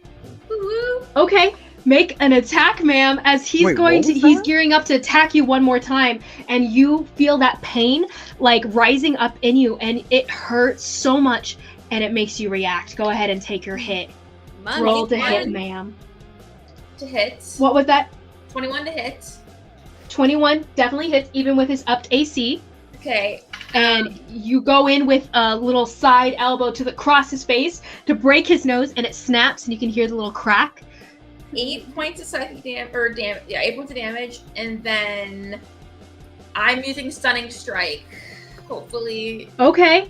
Let's go. Stunning Strike. Oh, that's gonna be good. Go ahead. Oh, sorry, that's me. Ha ha ha. Sorry, hold on. Okay. That's a natural 17. Okay. Alright. Dang it. I'm Alright. so sorry, girl. And It's so fine. he's going to, he takes that hit from you, and he's like, and he's gonna, he doesn't like being next to you. He's gonna take his full action to dash. No. He's gonna disengage so you can't hit him. So he's gonna disengage, and then he's gonna run for it.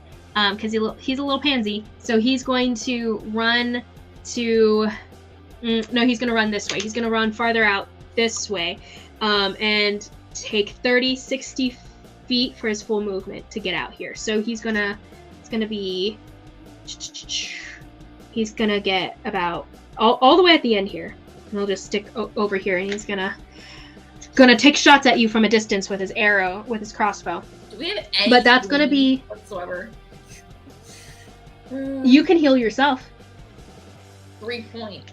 6 points. Well, anyway, it's fine. Okay, continue. As high as 6 points, yeah.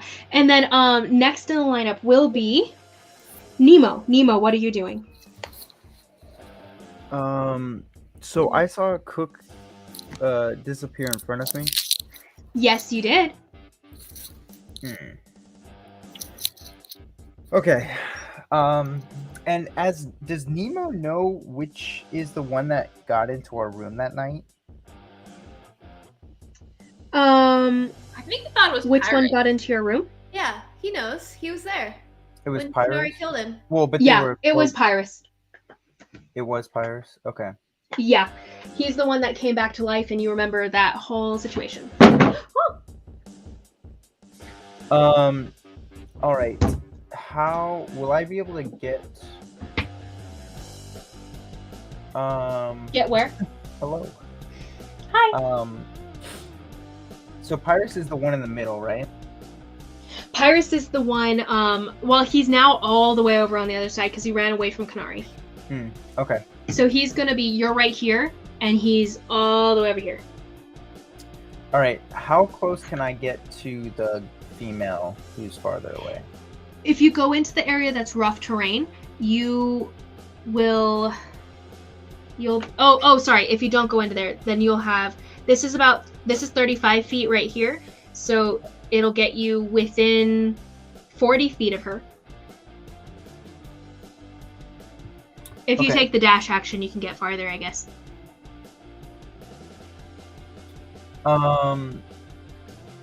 So, okay, I am gonna take my full movement to go towards that direction. As my action. Which direction? This to her, right? In her direction? Yeah, like how far away from Pyrus am I now? Presently, you are, let's go, that's 35, 70 plus 4 more squares, so 90 feet away. Okay. Math. As my action, I am going to take a vial of haste. Ooh, all the haste this round. Okay. So that's going to be your action. You are now hasted. It adds 2+ to your AC. You have advantage on dexterity saving throws, and you are fast as heck, I think. I have double speed, and I get an extra action. Yep. So as my extra action, I am going to. Oh, Pyrus could have done so much more.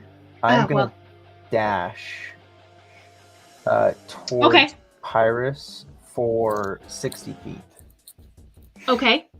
That's so fast. Haste, man. Okay, so 60 feet takes you about here, here. Okay. And then you have about 35 feet between you and him. I should have taken the potion first.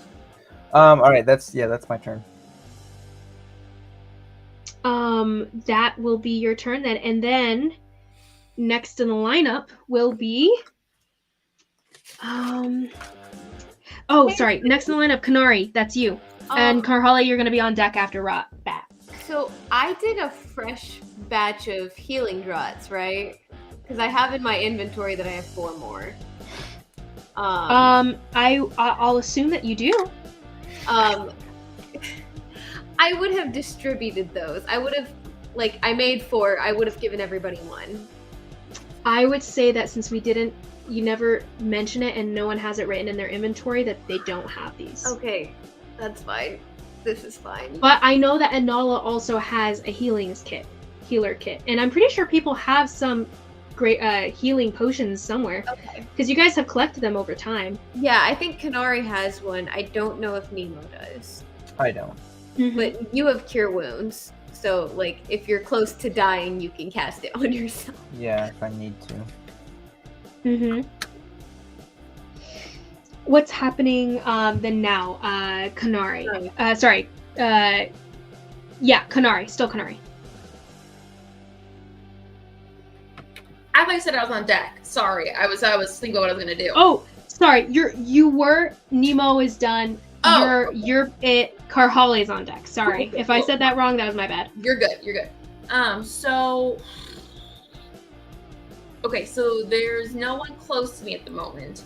There's the guy who Right shot now, no one close to you, except for the guy who shot you. Yeah, he's about 20 feet behind you.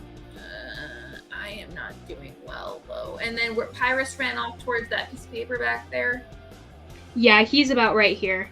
So you're here, and he went this way. Can you see that? Sorry, you're here, Okay. and he went right here. I'm gonna circle around the rock to where I'm like on the opposite side, so I have some cover, and kind of shout like Karhale and all, and be like, anyone have some healing stuff? I'm pretty rough. I do. That's good. I'll get it up to you. All right. Your thing's gonna fall. I hate everything. What were you saying? I'm just gonna circle around and just stay on the other side of the rock, away from the shooters, so that way hopefully I have some cover until I can get some health potion thing. Some health potion. And I will take the dodge action for this turn, I suppose. Okay, dodge action for this turn. Sorry, You Kanari take just the talked dog's to me. action. Where is she? She is right here. But I'm moving around the rock. Right here. Yeah, I'm moving And you're around. gonna So that Right here? more like I want to be on the opposite side of the rock from the bandits, so that way I'm not getting hit. Yeah. Okay. Yeah, sure thing. So you're on this hill right here. Basically, like Come on, that's behind the rock. stay. Just stand. We'll just say that you're leaning like this. Let's That's see if we can balance you. There you go. Nice. And then, okay, so you're on the far side here, and you're like, hey, Karhale, and she's like, hey, Kanari, I'll get you in just a second. So is that going to be your turn? You take the dodge action. Do you want to get out of there, or do you want to stay? Because you could try. You're fast as heck. That's true. Well, but there's nowhere else to hide in the area, is there? You could get to me. Oh, I we would can say, stay there. so all of this area is pretty hilly. There's like, it's not as much rocky around. I didn't have any more rocks necessarily, but you could try. You could try. It's like, it's hilly. I just didn't have anything to No, like you're fine. give the idea of hilly. Yeah, I'll try. I'll get to the bottom of the hill, so I'm close to where Karhale's gonna be, and kind of just hide down there, and then like. Okay. So that way I can. Go ahead and give me a. Oh well, you took the dodge action. So do you want to make a key point for to hide? I think you can do that, right? Yeah, I think so. I can do an extra thing. Yeah. So sure, I will do that. Go ahead and give me a stealth check then. It'll be kind of harder to do, just in the sense that it is hilly. It's not super like foresty or like a lot of shadows and stuff to Right. hide you, but you can still try. You can always try. Actually, I got a 22, so that's pretty good. Ooh, that is really good. Okay, so as you disappear into the sands, granted, actually, you know what? I think Carholly would reveal you if you disappear, with and her giving you stuff. Okay, so we'll come to that when we come to that. So next in the lineup then is going to be Rotback. He's going to be he had shot at you, Kanari, and now he's going to have a visual on Nemo. So he's going to be like, I don't like this. I don't like this guy being so close to me.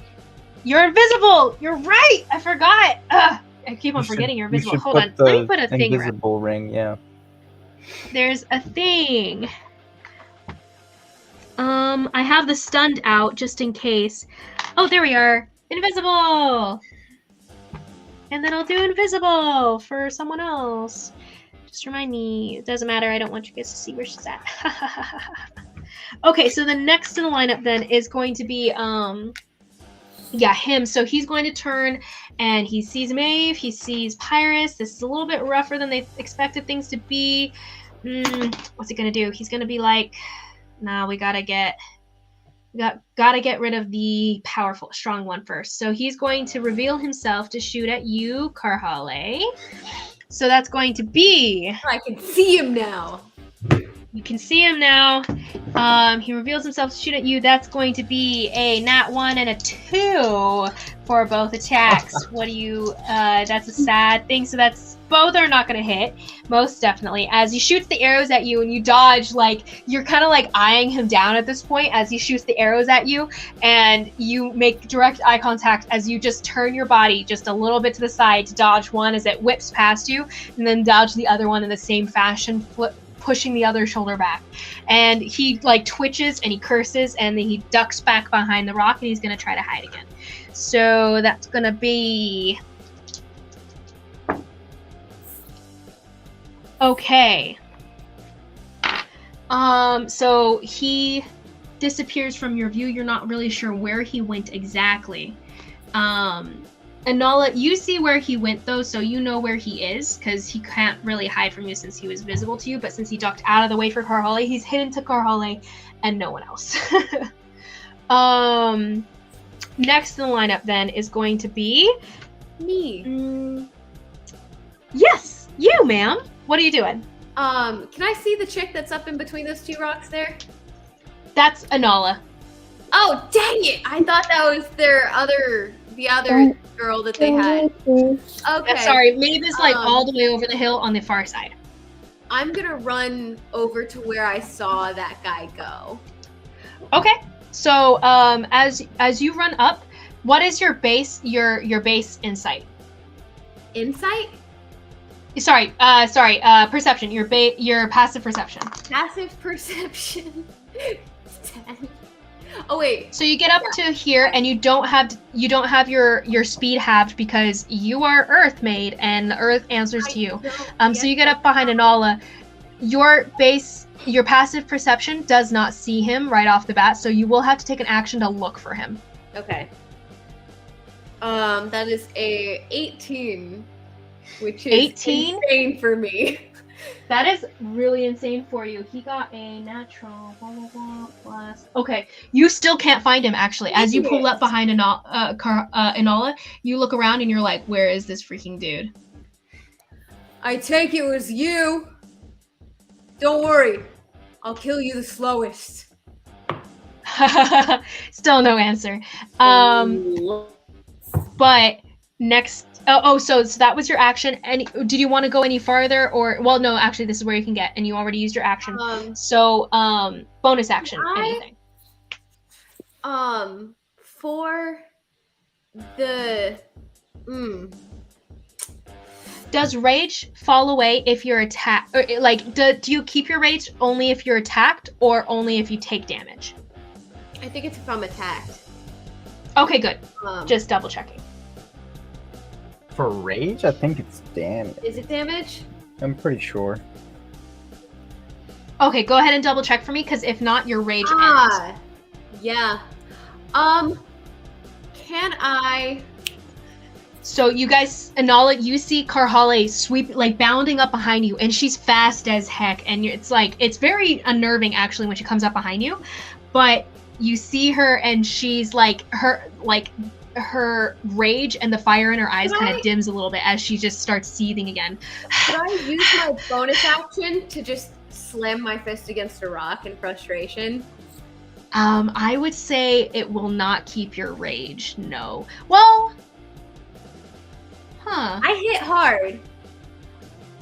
You do hit hard.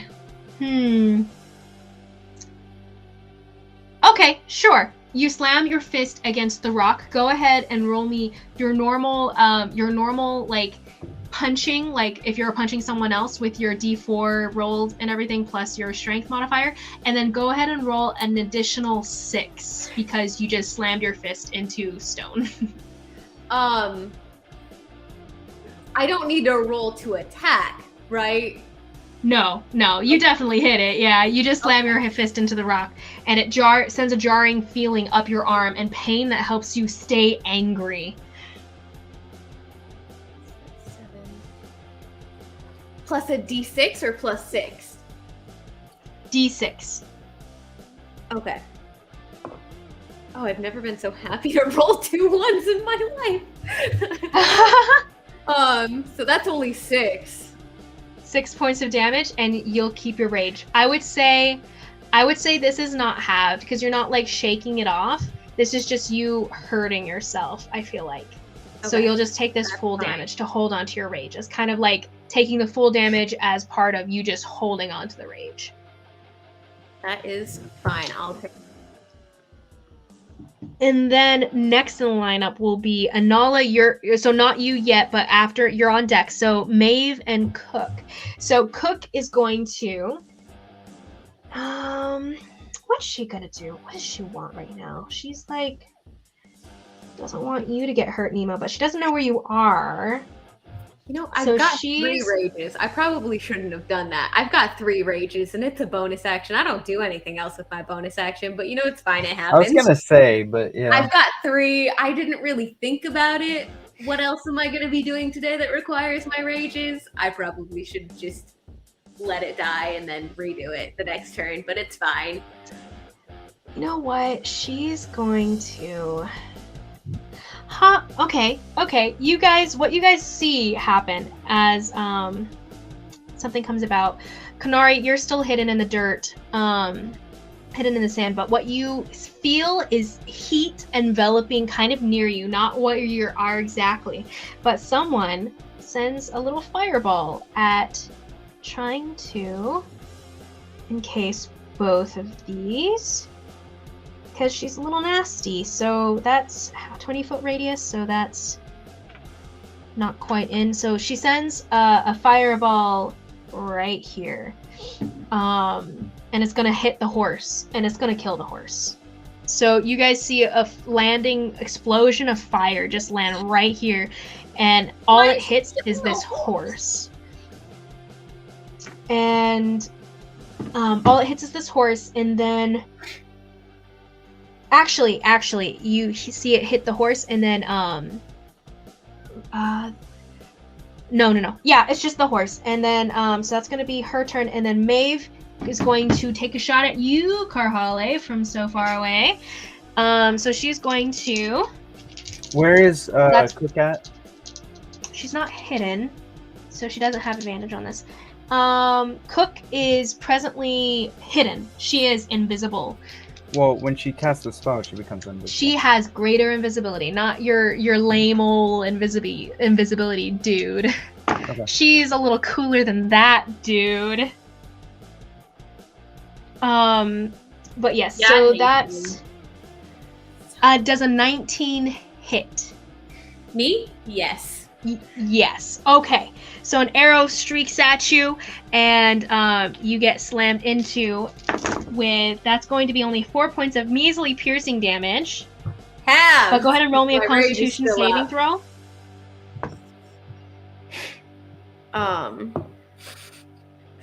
Dirty 20.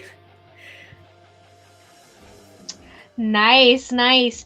Okay, dirty 20 definitely passes, so that's going to be only 12. Wait. Yeah, 12 points of. 12 is already the halved amount. So now you can take 12 is half of halved? the 12. 12 is already halved because you passed the save kind of thing for the poison damage. So that's the amount of damage you take, but you can have that as you're raging. Oh. Then half because I'm raging. Yes. Ooh, I thought you were saying that was already like halved and halved. I was concerned. She's also going to try to hide in the sands, and she's going to duck into the sands like Kanari did before. So she's going to disappear for a second. Mark the day, guys. I am below half my hit points. Okay, so that's going to happen there. She Like, disappears. what, Maeve is gone, 12, guys. 4? Next in the lineup is Anala. Anala, what would you like to do? You just see Maeve kind of duck and hide into the sand. But you do know where one dude is. You know where the Rotback went because you could see him as he ran to hide from Karhali. So only Karhali couldn't find him. So you could go to attack him if you want to attack anyone. I thought she attacked him. Oh. Never mind then. Yeah, I'll go after him. Sure thing. You go over here and you kind of like you have to like push down the other side of the hill just to get a good angle on him, but you can go ahead and take a shot at him. And that reveals him to you, Karhale, as she shoots at a part of the sand that's been covering up this dude as he's hidden from you. And so she takes her shot. Go ahead and roll to hit as he tries to roll out of the way and reveals himself. 22 definitely hits. Go ahead and roll damage. And I would say you don't have advantage on this. Would you? He was hiding. Hid in the dirt. No, I would say you probably don't because you don't necessarily have higher ground from him. So regular D8 plus.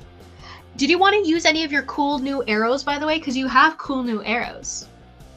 Oh, I was thinking about that, but... I mean, I did hit him. And I got a 7. Yes, this one you definitely did hit, but you could save it for next time. Yeah, I was gonna say, I wanted to save him. But 7 piercing. 7 piercing damage, got it. Okay, so next in the lineup is going to be... Oh, Anala, did you want to use a bonus action, actually? Do you want to fast hands anything? You could fast hands, throw something, take a potion, any of those things. I'm good. Okay. So the next is going to be Pyrus. Pyrus is going to... He's all the way over here. He doesn't see Nemo coming because you're invisible. So he's going to... What's he gonna do? What's he gonna do? What's he gonna do when he comes? Oh, no, wait.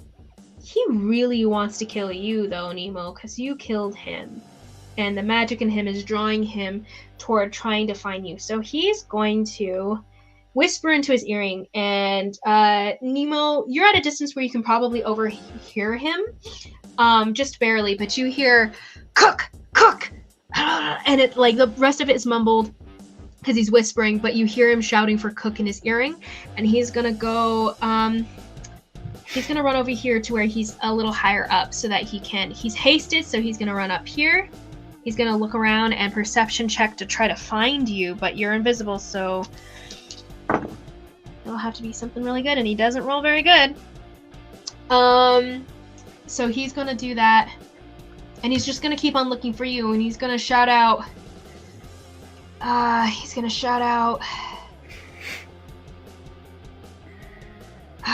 no, he doesn't shout out anything, but he's gonna keep on yelling at Cook over the earring, and he's like, Cook, I need you to... And, next in the lineup will be,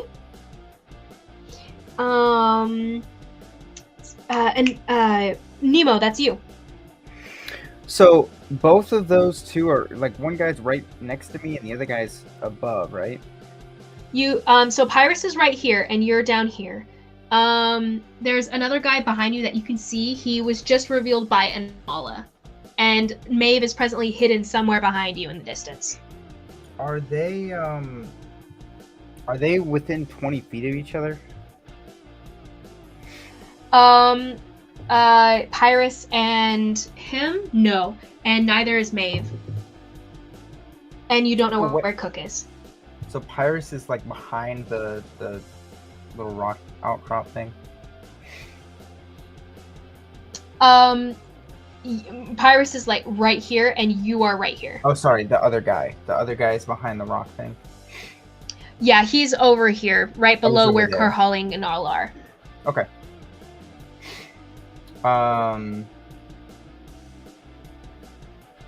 Okay. I am going to I'm gonna cast Soul Slice on him. Okay. Because I'm invisible, I get advantage on the attack. Okay, nice. Roll to hit. His AC is boosted by 2 because of his haste. That is correct. I get a... Okay, so that's a 17 to hit. Barely hits. So he will take half damage from this. Okay. And so it hits him in the side, and the angle that you were on just wasn't quite perfect enough for you to get it, and the sun kind of shines in your eyes a bit, so it almost misses, but you still get him, and he cries out in pain. Go ahead and roll the damage. What is the effect of that spell? It'll be 15 points of damage. Nice. 15 points. He now has disadvantage. Is this psychic damage too? Force damage. It's okay. It's ethereal energy. It's just like a beam, basically. Okay, force energy, got it. Shoot towards him. He just has disadvantage on saving throws until the end of my next turn. Oh, okay. Right on, right on. Disadvantage on saving throws until the end of your next turn, and you can take another action. What is your second action? Yes. My second action will be to fireball straight towards him. Pyrus again? Yes. Oh my gosh. Okay. So you fireball 20 feet radius. Is he the center of it, or are you angling it away, kind of away from yourself, away from I'm not gonna hit myself.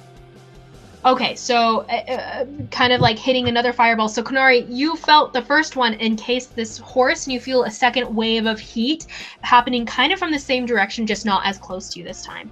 And this fireball hits, and Pyrus cries out in pain as the fire envelops him again. Go ahead and roll that damage, and he'll roll his saving throw. He's going to use his ability Evasion. So he has disadvantage on that. He gets just a straight roll because of his haste ability. So he'll take a straight roll. That'll be a dexterity saving throw. So that's 18. Okay. So he jumps out of the way farther, like ducking out of the blast of the fire itself. Doesn't move that much, but he ducks out of it, kind of rolls under the sand a bit to try to like pull off some of the heat, but he still takes damage. What is the damage? I'm gonna on reaction silvery barbs. Oh, okay. Got it. So you silvery barbs him. He's gonna re-roll.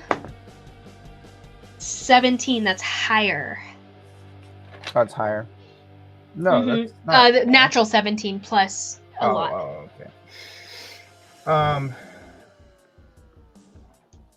Okay. So then I'll just give, I can see Kanari, correct? You cannot. She is presently hidden among the sands. Yes, unfortunately. So her natural. Then? You can see Karhale and Anala, yes. Okay. I'll, or actually, no, I'll choose myself and give myself advantage on the next roll. Okay. Giving yourself advantage on the next roll then? For damage,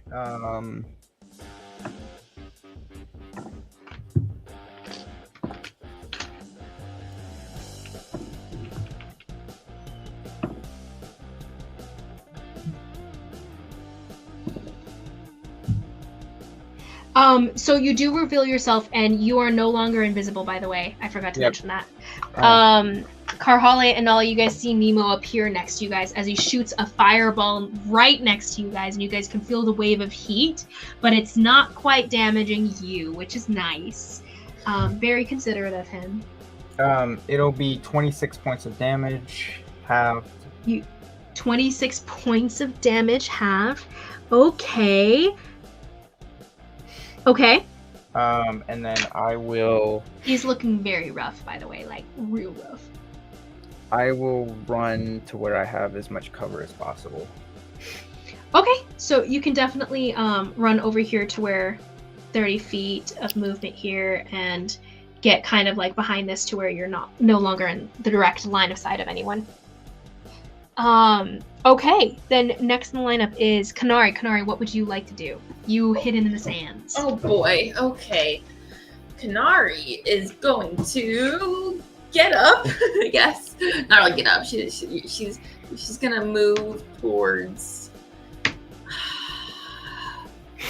How far away is that one guy with who shot me in the back?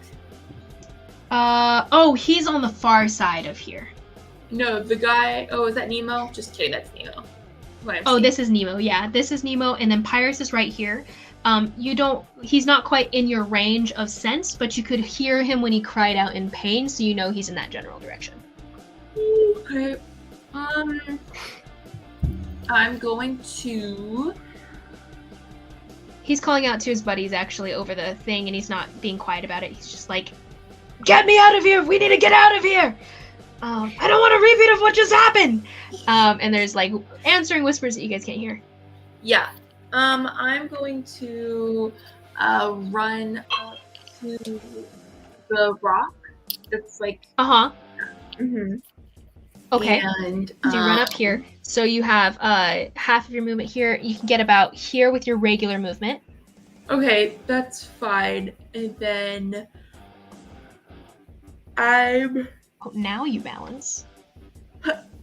I will hold my action to attack anything that I can attack, I guess. Okay. So if you hold your action here, you won't be able to attack anything that doesn't come into your space, right. Since you're not ranged, you have to be in melee, because you won't be able to hold movement speed, unfortunately. But if you'd like, you could hold. You could move to where you're like closer, if you want to. Granted, you do sense at this point that he's on the other side of this rock to you. So if you dash, you would definitely get to the other side. Okay, tell you what, I'm going to use a key point to dash up to him and attack him. Okay, so you sweep around and he's like, "Oh crap!" as he sees you coming out at him again, like this isn't a mistake, crazy guys. Fast. And you throw your fists into him. Go ahead and roll to hit. 21 to hit. Definitely hits. That is 10 points of psychic damage. Okay. Stunning strike. How do you want to do this? As you go in for that stunning strike. Let's go.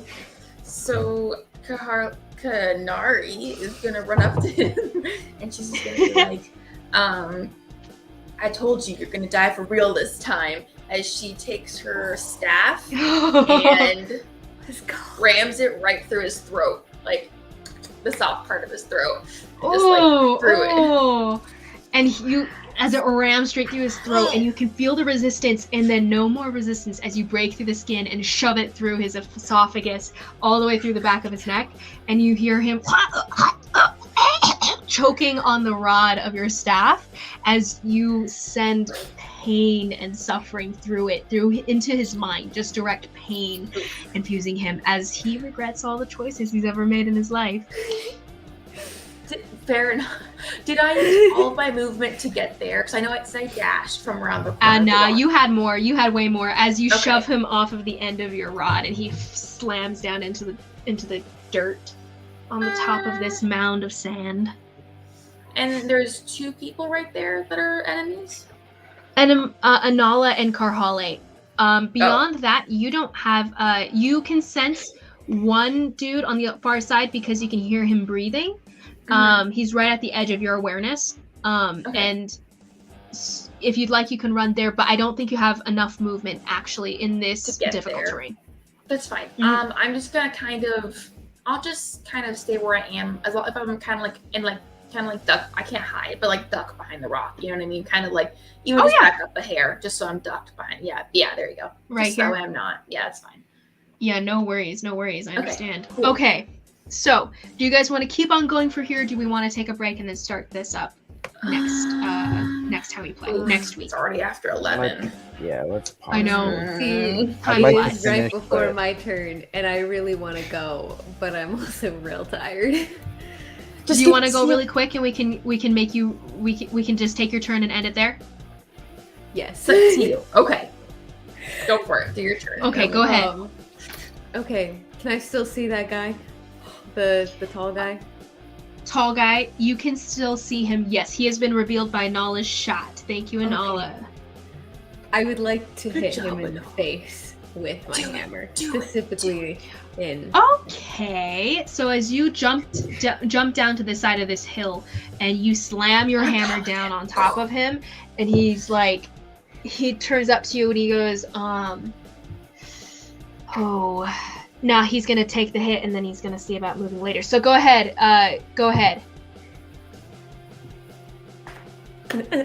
It's a natural 20. That's perfect. As you slam your hammer down onto his head, as he's kind of crouching in the sand, go ahead and roll double 27. damage. 27 It's just no to hit. Oh wait, it might Oh, be. that okay. much. I don't know. Go ahead and roll that damage. 10. Okay. So it's a critical hit. So I double the dice, right? Yes, Roll ma'am. twice Double the the dice. dice. Roll twice. Math. So I got 14. Although I do understand why Matt Mercer chose to do just doubling it, because it goes a little faster, I think. 16. Because you just roll the one time. That's fair, but it's so fun to roll like 10 dice. when It you're, is. Like, And it's disappointing if you roll a 1 and then you just double a 1. yeah, it's true. 29. Nice. Oh, wait. 29 points. No, that's right. That's right. Wow. And then I'm gonna hit him again with my hammer because I forgot for a second. Oh, that I yeah. could do it. Okay. So you slam down in him and he's like he is dazed by this shot as he like falls back in the sand a bit, and you go in for another slam down into his thoracic region. Oof. I don't know why I said thoracic instead of That's chest. a dirty 20 to hit, and also Okay. Oof. should have killed me first. As you slam down and you hear a bit of cracks as your hammer cracks some of his ribs, Ooh. caving in his chest a little bit. That's another 16. Another 16 points. Oh my Dang. goodness. Okay, and he is wheezing and the breath is knocked out of him completely. He is in pain, and there's a spark of fear in his eyes now too. Yes. I love it. That's I love all. it. Okay, so we'll Actually, start Could there. I, for Yes. my bonus action, I'd like to earth move the ground beneath his feet and can I make it double difficult terrain? I know it's already difficult. Like, do you just want to Can I make bury him in both? it? Yes. You could like shove him under the sand if you want. Can You're Yeah. my favorite person. You're presently love on to like do that. loose sand and everything. Like you could definitely just sink him further in, down into this loose sand hill kind of thing. I would like that very much. Thank you. Dang. And we'll begin with I'm his gonna do that. suffocation next round. Oh my. That's all. Oh wait, Okay, Carl, that guys. was your turn. You took your turn before he took his turn. Whoops. Oh. We'll just say that this happened, and he'll take his turn immediately after. Maybe but- he doesn't sink till after his turn. You know what I mean? To like give him a fair shot at hitting her. I don't know. That's true. That's true. Or, Yeah, I think we'll do something I like mean, that. it does have a save. He can roll to save. Yeah, let's roll to save just to see how that goes. The too. dex But save. we'll do that next time. So we know you're sinking him, Okay. and we'll do that come next turn. We'll take his turn before he sinks, though, so he can attack you, and we'll just say that he attacks you instead of moving away. So I we can mean, keep things in there's a line. good chance he might make it. He has to roll really low, and Yeah. Mm-hmm. I kind of No worries. just No worries. do it in the off chance that he fails because my save's only like a 9. Mhm. I'm not. He's I'm not good with We'll spells see how it yet. goes. It's fair. Gosh, this Yeah, was based way off harder of- of a fight than I thought it would be. Those arrows were rough, guys. Arrows are rough. Poison- Ranged attacks. Poison man. was I rough. can't believe I kept forgetting that I have the freaking. That's fine. That's why I I have am that. below half my hit points, my dudes. I'm at 31. I'm at 8, Woo! so 8:31. It's gonna be great. Nemo untouched, Nola untouched. This is great. I took the brunt of that. Yeah, so we'll Split take it this up probably. next time on Rotback's turn, and Enola In my trying to defense? Karhale trying to bury him.